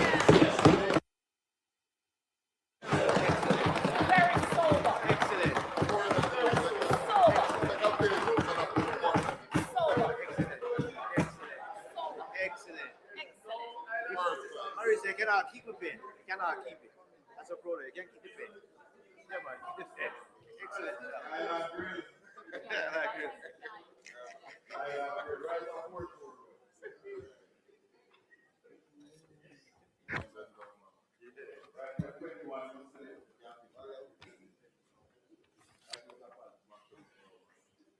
Mr. Speaker, I rise to make my contribution to the debate on this bill entitled An Act to Amend the Jury Act. The bill is seeking to do two principal things, though stated in three. It is increasing the sum that is paid to jurors who serve, and that amount is being increased to provide for a payment to those who are summoned to serve for jury duty and those who actually serve as jurors. I do not believe there is any divide on the timeliness of this proposed increase. Everyone who has spoken so far has indicated support for this move. It is something that we have spoken about time and again, but had not done. And I want to commend the amendment for support. However, Mr. Speaker, we should make it abundantly clear that we are not paying citizens to serve as jurors. In the context of the justice system, the jury is not a profession for which you are paid. But in the Jamaican context, it is recognized that many who are summoned to serve as jurors incur expenses that should be defrayed. And I think it is in the spirit of that incursion of expenses that the increase is made to take care of the inflationary impact on the existing amount. So it is without a doubt a good move, but all citizens are to understand that the civic duty to serve as juror, trying your peers, is not one to be seen as a profession. And so it's not intended to create professional jurors simply because you are being paid. But the increase is a proper increase and should be supported. The other main point that the bill is addressing is in response to issues raised in the Sean Campbell, Deja Palmer et al.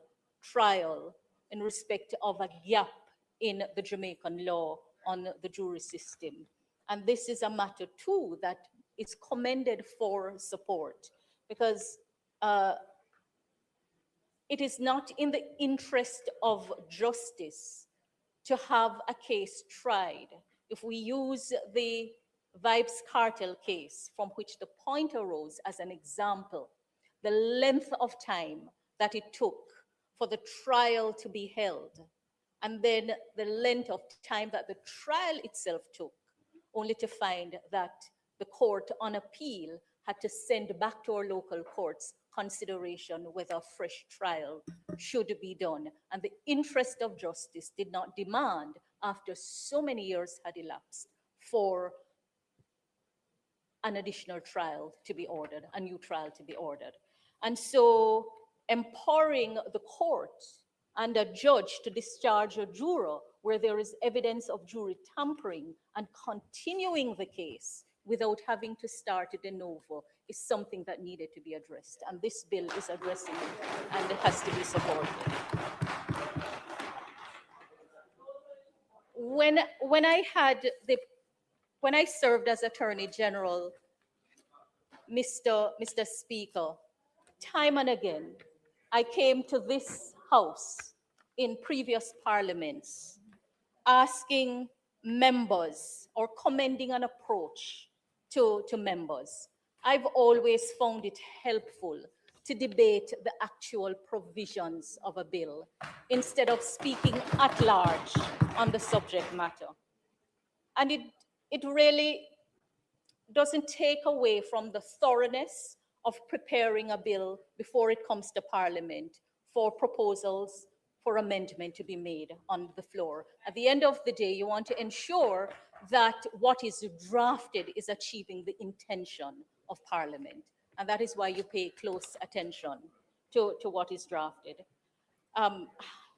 Having said that, I indicated to the minister piloting the bill that I would be proposing just a few amendments for consideration. Starting at clause 2 of the bill, I have no issue with clause 1, which deals with the short title and construction.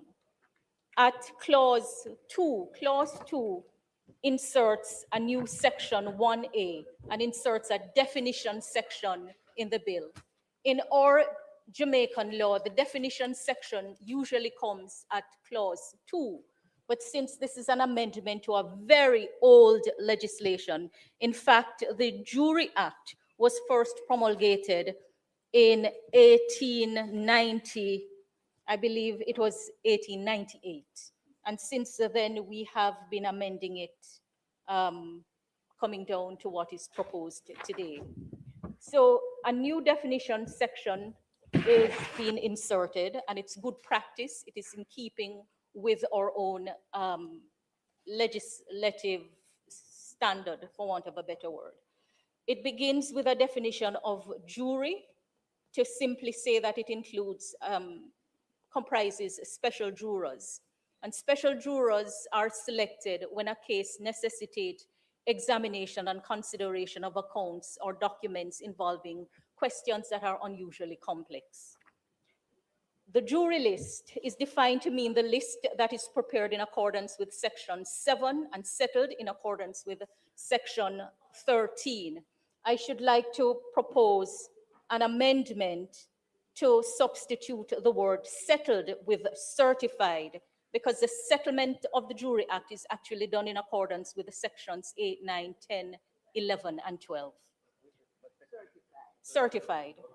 So what happens at 13 is after it is settled, then it is certified by the judge. So we would delete settled and substitute with a certified. No issues taken with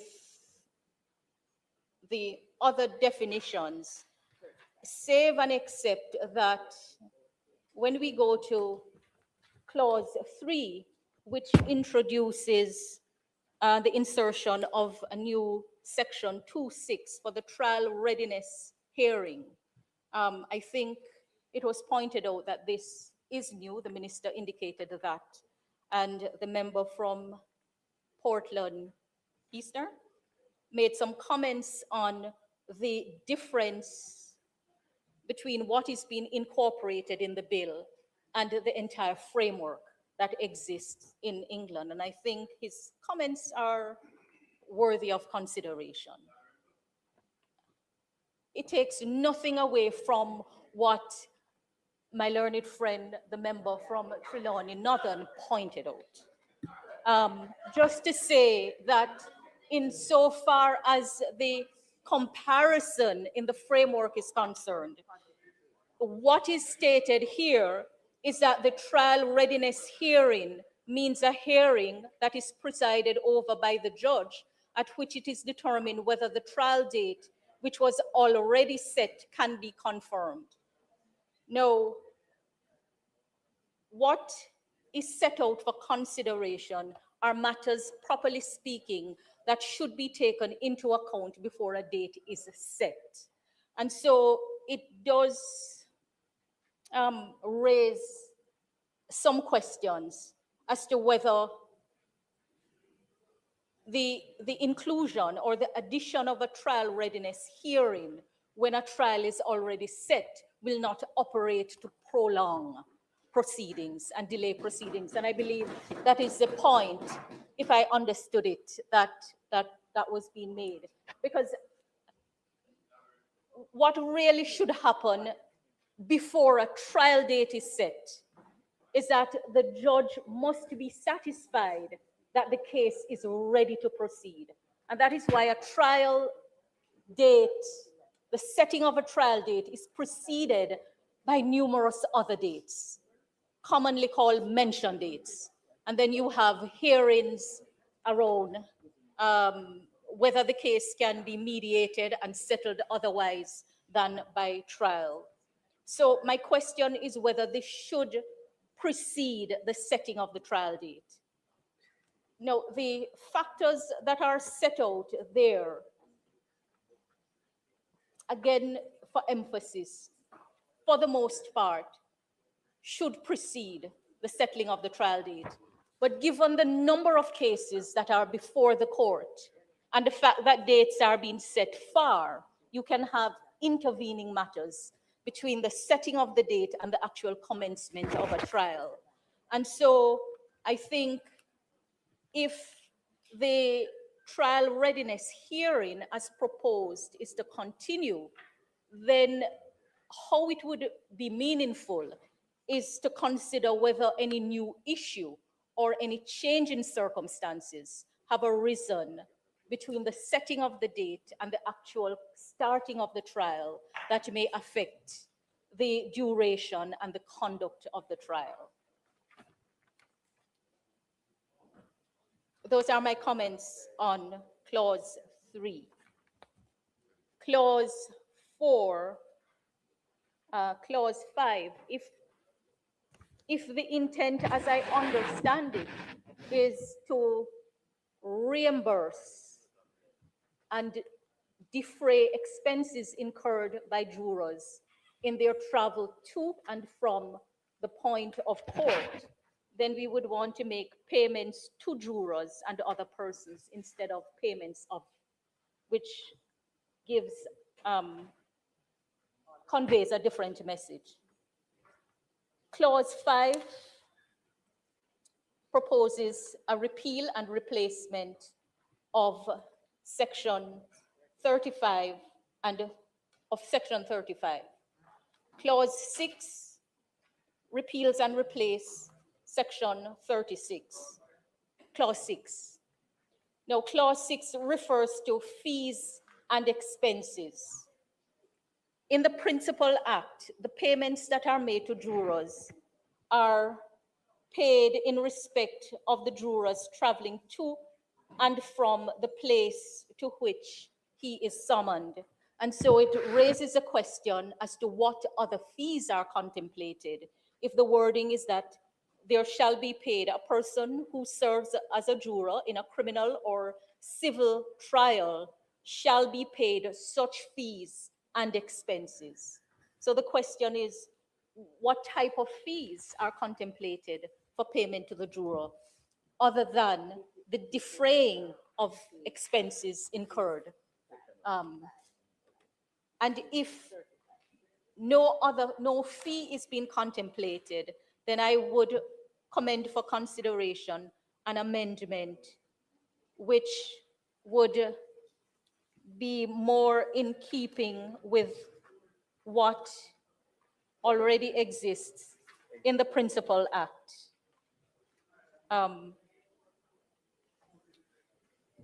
About payment. I crave your indulgence. Essentially, payment to defer the expense of traveling. Unless, of course, other fees are contemplated, and if they are, then I don't know what they are. But bear in mind that we're not creating professional jurors. We're really defraying the expense that is incurred by them to travel. See, the administration of justice is a very fragile thing, and you really have to be careful what you incentivize or not incentivize to ensure that justice is done at the end of the day. Clause 7, which repeals and replaces section 37 at 37.3, speaks to compensation.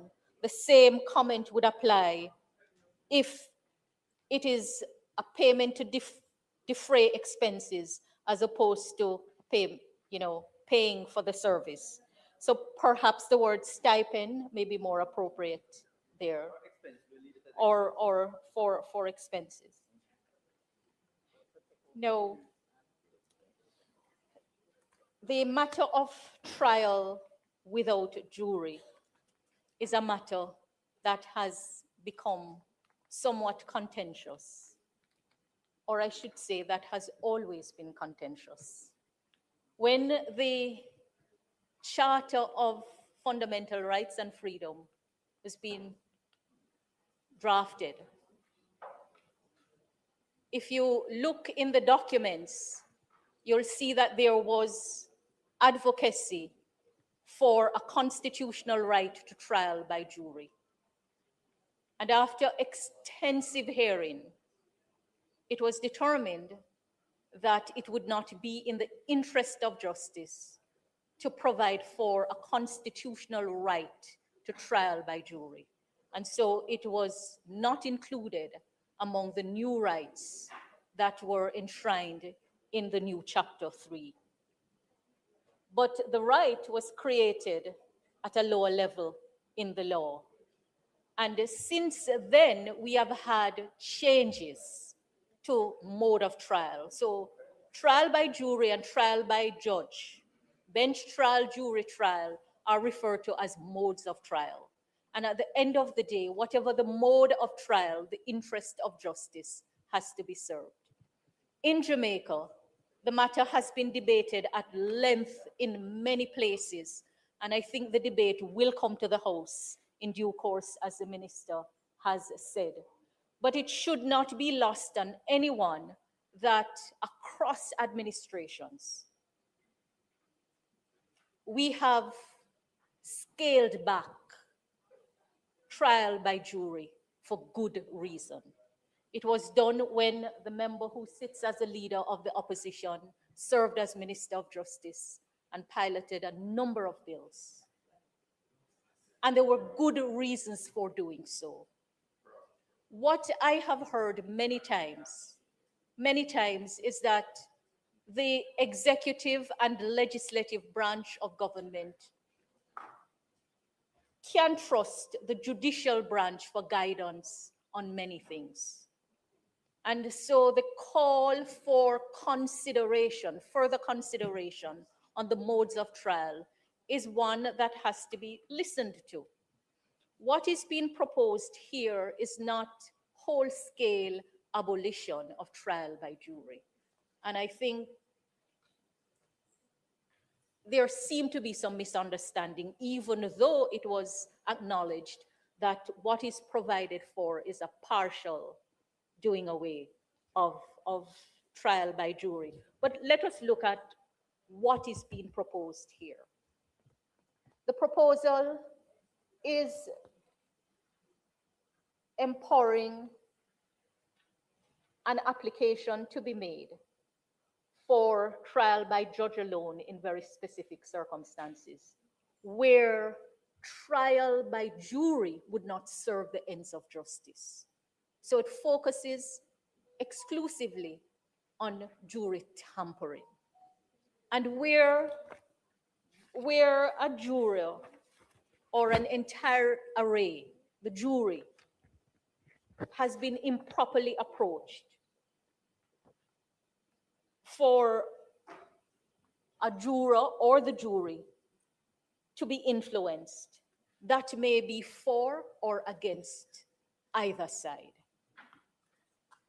And if there is ever a proper case to provide for a discretion for trial by bench alone, is in circumstances where you have jury tampering. I don't think it gets any higher than that, because the mode of trial is a means to an end, and that end is for justice to be served. So, notwithstanding the discomfort that revision of the Jury Act is coming soon, and it will allow for wider discussions on the matter, I do not see any injustice being done by what is being proposed at this time in the very limited circumstances. I would only say that in keeping with what the board pointed out, and which I will repeat for emphasis, an improper approach to a juror may influence that juror for or against a defendant. And I would add for or against the prosecution. And so at the proposed 42B, subsection 3, where it says that the judge may order that the trial is to continue without a jury if the judge is satisfied that jury tampering has taken place, and to continue the trial without a jury would be fair to the defendant. That is kind of one-sided. It must also be fair to the other side. And it shouldn't be against one side and in favor of the other side. So it's really where the interest of justice require. And that, I think, is what you, the proposed 42C speaks to for the termination of trial. But it would require some tidying up between the proposed 42B and the 42C.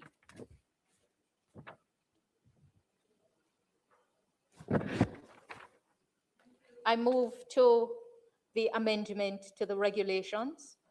And, you know, Mr. Speaker, many times in the past, we have heard complaints that Principal Act are being amended and the attendant regulations are not amended. Well, here we have both the Principal Act and the regulations being amended at once.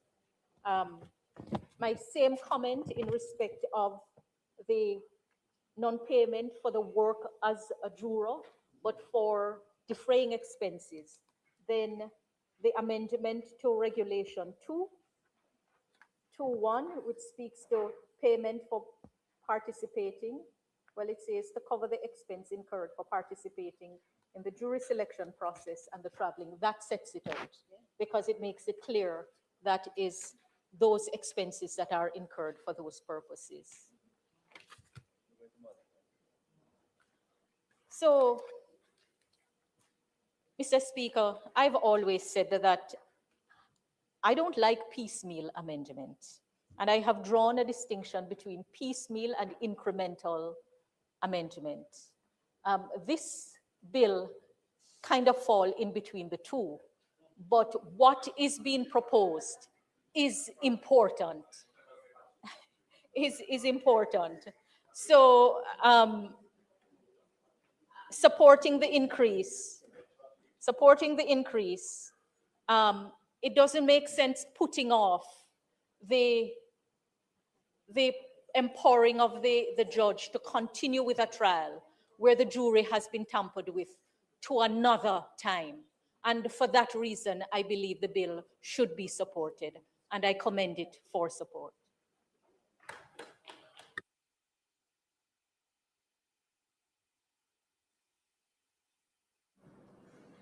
Thank you, Mr. Speaker. Minister, it's been a useful debate. The first point I want to make is that it would be possible to increase the amounts paid to jurors for their service without bringing legislation to Parliament, because those rates are set by regulations, and you could have amended those regulations without going through the process of appending it to a bill dealing with other matters. That would have been possible. I suspect you took the opportunity to do both because you felt it was convenient and efficient to do it that way. But it didn't have to be that way. And speaking for myself, I would have really preferred, in light of the fact that you are committed to having a joint select committee reviewing trial by jury in Jamaica, the jury system, I think the proper way of proceeding would be to have increased the remuneration to jurors by an amendment to the regulations right away. It's impatient of debate, and everybody supports that, and deal with all of the issues in this bill. And it's not just two issues. There's several issues in this bill. And they really ought properly to have been given the opportunity for thorough ventilation at the Joint Select Committee, which you've indicated will come after we pass this bill. So I support the point made by members on our side, led by the spokesperson for justice, the Member of Parliament for North East, St. Elizabeth, on that. While I'm on the issue of those regulations, which could have been amended by regulations, I just want to make it clear that as set out here, the payment is not just for travel expenses. It's not just for remunerating or reimbursing expenses. It is for sitting on the jury and traveling to and fro to get to court. It's a compendious payment that covers both things. And at $6,000 a day, if you sit 5 days a week, that's well in excess of the minimum wage. It has an element of compensation for the service rendered. Time, you may not say people are professional jurors, but the payment is there to compensate, and it's expressly stated on pages 10 and 11 of this bill, that what it's for. It says to cover expenses incurred for sitting on the jury and traveling to and from the place from which the person is summoned. So it covers both things. And I think that that's an important point to make. And I, for the record, I'm glad you're doing it now, Minister. The last time it was done, I was the minister. And that's quite a long time ago now. And we did a 400% increase at the time to $2,000 a day from 500, which is where it had been for ages. And, you know, that seemed reasonably generous back then. Now it seems woefully inadequate. And so that's over a decade ago. So, you know, time come for this increase, and we're glad for it. On the other provisions in the bill, there are some that I have some difficulty with. And I'm going to go to clause 3, first of all, Minister. And the new subsection 6 that is being inserted into section 2 of the Principal Act. Now, Mr. Speaker, this is an amendment to the Jury Act. The Jury Act deals with jury trials and matters relating to jury trials, serving jurors, empaneling juries, etc. And here we have, in this clause 3 of the bill, an insertion into the Jury Act of a provision which doesn't, on the face of it, have anything to do with trial by jury per se. This is talking about a trial readiness hearing, and if you read the clause, the new clause 6, being inserted into clause 2, there's not one reference to jury in it. It's all to do with a hearing presided over a judge, on which it is determined whether the trial date, which was already set, can be confirmed, having regard to a whole list of things. It's not clear to me whether this is applying to civil proceedings as well as criminal proceedings, or just criminal proceedings. I don't know. It's not clear. To the extent that it's intended to apply to criminal proceedings, I submit that this provision should be in the Criminal Justice Administration Act, because it is nothing to do with trial by jury per se. It is a general provision for a new procedure called a trial readiness hearing. To the extent it's intended to apply to civil proceedings, it should be in the civil procedure rules. It does not belong in the Jury Act. That's my point. It's not a jury provision. Moving on. I'm moving to clause 7 of the bill. And clause 7 is on page 4. And it's important to understand the scheme of it. So there are 3 subsections that are being inserted in a new section 37 of the Jury Act, which replaces the existing 37, which is being repealed.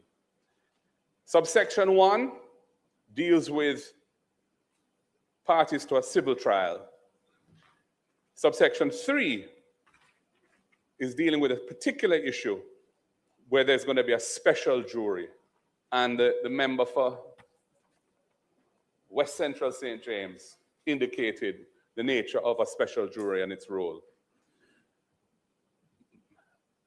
The provision in relation to the special jury says that the cost of it shall be treated as cost in the cause. So typically, whoever loses, an order for cost is made against them in our system in civil matters. They would bear the cost of the special jury. But in subsection 1, it says that if a party applies to have the case tried by jury, the payment to the jurors is an obligation of that party. Now, to me, that builds in a perception of a conflict of interest. How can it be that the person who applies to have the trial done by jury in civil proceedings is the party who ends up paying the jurors? That looked like immediately the piper playing. Whoever pays the piper calls the tune. That is a general aphorism that people know. It can't, to me, yes, it's paid through the court, but the law says that the party who made the application is a party who's paying it. So the jurors would know that their stipend is being paid by him. He's the one who applied for it to be tried by jury. Or her. So my point is, it builds into the system a perception of bias, which is not right. And that a different approach should be found. I move to clause 10 of the bill, which is on page 5. And this is the one that deals with jury tampering. And there are 4 new sections that are being inserted into the Jury Act, dealing with trial without jury. Now, my first point on this is to note, as has been noted, that 42A, which is the first of the 4 sections, gives the right to the prosecution to apply to the judge for the trial to be conducted without a jury. No right is being given to the defense.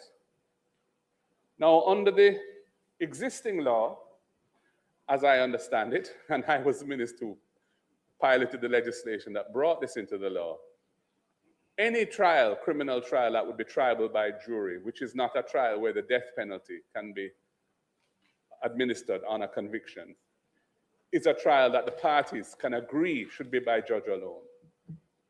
They have to agree. The defense and the prosecution currently have to agree. If they agree, it doesn't matter the nature of the offense. If it's not one to which the death penalty applies, not a capital offense, then the trial must proceed by judge alone if the parties want that. Parties being the defense and the prosecution. Here we're achieving an imbalance because we're giving the prosecution a right to apply for something that would otherwise be a jury trial to proceed as a judge alone trial. And the defense is given no such right. I think that there ought to be a general right in the defense to apply to the court for a trial by judge alone if the defense wishes to do so. The member for East Portland indicated that in certain jurisdictions, as he puts it, and I assume he means parts of Jamaica, where there, where circuits are heard, circuit courts are heard with juries, there may be a sense that a defendant can't get a fair trial because the case, the publicity around the case and so on was such that people may already have a particular view of the guilt of that defendant. So, the defendant may feel the only way he or she can get a fair trial is if it's a judge alone trial. But there's no right being given to the defendant to make that application. And that ought to be there if you're giving the prosecution a right to apply for a judge alone trial because of alleged or suspected tampering. So I think that needs to be fixed, or at least needs to be addressed and corrected. The next point I wish to make is in the new 42C, which is on page 7 of the bill. And by the way, Minister, I'm going to pause here a second. And again, this is a procedural matter. Here we are debating an amendment to the Jury Act, which is far-reaching, as has already been indicated. It's not just one thing it's dealing with. There are a number of far-reaching things that it's doing. And I am debating this bill, holding a long form. Well, I haven't received it. It wasn't tabled to me. I don't have it. I don't have any left-hand pages showing me the sections that are being amended. This is a photocopy. I mean, this is not a printed copy from the printing office. How come we don't have that? How come we don't have a printed bill by the government printer on such a fundamental issue? And why wasn't this tabled? You don't have this. None of us have this. How can this be right?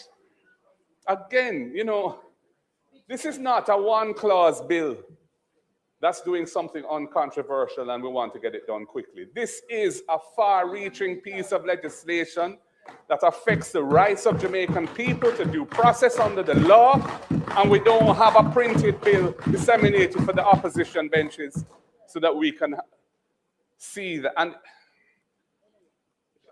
it's really not good enough, Minister. And again, even this does not have the left-hand pages in it. The one I was just handed here doesn't have the left-handed pages, colleague members.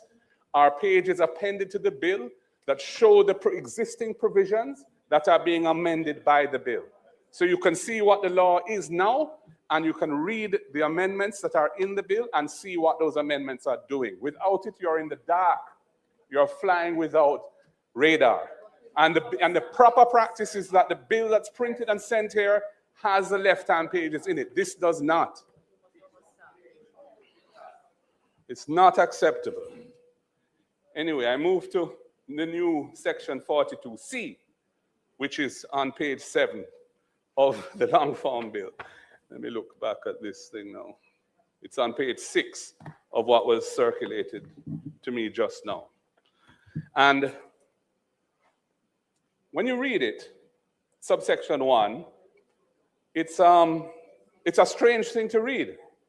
This is what the section says, 42.1. It says, subject to subsection 2, the judge may terminate a trial.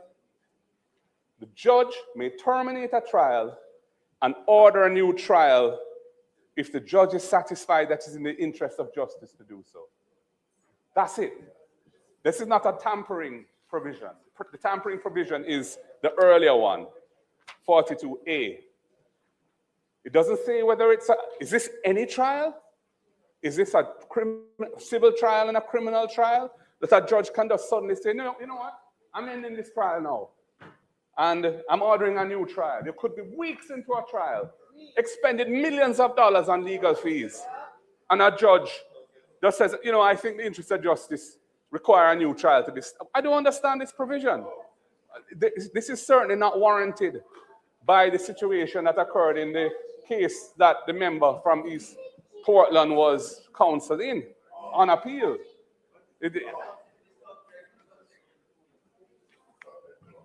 Yes, it's subject to subsection 2. And it says that where a judge terminates a trial under subsection 1, the judge may order that the new trial is conducted without a jury. If the judge is satisfied in respect of a new trial, the conditions in 42A3 are fulfilled. But there's nothing in subsection 1 that suggests it's limited to a trial by jury, or that it's even limited to a criminal trial. It says nothing about that. Yes, and subsection 2 simply says that when the judge is deciding to terminate the trial and order a new one, he may order that it's without a jury. Yeah, but he may not.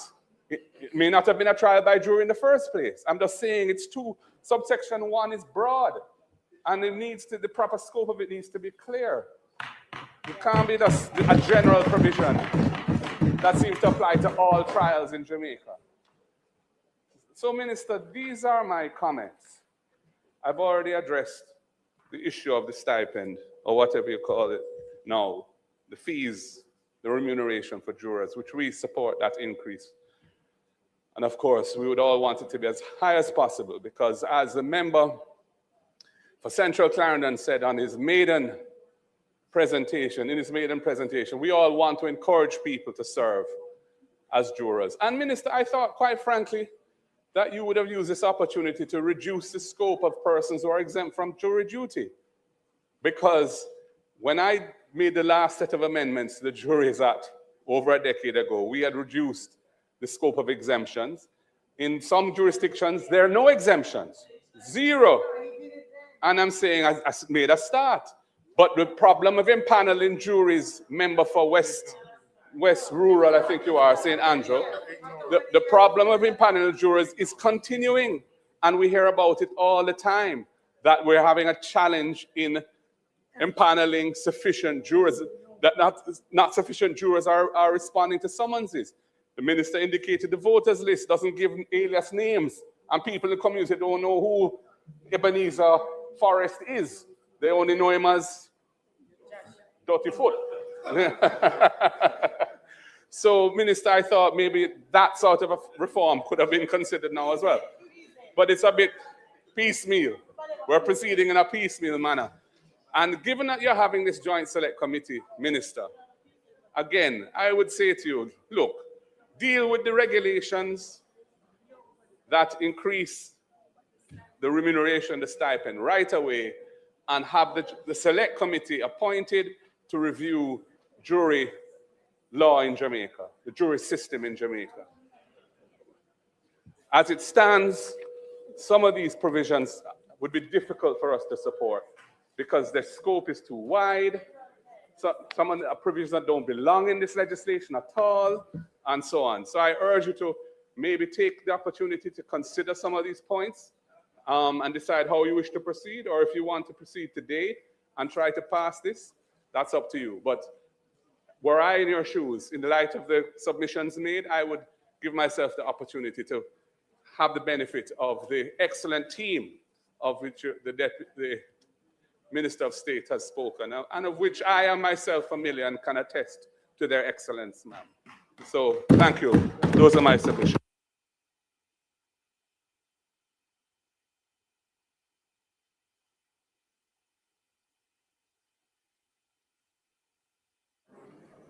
I want to thank all the members who have contributed.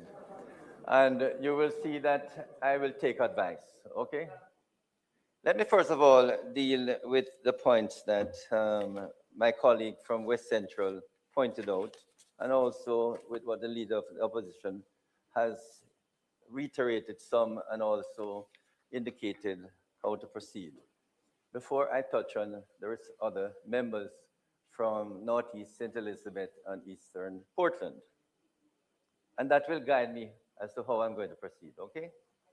First, I think the member from West Central made some good points, but a lot of them has to deal with a bit of, should I say, does affect a bit of the drafting. So say you say, instead of saying settled, we use certified. And the question in subsection 2, which I'll come back to in a second, section 3, where the trial, as the date has already been set, I had hoped to move an amendment to say whether the trial date can be confirmed in relation to the rest of the matters. But I'll come back to the point you raised. And also, instead of saying paid such fees, we're going to remove in section 5, not paid such fees, but paid such expenses as may be prescribed by the minister. And we remove fees in both section 5 and section 7. Now, the point I think, leader of the opposition, member from St. Andrews South, I believe, see, at the trial readiness stage, when these matters are being considered, I think at that trial readiness stage, the question of whether there's some insinuation that tampering is likely to take place, but is not properly conveyed there. So that is why at the trial readiness stage, sometimes the impression is given that threats have been made and what have you. But I think your point is that if that cannot be properly formulated to affect the tampering, it shouldn't be there. So I'll accept that. So in relation to your point about the regulation, the truth of the matter is that there's no perfect bill. There's always going to be a good bill, but not a perfect bill. And there's always a case where you can adjust words, adjust phrase. Believe me, as chairman of legislation committee, we sit there for hours changing phrases. So it's one of the concern with legislation. But just to say that, to emphasize, we want a bill that is acceptable and can do what it says it should. And that is, yes, raise the fees, not fees, provide the expenses to have to be, when you're summoned, that you're not out of pocket totally from being summoned to jury duty. You can pay your bus fare, you can, buy lunch or a drink. When this matter came up of the Vibes Cartel trial, and my team said we need to put this in right away. My impression is that it would take a couple of weeks, just put a phrase, wherever tampering occurs, the jury can be dismissed, and so on. I must admit, all these additional phrases that have come into it give me a lot of concerns. And the truth of the matter is that the points you have raised, especially leader of the opposition, are matters to be concerned, to time, to make sure we're dealing totally with tampering. And for that reason, I'm going to postpone the closure and look at how we can properly adjust it. And if it can't be adjusted, we do it over. Thank you, Mr. Speaker.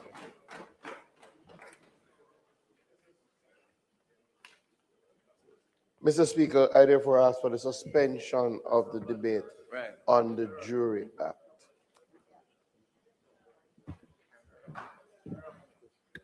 The request is on the floor for a suspension of the Juries Act debate. Those in favor?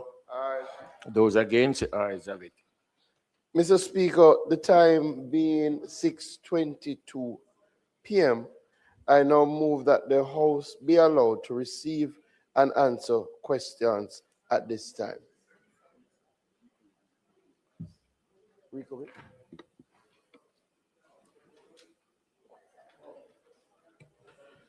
Before that, Mr. Speaker, can I ask for the recommittal of questions and answers to questions?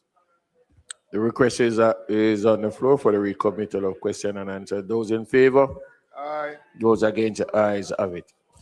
Mr. Speaker, the time being 6:23 p.m., I now move that the House be allowed to receive and answer questions at this time. The question is on the floor. Those in favor? Those against, the ayes have it. Question and answers to questions.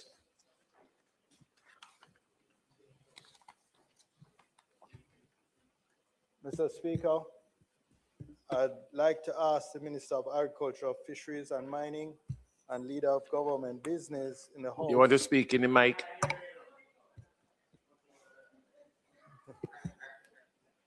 Mr. Speaker, at this time, I'll invite the Minister of Agriculture, Fisheries and Mining and Leader of Government Business in the House. The following question standing in my name on the question notice paper.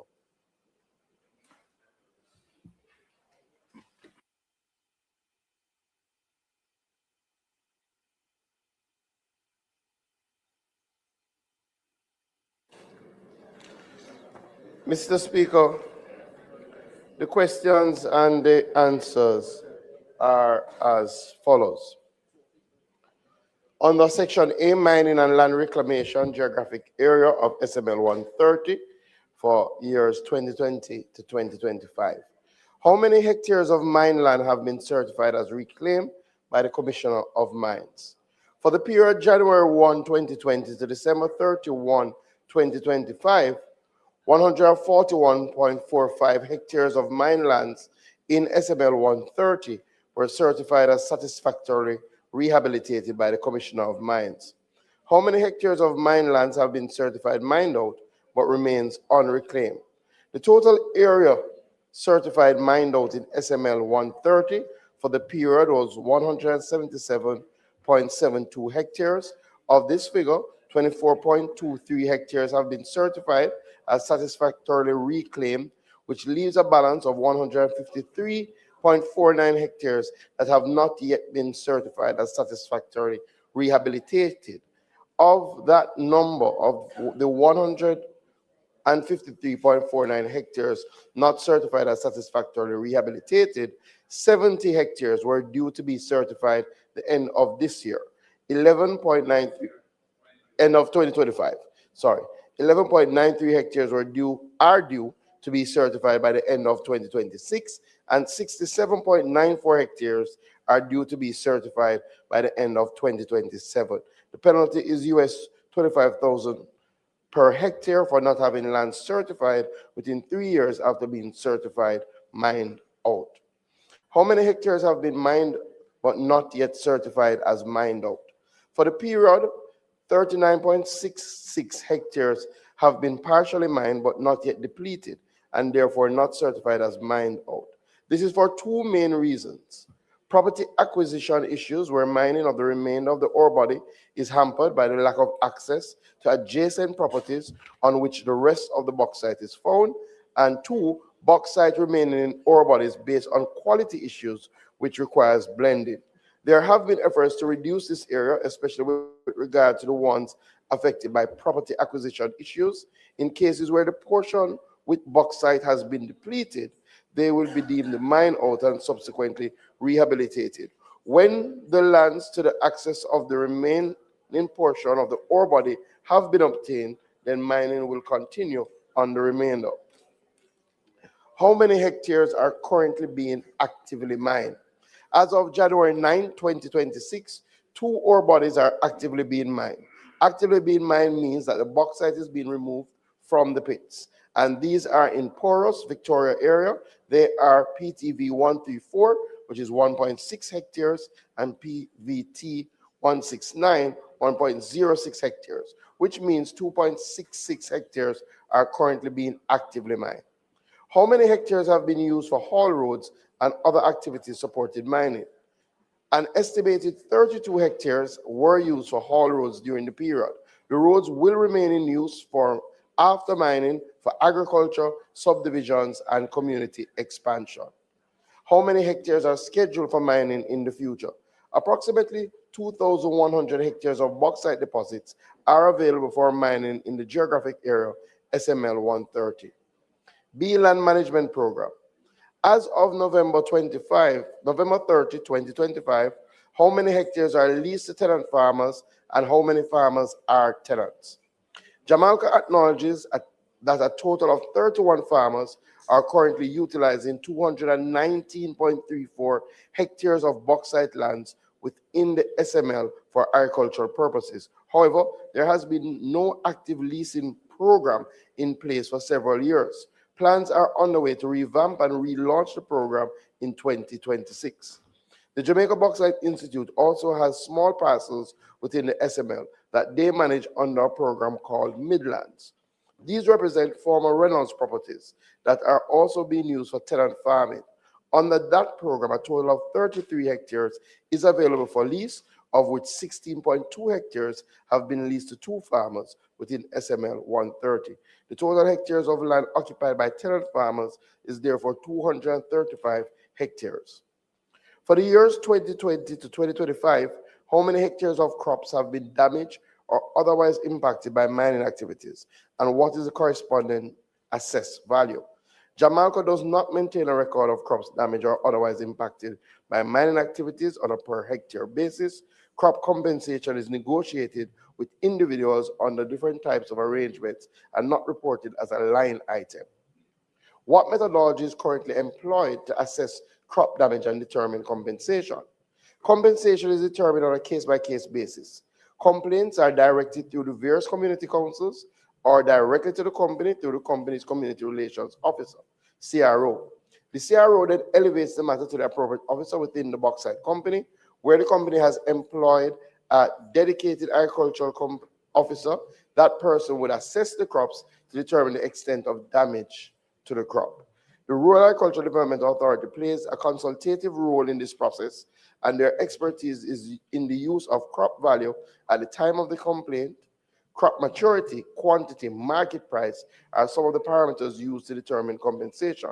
Where the company has no agricultural officer, the matter is referred to RADA, which does an assessment and provides a report to the bauxite company. The report would include estimated crop value at the time of the complaint, crop maturity, quantity, among other information relevant to the specific claim. The report from RADA can then be used to form the basis of discussions between the company and the claimant in order to arrive at an agreement on the final compensation value. Resettlement and infrastructure. How many hectares of resettlement lands remain unallocated? There are approximately 657 lots averaging 0.2 hectares each, which have not yet been allocated, some of which are in undeveloped subdivisions. Approximately 289 lots remain unallocated in SML 130 in the South Manchester area. Jamaica is in the process of onboarding developers to assist in expediting the outstanding works. This is contingent clearly on Jamaica's budget and may be impacted by the pace of the relevant approvals. How many land vendors are pending allocations? Approximately 261 vendors are currently awaiting allocation of lots as of December 2025, with 172 persons pending allocation in Manchester. How many resettlement houses remain to be constructed?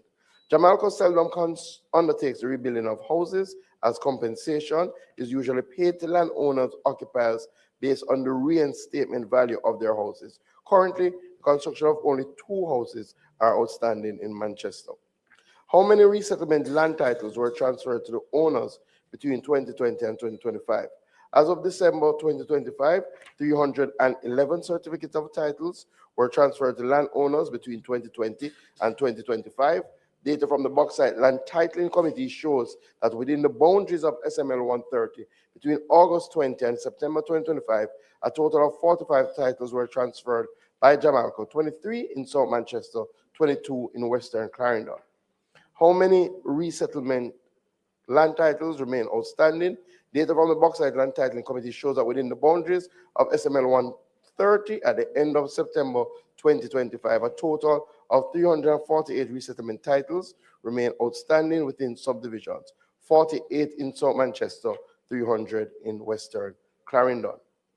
For subdivisions with incomplete infrastructure, please provide the number of subdivisions, total area, number of lots in each. Data from the Bauxite Land Titling Committee shows that within the boundaries of SML 130, there are 11 subdivisions with incomplete infrastructure. The total area of each and the number of the lots are as follows. Jamalco, South Manchester, SML 130, Hampton Phase 1, total area 2.075 hectares, number of lots 9, Hampton Phase 2, 1.265 hectares, number of lots 8, Hampton Phase 3, 1.253 hectares, number of lots 8, John Robinson, 8.28 hectares, number of lots 42, Little Hampton, 6.67 hectares, number of lots 34, Trinity Phase 1, 6.36 hectares, number of lots 33, Trinity Phase 2, 3.50, number of lots 6. Chabalco Clarendon, SML 130, Denby Crawl Phase 1, 59.89 hectares, 67 lots. Denby Crawl Phase 2, 70.42 hectares, 193 lots. Stewarton, 2.4 hectares, 11 lots. Whitney, not available in terms of the amount of hectares, 126 lots. Identify the community development projects and related budgets for 2020-2025. Community development projects within SML 130 are carried out by Jamalco as well as the Jamaica Bauxite Institute. Over the period 2020-2025, Jamalco has reported total investment of US $5.7 million, or just over 900 million Jamaican dollars. Of this total, US $4.7 million was used to support the delivery of potable water to residents across the SML.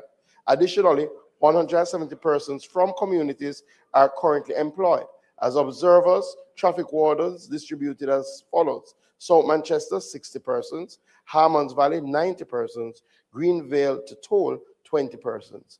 It is also to be noted that there is a standard requirement for Jamalco's contractors to employ persons to carry out these tasks from communities.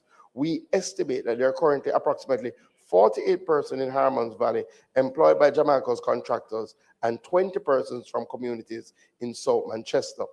The Jamaica Bauxite Institute, through the Bauxite Community Development Program, has invested close to 30 million Jamaican dollars in SML 130 between 2020 and 2025 in relation to parts of the SML within the parish of Manchester. The investment from the BCDP included the rehabilitation and reopening of the Broadleaf Community Health Clinic, support to chicken farmers and local agriculture, as well as training and community infrastructure support, including road rehabilitation. What is the total compensation paid to affected residents for dust, noise, and other nuisances caused by mining activities for 2025 to 2020 to 2025? Total compensation paid to affected residents for dust, noise, and other nuisances caused by mining from 2020 to 2025 is approximately $350 million, just in this year.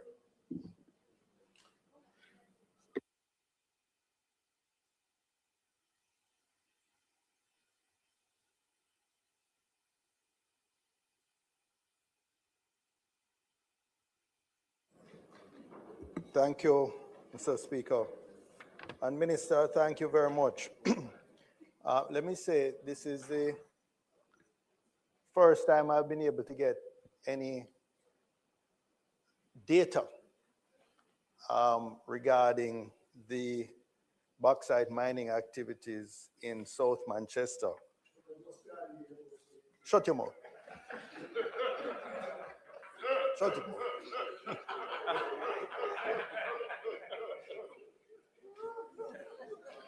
And, you know, if I were to just use one example in terms of the answers you gave me, when I asked about community development projects, you maybe only one time. Could you just turn on this speaker? It doesn't seem any better. Thank you. If I were to use one example, Minister, the question related to community development projects. It turns out that basically more than 80% of what they call community development projects is water trucking. And that works out at about somewhere around $10 or $12 million a month that they spend trucking water. Now, a lot of this trucking water is really for dust suppression in the mining areas and the haul roads. Don't get the impression that all of this is to provide potable water to communities. But Minister, you will recall immediately after Hurricane Melissa, when you wrote us with an allocation for water trucking. I believe you were the minister that wrote us making an allocation for water trucking. Minister Samuda, sorry. Minister Samuda. And I immediately attempted to get from Jamalco. I called, I sent emails, WhatsApp. Just tell me the areas that you are already trucking water to, so that this little 2 million that we got, because remember what, all the NWC systems were down at that time. So I just wanted to ensure that I don't spend my little allocation overlapping areas that they may already be trucking to. They flatly refuse to give me any information in that regard. So, and you would think that at a time of a national crisis, that would have been something easily shared, but they refuse. So I just say that to indicate how difficult it is to get very basic information from a very secretive company. Now, Minister,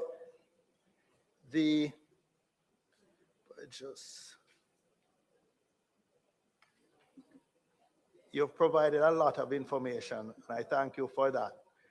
But let me just say, what matters to communities is not just the mining licenses, as those are necessary and those are important, but not sufficient.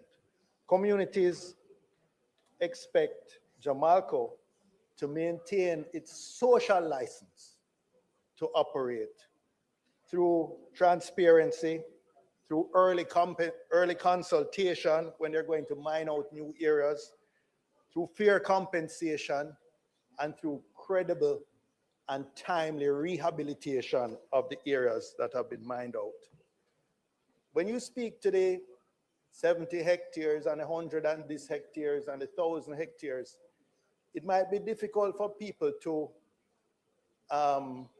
visualize what that means. But if you go into sections of South Manchester, I invite you, Minister, if you have not yet done so, to do a tour with this Member of Parliament. And there are sections that look post-apocalyptic. The areas are mined out. They look like a bomb fell on them. They've not been rehabilitated. Although no mining has taken place for over a decade in some cases, you see no rehabilitation.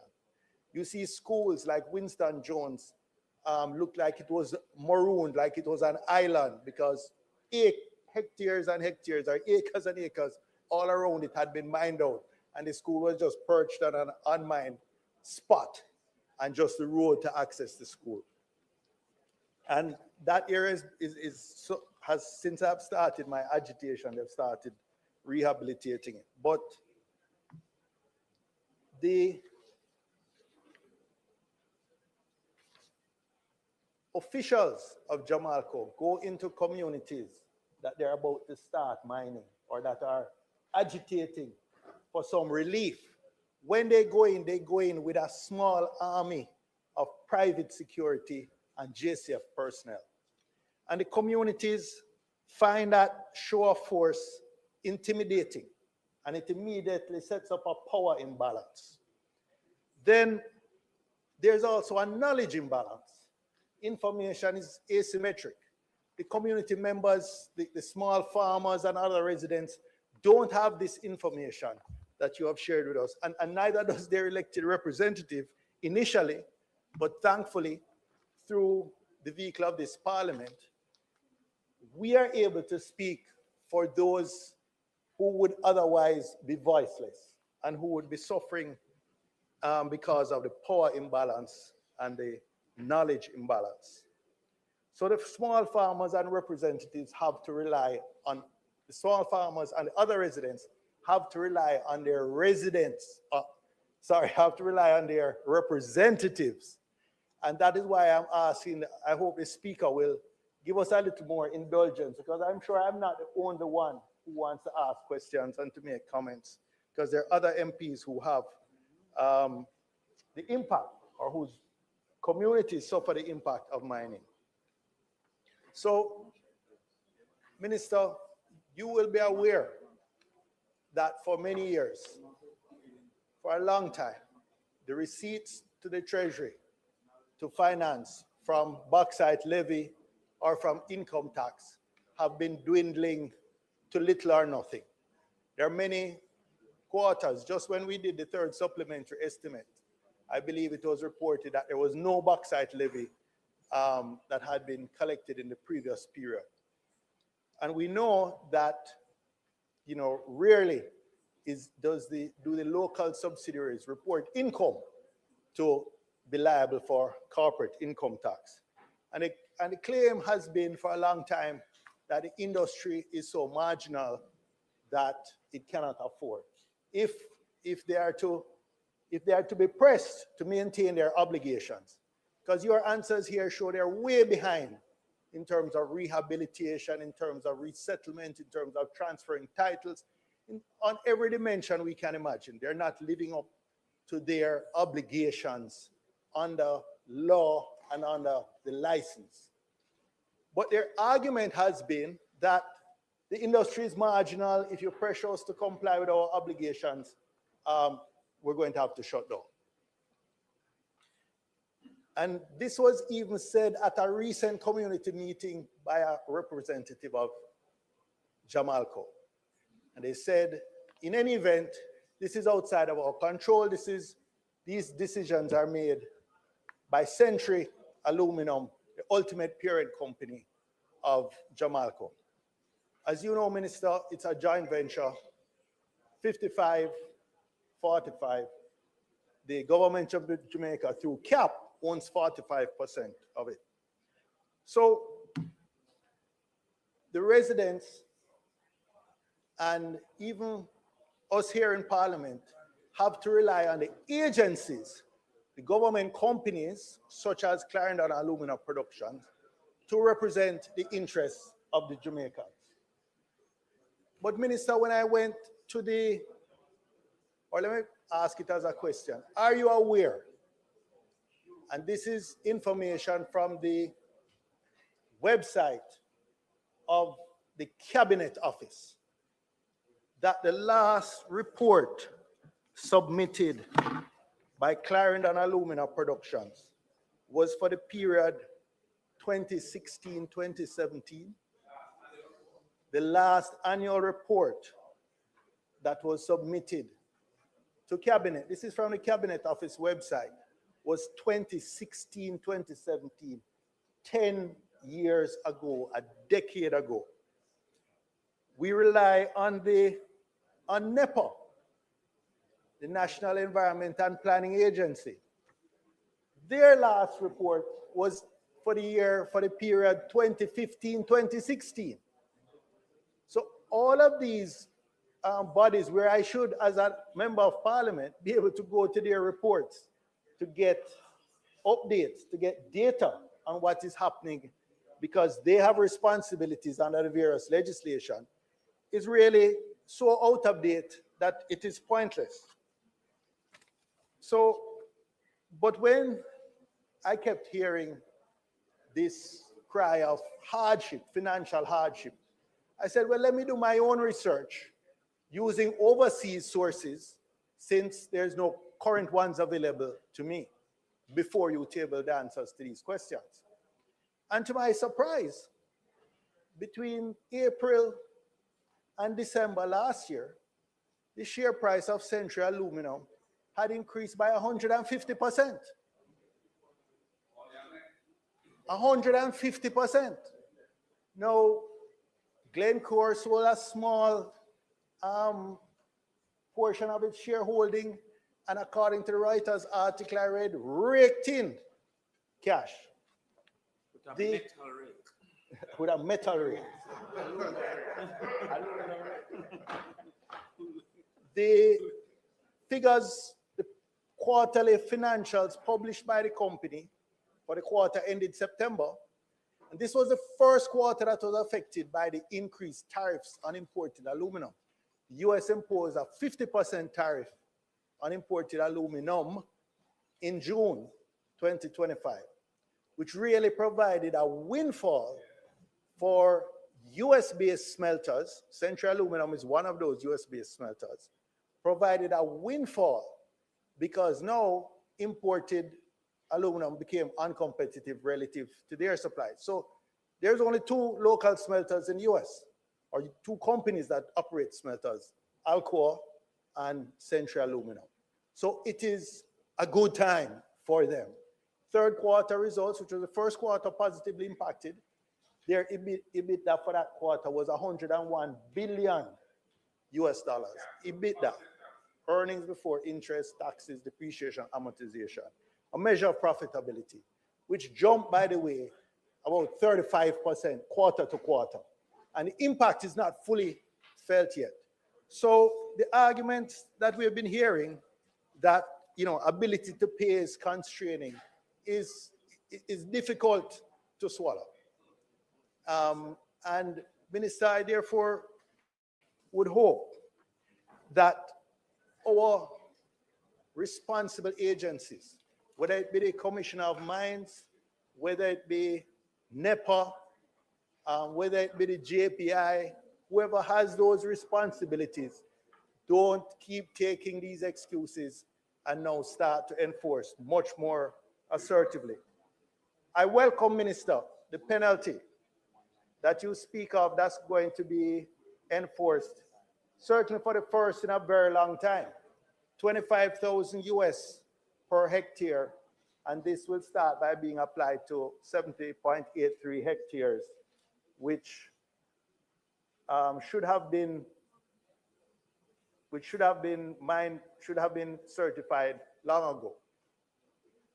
My question is this penalty per annum, or is it a one-time penalty that after giving some forbearance is it applied?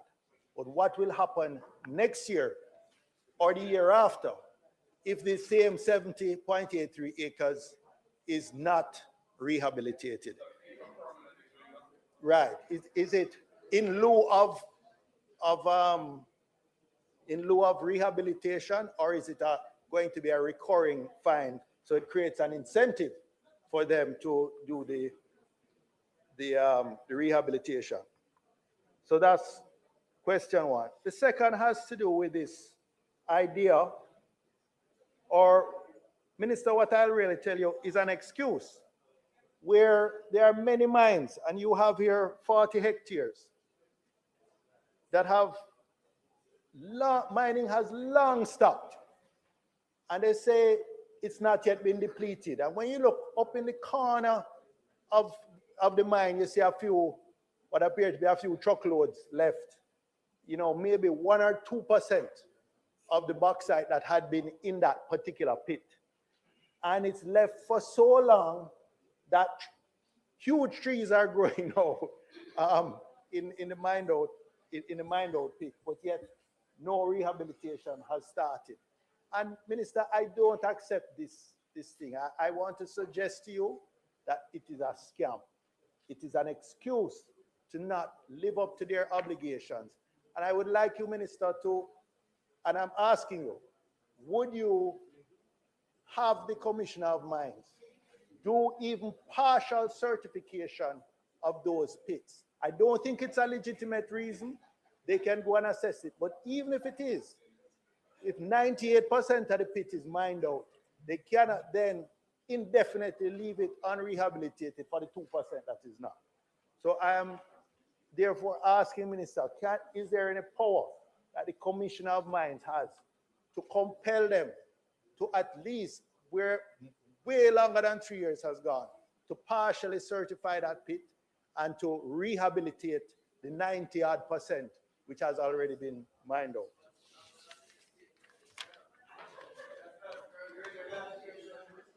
The people have been waiting decades to hear this response. So we can Yes, sit down member. here. The We people can have been sit waiting, down. but ask the question so that the minister can And I'm answer asking you. the questions. These are follow-up Please. questions. Mr. Speaker, the minister has provided a lot of information. But ask question, don't And make I'm statements. asking follow-up questions, but I have to Let lay me the hear them. foundation.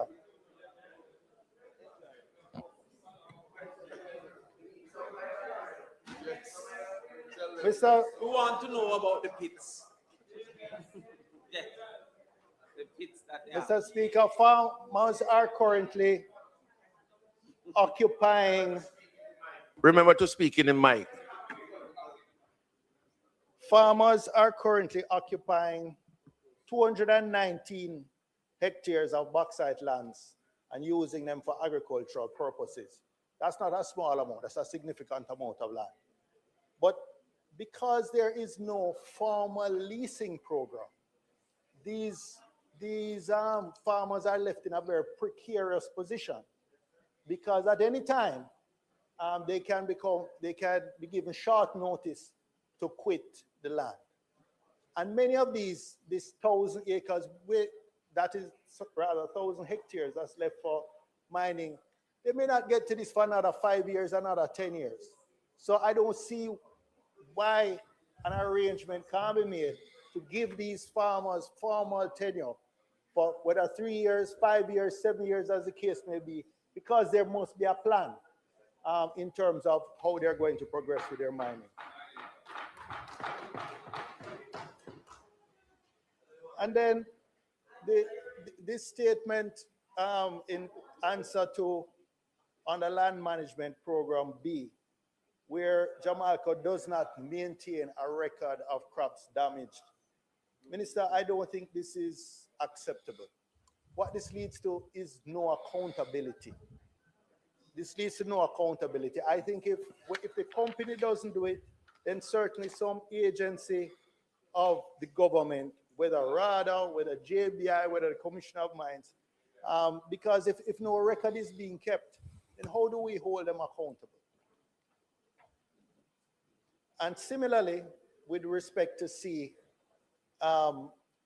which was, that question was what methodology is employed to assess crop damage and determine compensation.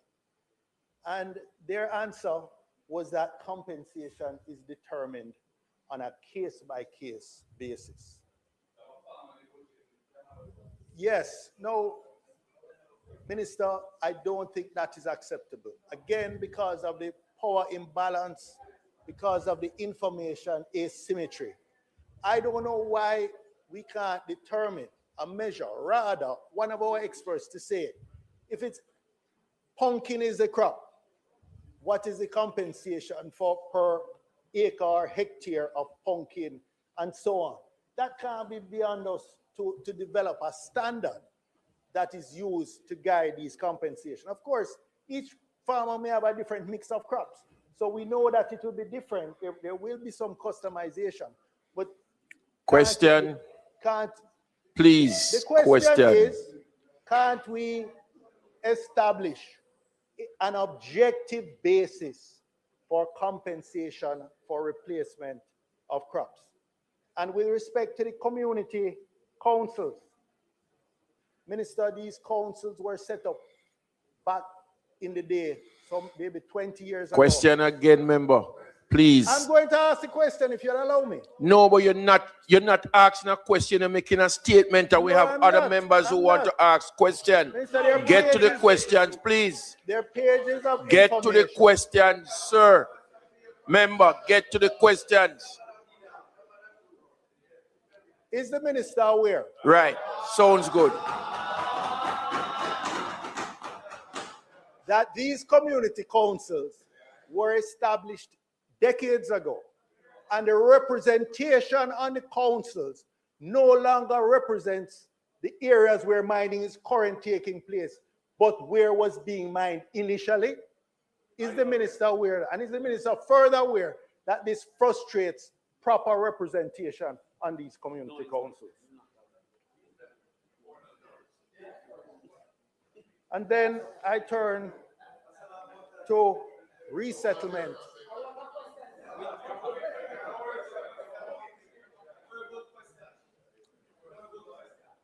I turn to resettlement and infrastructure. And Minister, you've given a lot of information here, which will take some time to digest.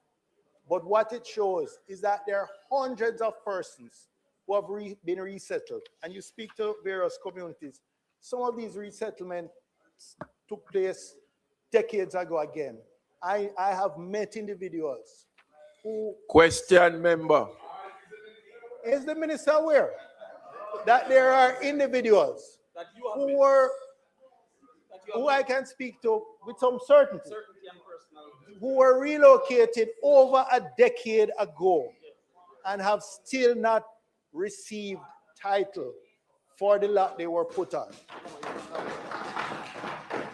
And is the minister further aware that some of these individuals have now died, and it's their children who are struggling to inherit what their father or mother, as the case may be, left for them, but because they have no title and often cannot find a little letter of possession which they were given decades ago, and they're left in a sort of limbo where they cannot inherit the assets that their parents earned for many years. So this whole resettlement, Minister, is unacceptable, and I'm asking, If you're aware that it's will you put some task force in place? Because this impacts not just South Manchester. I'm sure it impacts Centre. I am sure it impacts Northwest Manchester. I'm sure it impacts Clarendon, because all of these, St. Catherine, because all of these parishes have suffered from the same thing. And finally, Minister,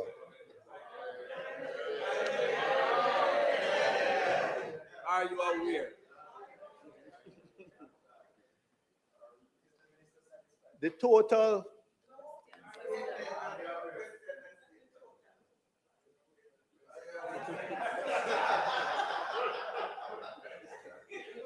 does the minister believe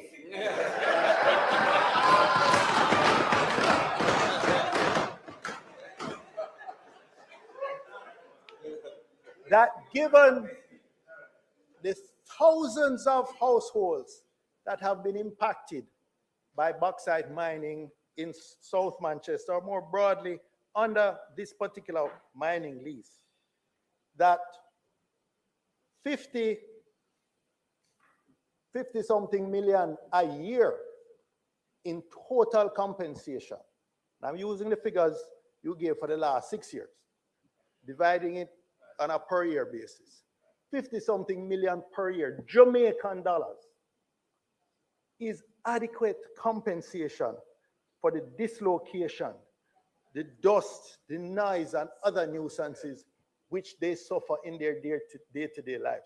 And further, is the minister aware that when you break down what they pay by household, that the amount per day is a mere $60-something, not per person, per household. This is people who live beside haul roads with heavy equipment going by their house every day, coating everything in dust. Their children are suffering from sinus.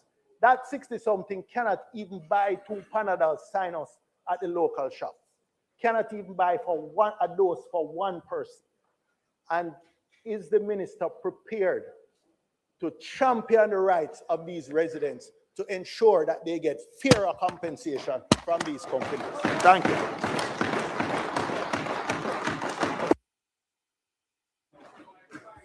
Member from Northwestern Manchester.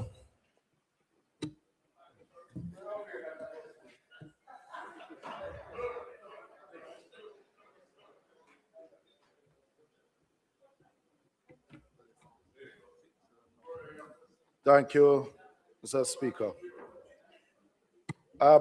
Through you, Mr. Speaker, Minister, this 70.83 hectares, which should have been certified in 2025, can the minister say what are the reasons why there's a delay? And can the minister say how many times has this $25,000 penalty been charged on any of the bauxite companies for delay of more than 3 years for not reclaiming bauxite lands?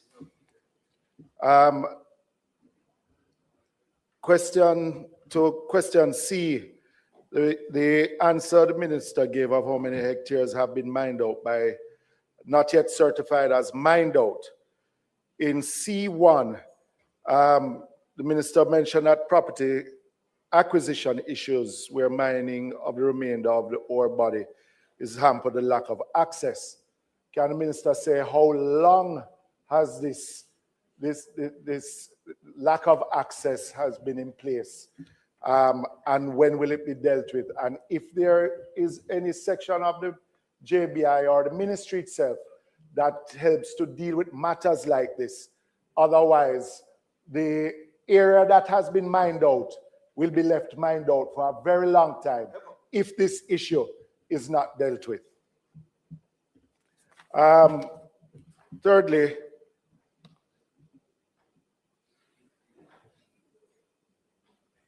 the lands that bauxite companies hold, and not in this instance only Jamalco, which is being discussed by this, but just generally island-wide, agricultural land that these bauxite companies have in their land bank, which is underutilized. Is the ministry, is there going to be a policy if that these lands are underutilized for many years, as we have discussed those lands in Grove Place in my own constituency? Will there be a policy by the Ministry of Agriculture, the government, in reclaiming back these lands somehow and putting them into proper agricultural production? Where haul roads are supposed to be installed and that have not been done, and the public road is being used for hauling of bauxite, is there going to be a policy by the government for the maintenance of these roads, or will there be a timeline? And if by the bauxite company, maintenance by the bauxite companies, and if the timeline has been missed of the construction of these haul roads, will there be sanctions for the continued use of the public thoroughfare? And the bauxite companies, why I ask that question, Minister, is because the bauxite companies cannot, it is my understanding, use a public road to haul bauxite unless permission is given by NEPA and the government. But these prolonged use of public roads and the deterioration of public roads is it hurts the residents, who in turn get back little from the bauxite mining in these communities. And Minister, last question, Alpat. You made grand announcement about the proposal. Why are you looking at the speaker, Minister? Look this way. It is not, but it's a question. And the minister will answer at another time, I hope. Or should I table questions to ask about Alpat? Thank you, Mr. Speaker.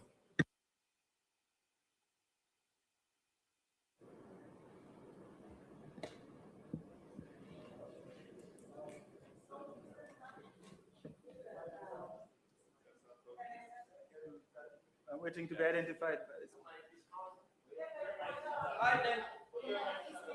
You're identified. You're identified. But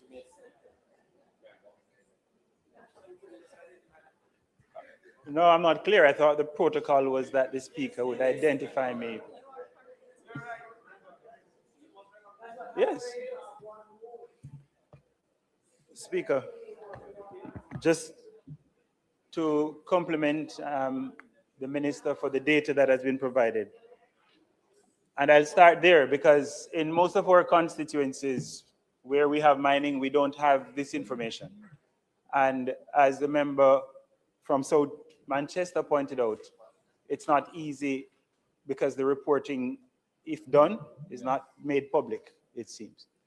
So, Minister, will you commit to providing this House with an annual report akin to the kind of data that is provided in these questions? Sort of a report card on the mining companies.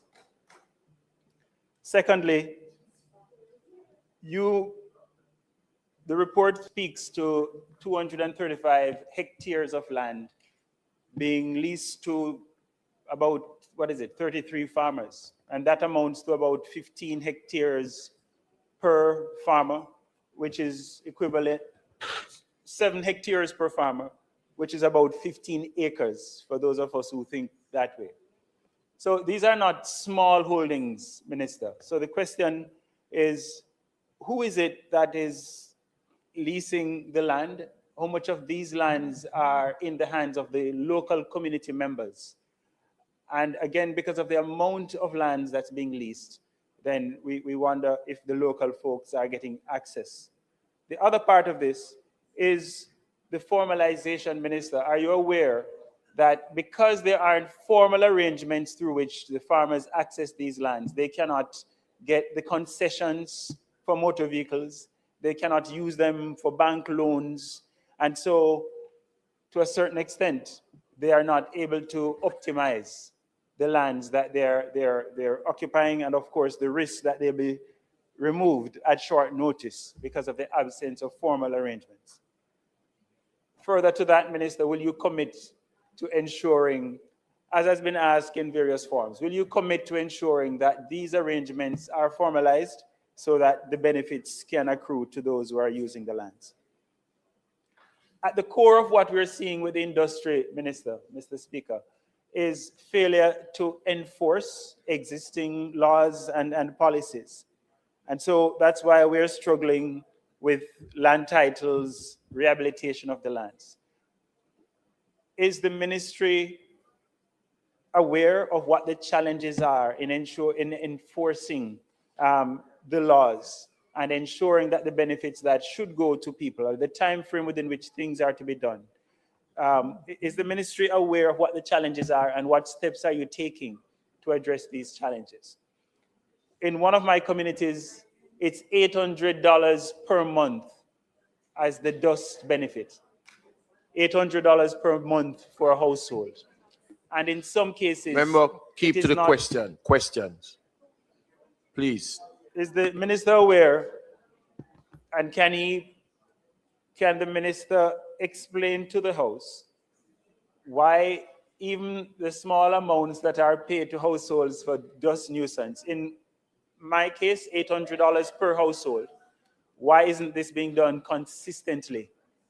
And what measures are being taken to enforce the payment of these benefits? Finally, the minister would recall his previous presentation in the House, in which he spoke of all communities with mining activities having running water and certain basic amenities. Minister, what steps are you going to take to ensure that these amenities are put in place? And in addition to water, the rest of us would be interested in roads, formal access to land, as well as a fund that can be used for the redevelopment of communities when the bauxite activities, the mining activities cease. Thank you, Mr. Speaker.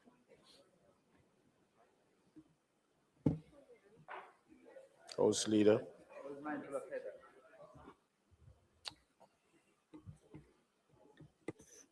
Thank you, Mr. Speaker. My first question is the minister aware of the difficulty that representatives of the people face in even getting conversations or meetings with these bauxite companies? And further, is he aware that it's not much easier to get consultation with JBI as well. I also wonder if the minister is aware that lands that might not have been mined out for bauxite have been under the ownership of these bauxite companies, and many have been deemed unworthy of mining, yet still under the ownership of these companies. Is the minister therefore further aware that this monopolization of ownership has robbed the people of agricultural and other income-earning activities, housing opportunities, and indeed even burial sites in these communities that have to go far and wide to bury their relatives? Is the minister also aware that recreational activities have been extremely affected by the pollution of rivers, in particular as it relates to caustic being released into these rivers, causing for the habit of recreation at these waterways to end, stymie, and indeed many of these rivers to be avoided by children, their parents, and the citizens who once enjoyed the recreational benefits of these entities? Is the minister aware that there has been anecdotal evidence that there has been greater roof damage in bauxite areas relative to the wind than in most other areas that had even greater wind forces from the hurricane?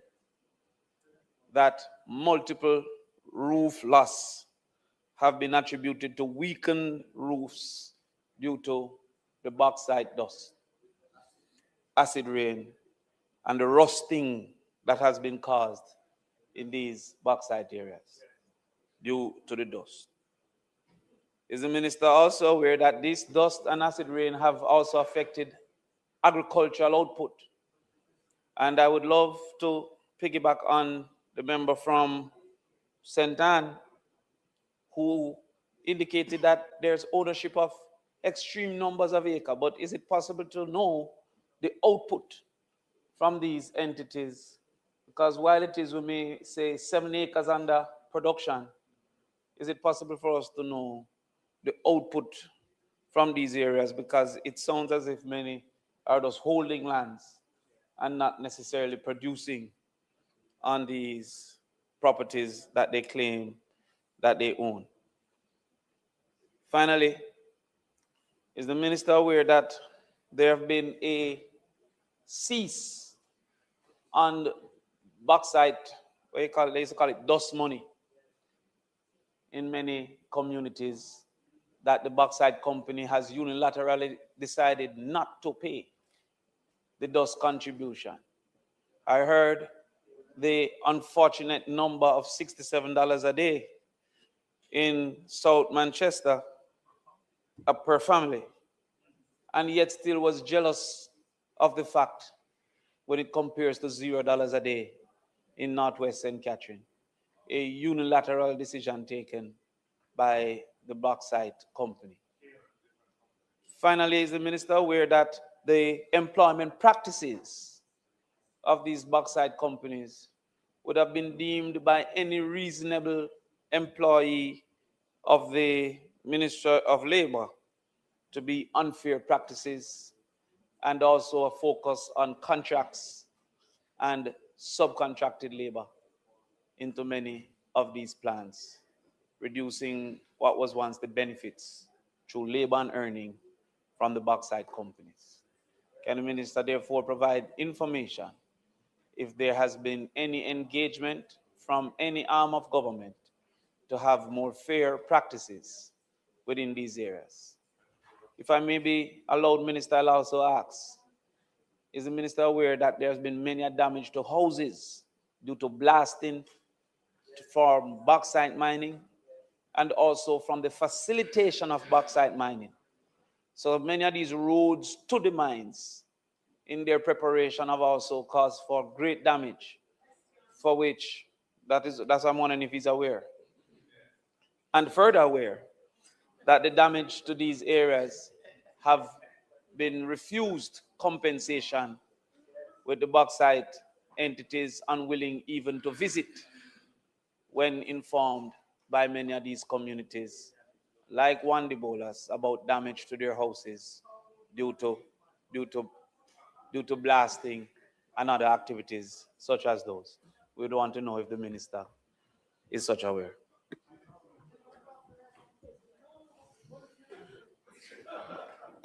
All right, let me thank the members. I will start by saying I recognize the speaker gave a lot of latitude.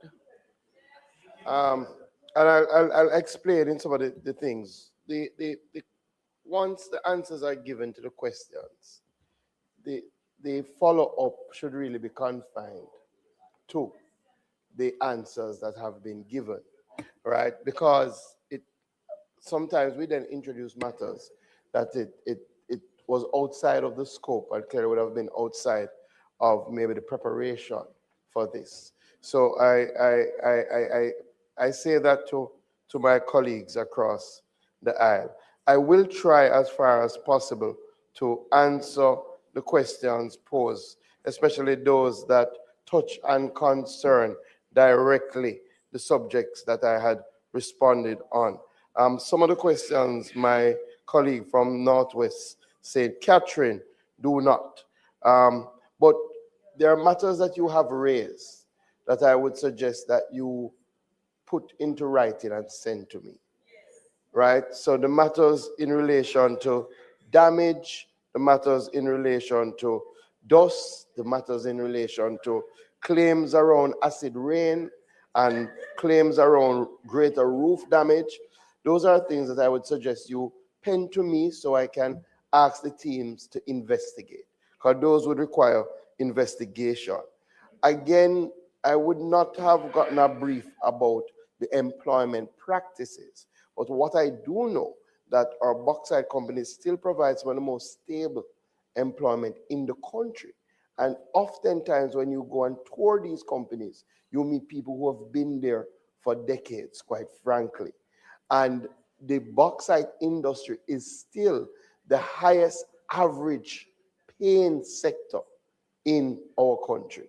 So it still is critical, especially in relation to gainful employment. And then when you speak about the amount of independent contractors, those who do the mining, those who do the trucking, the ecosystem around bauxite mining is significant in relation to our economic activity. Again, the questions around the river,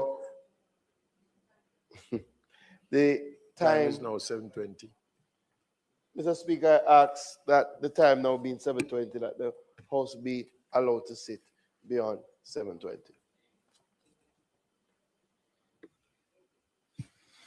The question is that the time being 7:20 p.m., I put that the House be allowed to sit beyond 7:30 p.m. to complete the business of the day. Those in favor? Those against? Ayes have it. You may continue. I will answer the question in relation to some of the land matters. Member from St. Catherine Northwest, they will come out in some of the other answers that I will give. But I will answer this directly, even though it was not directly raised, but I was unaware of any difficulty in having meetings with JBI, right? And that we will fix. So already prior to this, I had said in the last time we had a conversation around bauxite that I have asked, that I plan to convene a meeting with all the members of parliament from bauxite areas, and I've directed the JBI to do so. So when we have that meeting, which I expect to have within the next 2 weeks, because I also want to speak about the bauxite community development program that we're going into, that some of these issues will be raised and will be dealt with. The member from Southeast St. Anne, again, the consistency of payment in relation to the dust is not a matter that has come to me before, right? I would again ask seriously that you pen a letter to me around it. These things have to be recorded. Remember how our bauxite industry is. We are dealing with private companies. So it is good that the minister to embark on these conversations has some evidentiary backing to say that this is the situation. And I can't think of a higher person than the representative in the area to literally say these complaints have come in and you want this matter to be resolved immediately. You did ask, and it does fall within about challenges in relation to enforcement. And there has been, I guess, challenges over the years. I think it's very hard to speak on administrations before, but what I will say is that now our focus is on enforcement, right? And that I do believe that in some of these areas, and I will go into it in responding to some of the things from the member from South Manchester, in some of these areas, we should have been doing better enforcement. And if we had been doing better enforcement, we would not be having some of these challenges. And these challenges, quite frankly, undermine the industry in total. So sometimes it may be seen that enforcement actually, as I have said to the players in the industry, enforcement helps the industry because the terms that have been set are for the protection of the greater good. And I think that is important. I will deal with the formal lease arrangements. So some of the questions are repeated, but I'll deal with it one time. The member from Northwest Manchester, again, some of the questions are outside the scope, but very good questions, right? Definitely, the issue of Hall Road was raised in terms of the amount of land, and the bauxite companies are to stick to a schedule in relation to preparing haul roads to bring bauxite. And I have said to the Jamaica Bauxite Institute and the commissioner who interacts that there has to be extenuating circumstances where that is not adhered to. Now, some of the companies have had some extenuated circumstances. I'll speak a little bit about that. But with that said, I will look into the matter of what is happening regarding maintenance on the public thoroughfare. Now, clearly that would cross over into another ministry, but having raised it, I think it is something worthy of looking into. Let me deal with the matter of lands in general. I have mandated that we are to do a full audit of the bauxite lands that are either have been mined and have been reclaimed, but have not been handed back to government. Because there is to be another step, because those lands are to be returned to the Commissioner of Lands. So I've asked for audit to be done on that one. Two, the lands that there are no plans to mine, that are still under the purview of the bauxite company, that they have already determined for multiple reasons that it would not be economical to mine those lands, that those lands again be handed back to the government so that we can put them to productive use. And that would be across all the areas, not West St. Catherine, across all the areas, Southeast St. Anne. I had that discussion with the company in Southeast St. Anne. And that also means that where the land has not yet been handed back to the member from South Manchester, one of his questions, where the bauxite company is still in possession, but based on their mining plan, they are not going to reach to that area for another 5-10 years. And that area is occupied by farmers, or can be occupied by farmers, that they enter into lease arrangements with these farmers, or allow us through the Agri-Invest Corporation to enter into leases with the company, and then we can sublease to the farmers so that they have some tenureship. That's very, very important. That's something that we're pushing for this year, because it's critical, as was raised from the member from Southeast St. Anne, that these farmers have tenureship, that they can be able to go to the bank or go to their institutions and say that this is their property that they are farming. We have reaped some success over the last decade, I would say, where we've gotten the companies to not only give back some of the land, but to work with us to establish greenhouse clusters on some of these lands. And those clusters have gone very well. And under the BCDP, which we will outline to you, members of parliament, we are looking to establish some more of those clusters. And sometimes strategically, as we did in content, we said to the bauxite company, do not restore this pit, because we're going to use this pit as a water catchment area. And then that makes sense because it works in terms of helping the farmers and the greenhouse. The lack of access. Oh, well, let's spoke about that. You had asked about the reason for delay. Member from Northwest Manchester, I don't remember what was the delay question in relation to, but oh, so I have to be very, I wouldn't want to proffer a reason on behalf of the company for their delay. The approach that I have taken and that I have said to the Commissioner of Mines is that we're embarking now on a zero tolerance approach in relation to the time for certification, right? So, as you would have seen, those 70 hectares should have been rehabilitated and certified by the end of 2025, and we have already written to the company in that regard.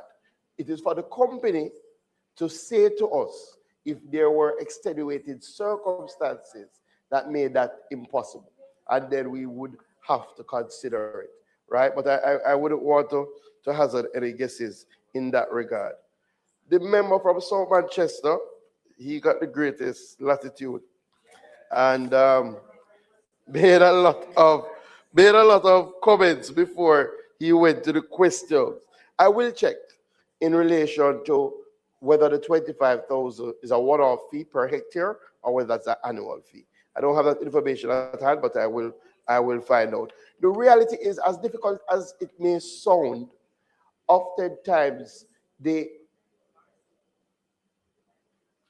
mines have not been fully depleted because of these issues. So it goes back to another thing that I've said to the companies.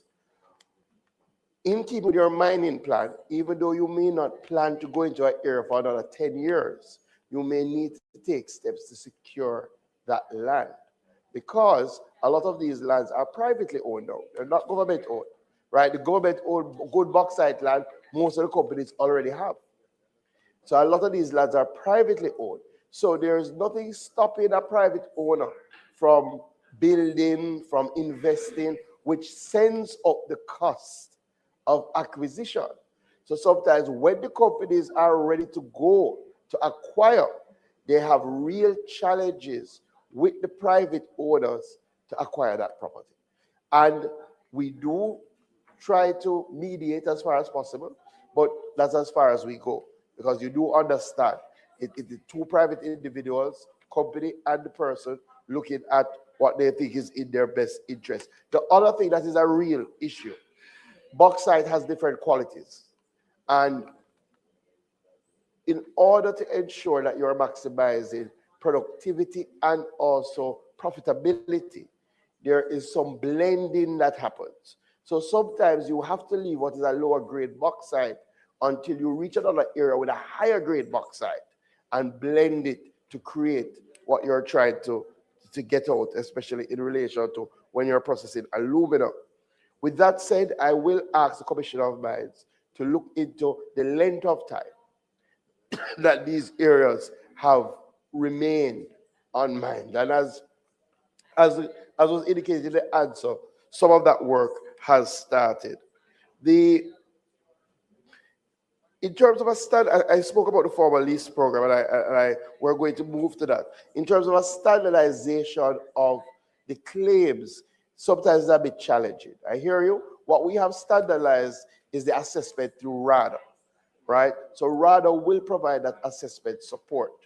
But oftentimes on both sides, oftentimes the farmer also wants to be able to negotiate, right? And the farmer also may have a view in relation to value. It's one of the areas, one of the things I had said in one of my presentations, we've started a process of training agricultural valuators. It's not something that we have a lot of. Somebody that is trained to value and has a certification to value agricultural loss, right? That would make it a little bit easier for people to agree. And as you know, having served in rural constituencies, farmers have very strong views about the value of their crops, right? But definitely in terms of the assessment, the standardization through RADA, the community council, and I'll come back to the community council, the resettlement, but you are right.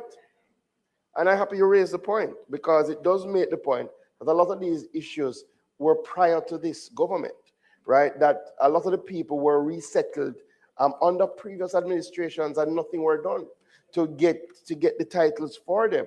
We are fixing it. So the question was asked about a task force. There is a land titling committee that I've assigned Minister Witter to chair, and they meet, and the last meeting was held with members of the NLA, and we are now exploring whether we can use the systematic land titling to quickly resolve some of these issues.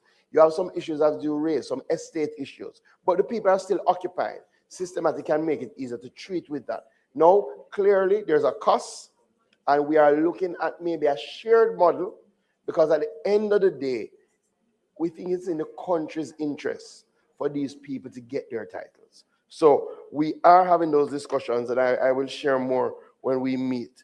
I won't speak to the adequacy of the dust compensation, right? Normally, my understanding is that a lot of these are agreements reached with the community councils, and a lot that you said, the member from South Manchester, speaks to, on the last points you made, that the community councils are not functioning as they should for a number of different reasons. So I had already asked for a study to be done on the community councils by JBI, and we are looking to see how we can revamp the community councils. The first thing is that MPs have to be included in the consultation framework.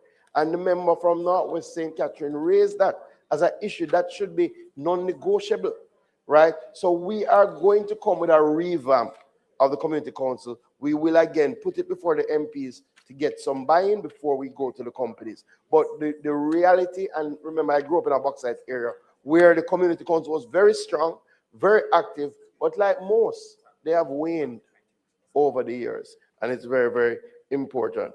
Outside of that, I think I have dealt with, no, I have to be fair.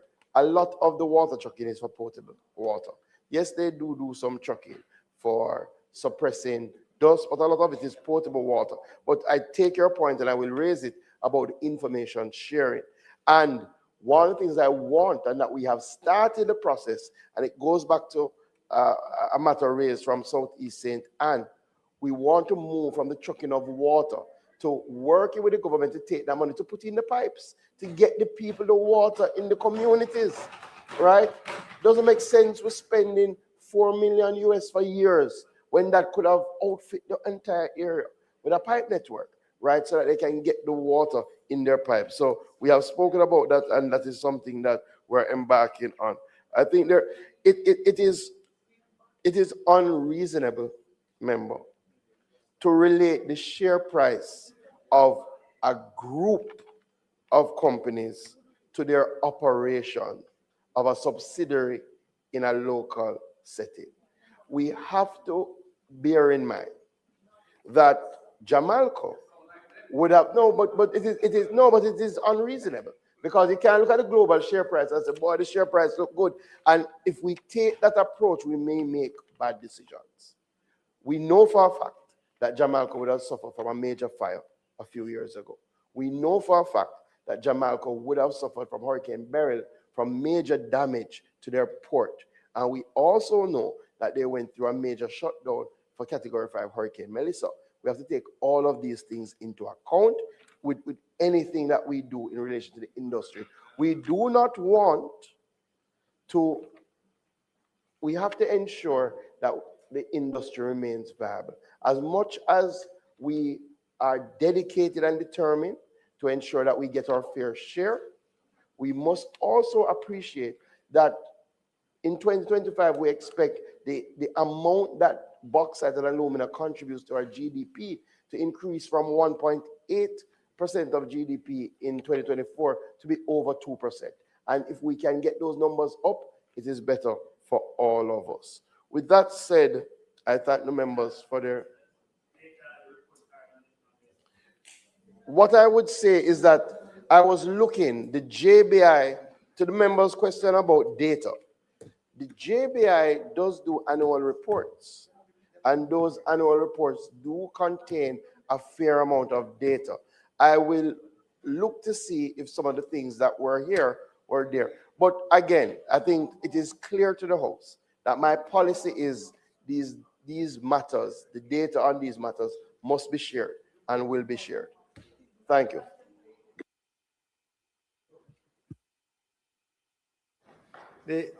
Mr. Speaker, I just want to say to the Minister that I appreciate the collegial tone and manner in which you have responded, because I think this is something that is of great concern to all our constituents. Thank you.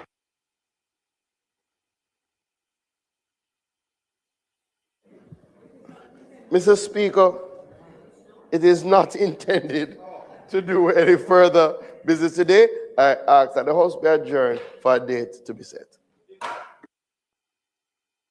The motion is on the floor that this meeting now stand adjourned. Those in favor? Those against? The ayes have it.